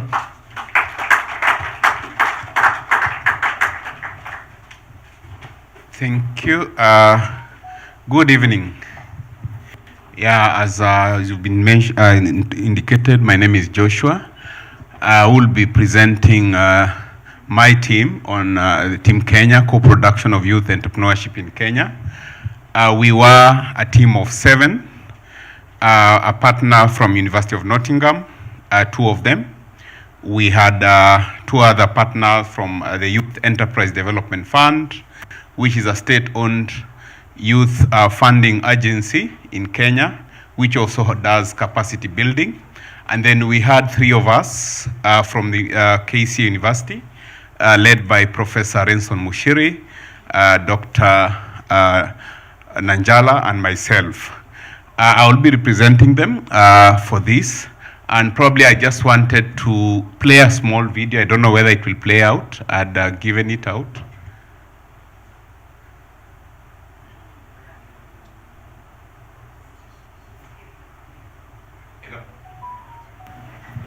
Can you play it?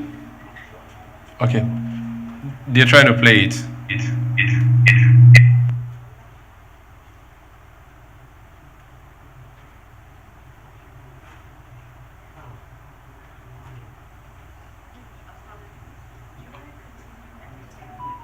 Yes. Okay. So in the project, we decided to ask ourselves what are the issues that are happening in Kenyan universities and basically with the business development enterprise service providers. And what was coming out is that a number of youths were coming out of the universities, just like in the conversations that were coming out here, and they were complaining they were not getting jobs. At the same time, they were not able to create jobs, and they were not able to sustain. Even if they created, they were not able to sustain. So we set out to find out, based on the university curriculum that we had, KCA has been running an entrepreneurship program, and it has also embedded entrepreneurship in most of its programs. So after looking at that, we went out to look at our graduates who had graduated, and we wanted to look at their lived experiences. Having gone through this particular program, and they are out there. Now they were able to reflect back and tell us, in actual sense, what was their experiences.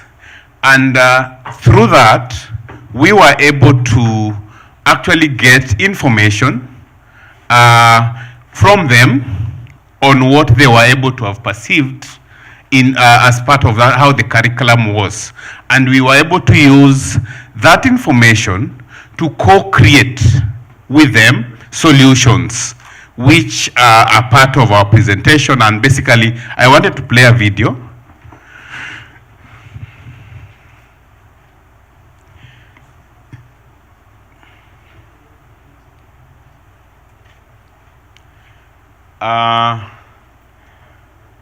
It seems I am still not able to.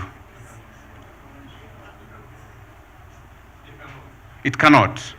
Yes, so then I'll just indicate what we've been able to do. So for that reason, we were able to get their lived experiences, and on the basis of those lived experiences, we were able now to co-create with them solutions.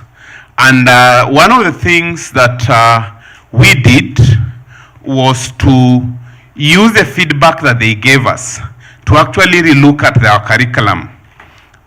We went back trying to look at the issues that they were able to raise, why they were having challenges in their ventures or whatever issues, the gaps they were seeing, and we were able to use that to develop or to restructure our new curriculum.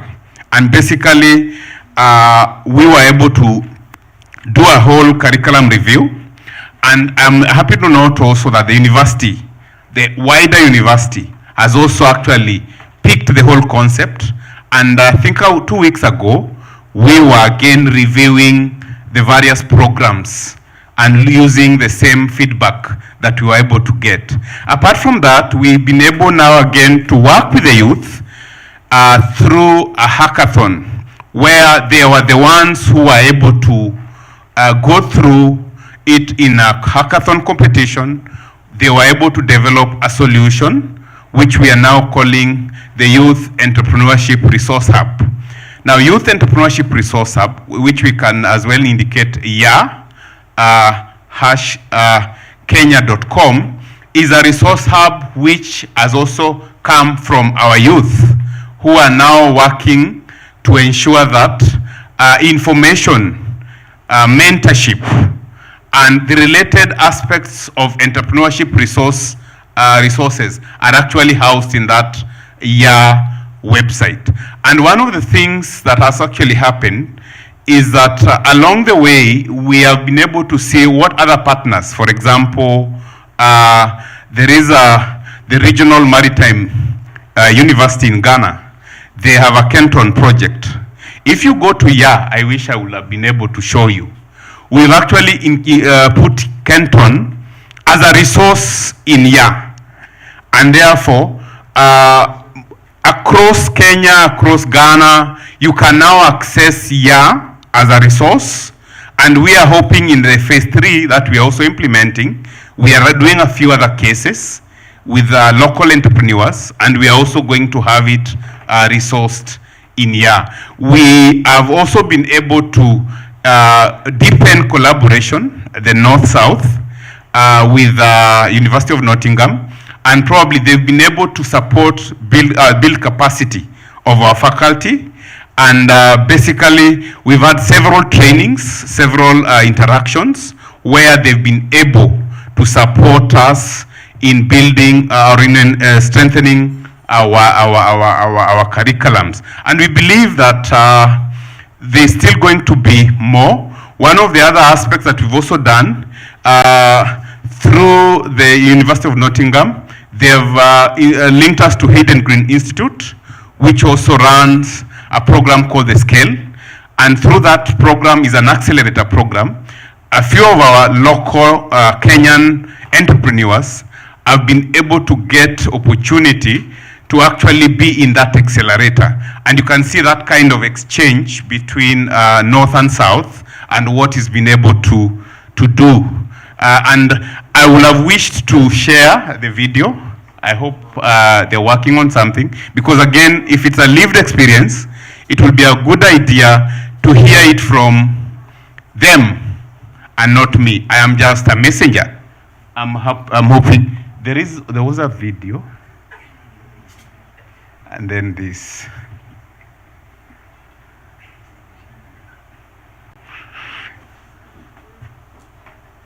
So basically, just to take us through the evidence, we've been able to do that curriculum. This is what I was talking about. Through the SCALE program, we've been able to deepen relationship for North-South, and through this, a number of our Kenyan entrepreneurs were able to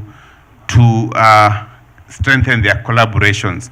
But all in all, I want to thank British Council and the organizers for this, for giving us an opportunity just to share our experiences. It has been a wonderful experience, and we thank God we are still on the field implementing the third phase, and we are hopeful that it will be well. Thank you very much. Thank you, and apologies, the video could not play. Thank you so much, too. The next group is from Nigeria. We have two groups doing a presentation from Nigeria. The first one is Project Differentiate, and it's going to be done by Nosa Uhunamure from Benin City. Welcome, please.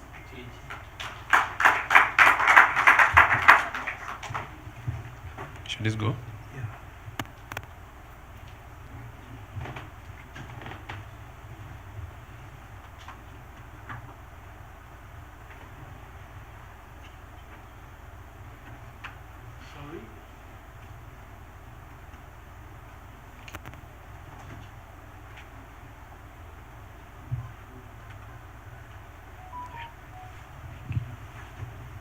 Okay, good afternoon, everyone. I will stand on existing protocol. My name is Nosa Destiny Honamuri from the University of Benin in Nigeria. Our project was Differentiate.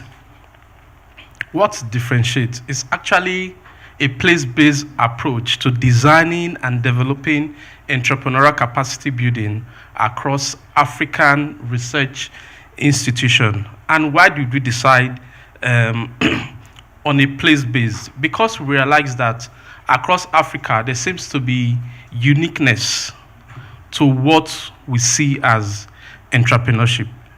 There are similarities and there are differences.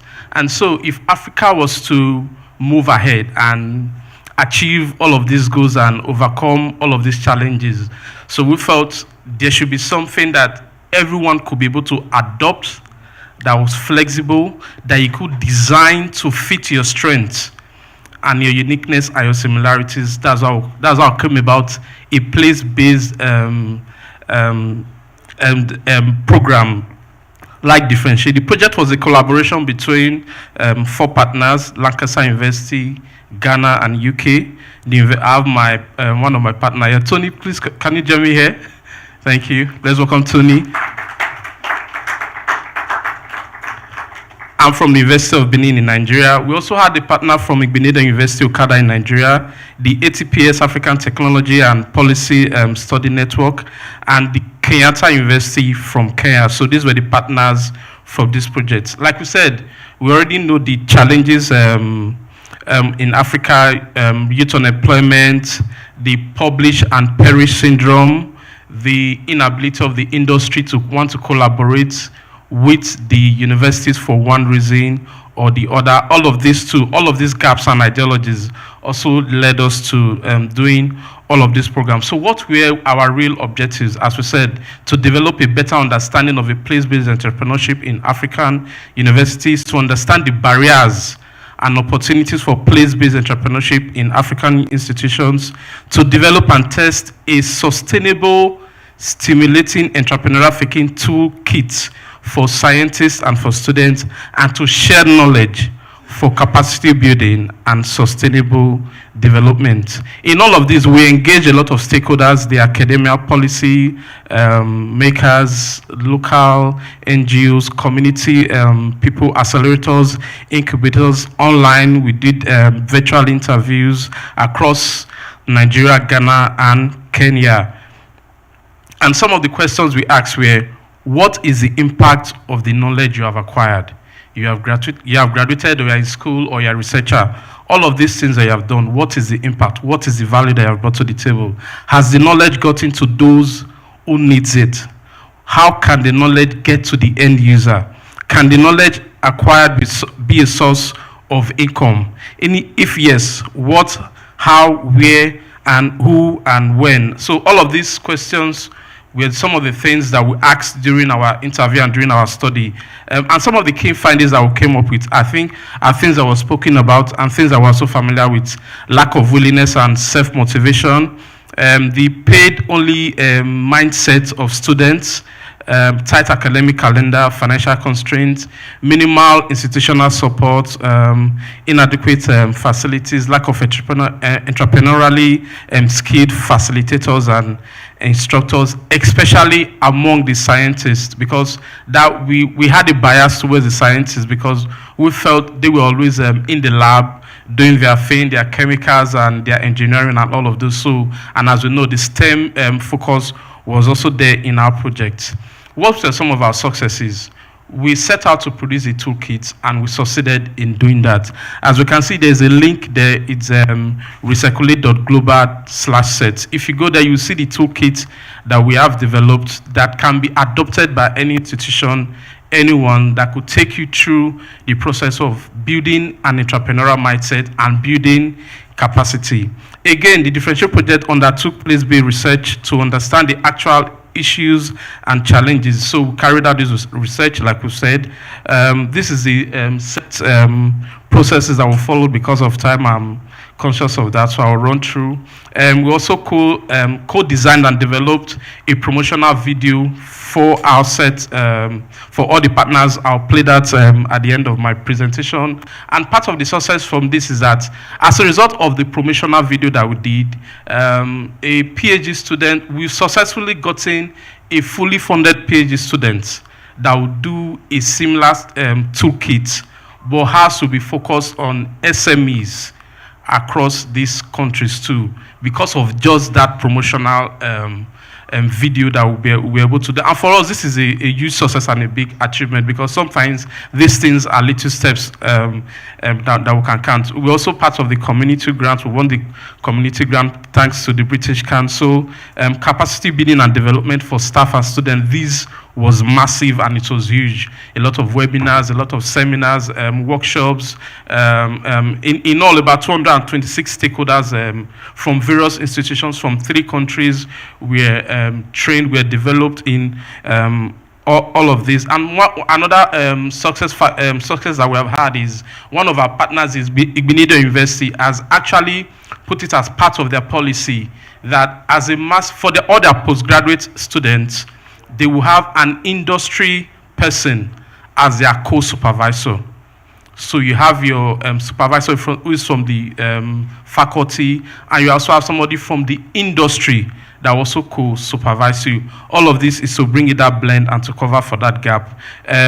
Content of curriculum development. Igbenedion University too, because it is a private university, so it's easy for them to quickly adopt all of these. They are also their curriculum is already work in progress as a result of this. University industry collaborations, we are seeing a lot of it already.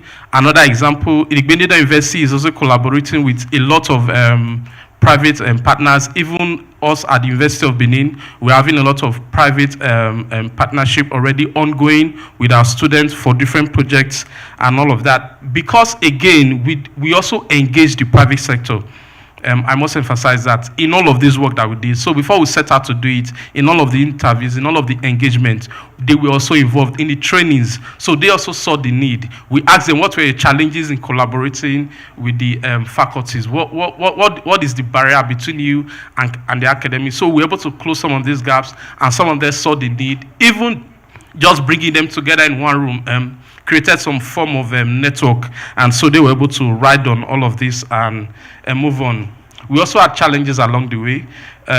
In Nigeria, we are notorious for strikes. The academic staff union was on strike for 8 months, and because the University of Benin, where I come from, was a key partner, that affected us. We were not able to do 1 or 2 activities that we had planned to do, but we then moved it to our partner university, but that still did not deter us. The natural lack of collaboration and partnership between academy and industry, because in bringing them together and doing some of these works, we had some challenges, difficulty in integrating the toolkit in the curricula within a short period of time. We are still working on it. We know it's a long-term project, and it's something that we need to promote before a lot of persons can incorporate that.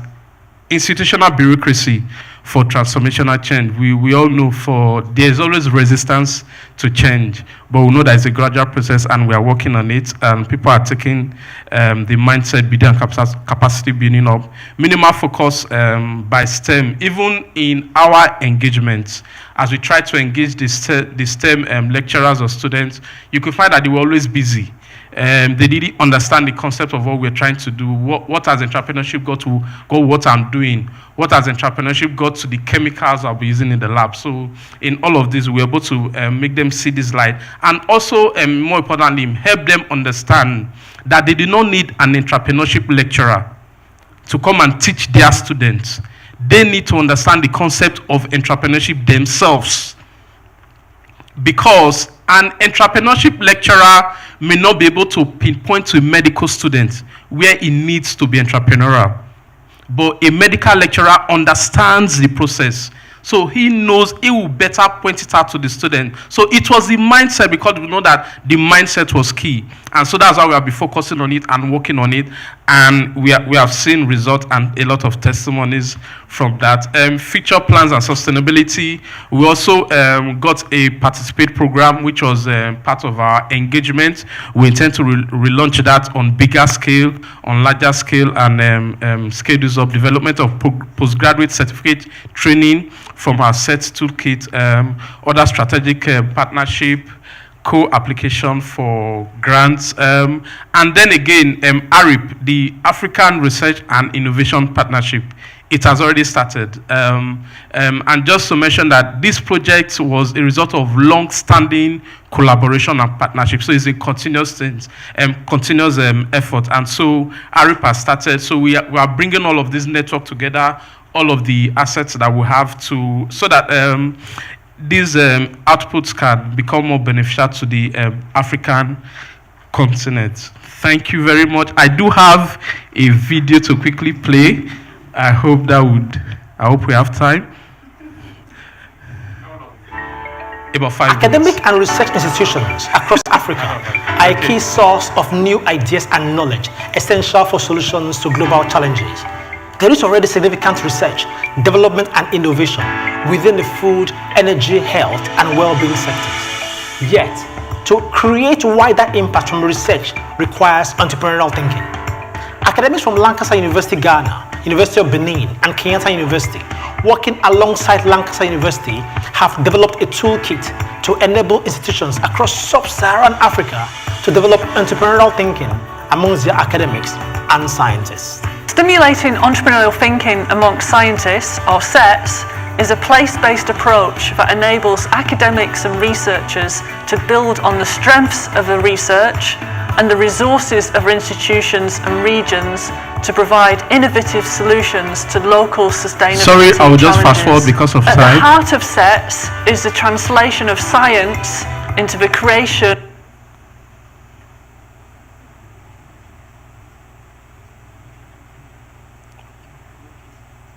No, I think we have to end. Okay. Thank you so much. Thank you so much. So thank you so much, and we thank the British Council for this opportunity given us. And we hope to work more in the future together. Thank you, Differentiate. Thank you. I have a number of students in the hall. Let me just see if I can quickly get one comment or two from a student before we take the last project. Any student who's been impacted by IAU who wants to tell us a story? Can I see a hand? Anybody? How you benefited from the IAU program? Anybody, any student here? How about, okay. Second question.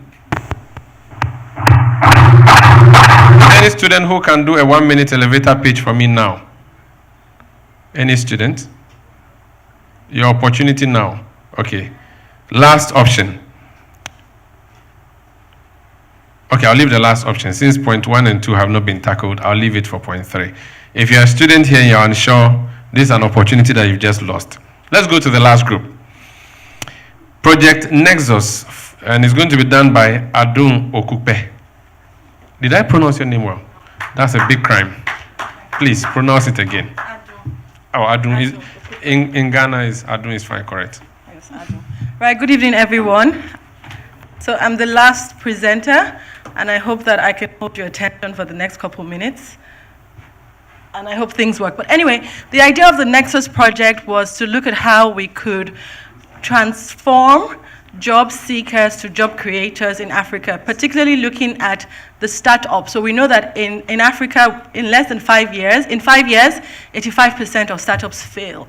And so the idea was, how do we convert this to 85% of startups actually succeeding and thriving? And so phase 1, which is part of what he's going to present. I'm just going to keep speaking. Phase 1 was looking at the different partners. So we worked with a tech hub in Lagos, Nigeria, Africa. So they already have a hub that invites applications from young entrepreneurs to see how they can go through a program with them for 1 year, 2 years to become market ready and investor ready, right? So that idea was you have a product concept and a product design. And so what we did with Lagos Business School as well as with Henley Business School was to say, fantastic that you have a product, but how do you actually have a business that can be sustainable? And that question took us from thinking about the bridge project, which was phase 1, to say, okay, it's not enough to bridge the gap and create access to knowledge, to create access to industry, to create access to mentors, to create access to investors. We realized that the type of relationships, and I think we've spoken about that today through the panel sessions, need to be much deeper than just knowing or going for networking sessions, etc. And so the idea was, can we come up with an interconnected system? And that's how we came up with the Nexus, that also not only expands the relationship across the 3 partners, but deepens this relationship as well, so that we could drive catalytic change.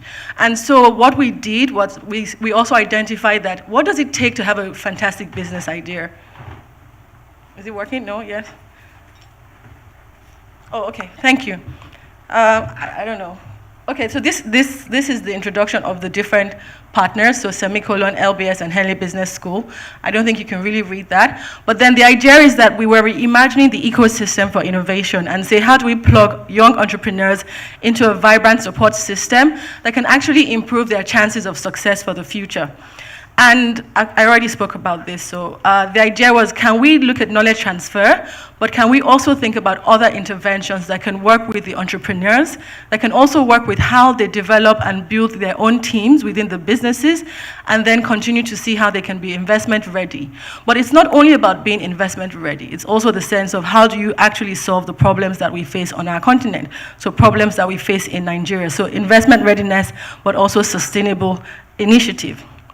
And we've all said this, so this is the reason for that. The idea that we don't have enough jobs for the future population, but also the sense of isolation and disconnect that young people feel in terms of what are the opportunities that they can have and how can they play in this space. And the idea is also that there's a disconnect between the academia and industry, we know this, but also how do we provide a platform for academic partners and industry actors to also engage with the young people. So we didn't assume that the academic institutions and the industry partners didn't want to connect. It was just that they hadn't found a viable place to connect with them. And so that was the idea for us. It's kind of repetitive. So we started with 25 founders who had 15 business startup ventures. So this is a group picture that came up from the Semicolon Africa's entrepreneurship. And what we said was, okay, it's one thing to have a fantastic idea, but then as a person, you're isolated, you're disconnected, you're having to face struggles and challenges and pressures to make money. How can we also work on your personal development? How do we work on your self-leadership skills? How do we work on your coaching skills? How do we help you to address issues about burnout, anxiety, pressure? So we had a coach as part of it from Henley, who was working with us to ensure that the personal development component was covered. We also introduced a reflective journal. So the sense of the questions that the techpreneurs had, and to say, okay, what are these questions you have at the beginning of this section? Over the next couple of weeks, etc., can you come back and answer and see how well you've been able to apply some of the solutions that you've learned from these classes? And then can you also come back and see how you can, how have you solved that problem and what new questions do you have moving forward? I think one of the key parts that we saw that was important, and we were responsible for this at LBS, was saying we needed to also rethink what management education looked like for entrepreneurs. Because again, quite traditionally, we usually educate people for the corporate world. And so we had to rethink the curriculum. And what we did was a human-centered design approach where we asked the founders, okay, we have these buckets that we want to work with you on. What are the questions you have about leadership? What are the questions you have on finance, decision-making, entrepreneurship? What issues do you have and how can we solve that for you? And so what we then did with that feedback was we gave it back to the faculty at Lagos Business School and Henley Business School to come up with workshops and programs that can answer that questions. And so the founders really connected with that because for them, it wasn't lectures as usual, but it was really customized learning, so to speak, and customized teaching that also then was distilled into the sessions they had with the mentors. And who were these mentors? The mentors were the MBA alumni, so our alumni from Lagos Business School who were also young professionals that were working in industry for about 5-7 years. So quite relatable, in terms of age, in terms of experience, but they were able to bring some structure, some insights and knowledge that could help the founders to solve some of their problems. So they had 3 areas of intervention. personal development, management learning, and then the mentorship. And so all of these contributed to their development and well-being. And then what we then did was to say, okay, within all of this, if you need to see how viable your product is and how it can work, can you give an elevator pitch? Can you connect to an investor? And so we also took them through investment readiness assessments so that those that had actually gone through the program could could see how to pitch and to see how they could approach investors. Okay, so these are some pictures of some faculty from LBS and Henley going to semicolon. If you want more information, we have an exhibition stand, so a lot of this detailed information are available for you. But I would say that the key success for us was not only about the partnerships, but also in terms of as partners, we were able to come together, build on our existing relationship, and openly share and innovate, right? And also look at how we can grow together. And then the mentors as well as the founders give some very interesting feedback in the sense that they'd never had any mentor before, they'd never had any coaching before, and they just really, through the program, they were able to see how important and impactful it was to the development of their successful business ventures. So all along, they had always been thinking about, I'm just going to have a nice app or I'm going to have a nice product, but it was now converting them to thinking about having viable, sustainable businesses. And so that's it. So where are we now in terms of phase 3? So phase 3 is our Nexus Plus, and it's furthering to enhance this desire to say, you're techpreneurs, how do you solve societal problems? And how do you also have economic impact? So that it actually deepens their relevance to business, to industry, to policymakers, as well as to academic institutions. And so the idea is that with this phase, we're going to also deepen and better connect them to industry, so that it's the sense of, can some of our founders and some of the companies actually go to be R&D for existing businesses, right? Can you help them solve their problems, or can you provide, a customer, can they outsource some of their issues and challenges to you to solve?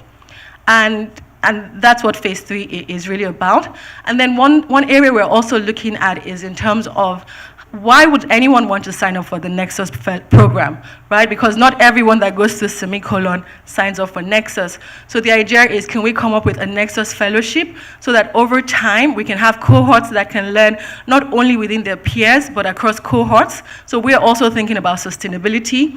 And then can we then start to think about scaling and mainstreaming that platform? Because we have a digital platform that also then makes the Nexus project almost a startup in itself, right? And look at how we will be able to attract not necessarily investment, but also to see how do we create a minimum viable product that will make people want to pay for this, or businesses or industries want to pay for this to get people to join Nexus. So we're going to have Nexus fellows, and we're looking for more companies to work with us, we're looking for more investors to work with us, and I think that that's the end of the session. Right, so this is all gentlemen. I promise that there are more women that are part of this team, but that day we have a few of the Nexus team who went to semicolon for the visit. So like I said, you can get a lot more information on the project from the exhibition stand. And if you need to contact us, well, you can't really spell, you can also contact us by email, or there are QR codes on the postcards that we're going to give you. So thank you. Thank you so much.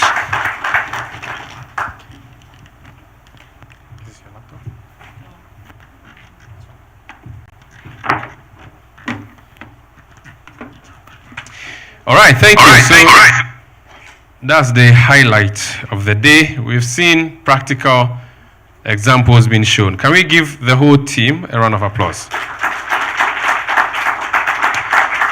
And since she's mentioned the exhibition area, that's something we'll be interacting with further. And there's something that you may have noticed, that the exhibition area was created completely from recycled cardboard and paper. That is something you should take note of. Anytime you're dealing with the British Council, it's important that you take note of that.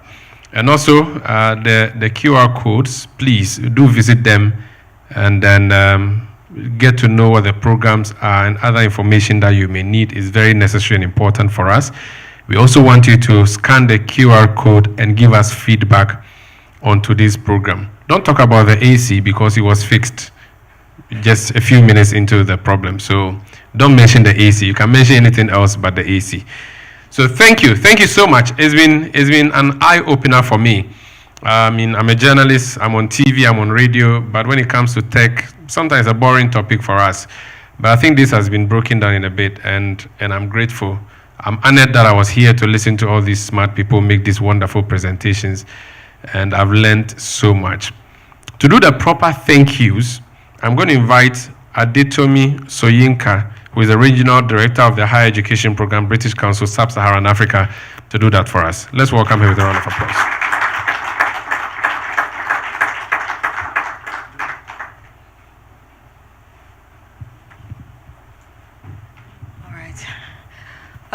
Thank you, everyone. It's been a very long day, and for the people that are still in the room, thank you so much for taking the time and staying back to engage with us even further. So I would like to thank all our partners that came from Nigeria, that came from Kenya, that came from South Africa, that took the time to put together this wonderful presentation. Thank you, even though you were giving grants and all of that, for putting in the work, working on the program, and taking the chance to partner with us on IAU. It was an experiment that we all went through. Sometimes it was really pleasant, sometimes it wasn't. But you stayed in there, you did the work, and we've got a fantastic story to tell. We're hoping that we can extend this. So the man from Monrovia, Liberia, I think he's left. You're here, there you go. So I don't have a time scale for you. It's about scaling, it's about resourcing, it's about money. We're hunting for the money now. When it will get to Liberia, I have no idea. But be sure that even if the physical program doesn't come to you, we're hoping that we can get at the very least the knowledge and the learning across so that you can utilize it in your own environment as well. So thank you. I won't take up much of your time. There's tea at the end of there's tea on the corridor. Please do take the time to have some tea on your way out, and take the time to engage with our exhibition, and have a safe trip back to your various destinations. Thank you so much. Thank you so much, Adetume, and thank you all for being a wonderful audience. My name is Umaru Sanda Amadu. It's great being your MC for today. Have a lovely day.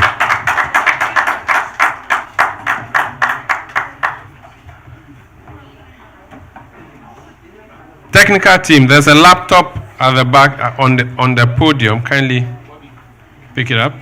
And there's a cable. Technical team, laptop and a cable.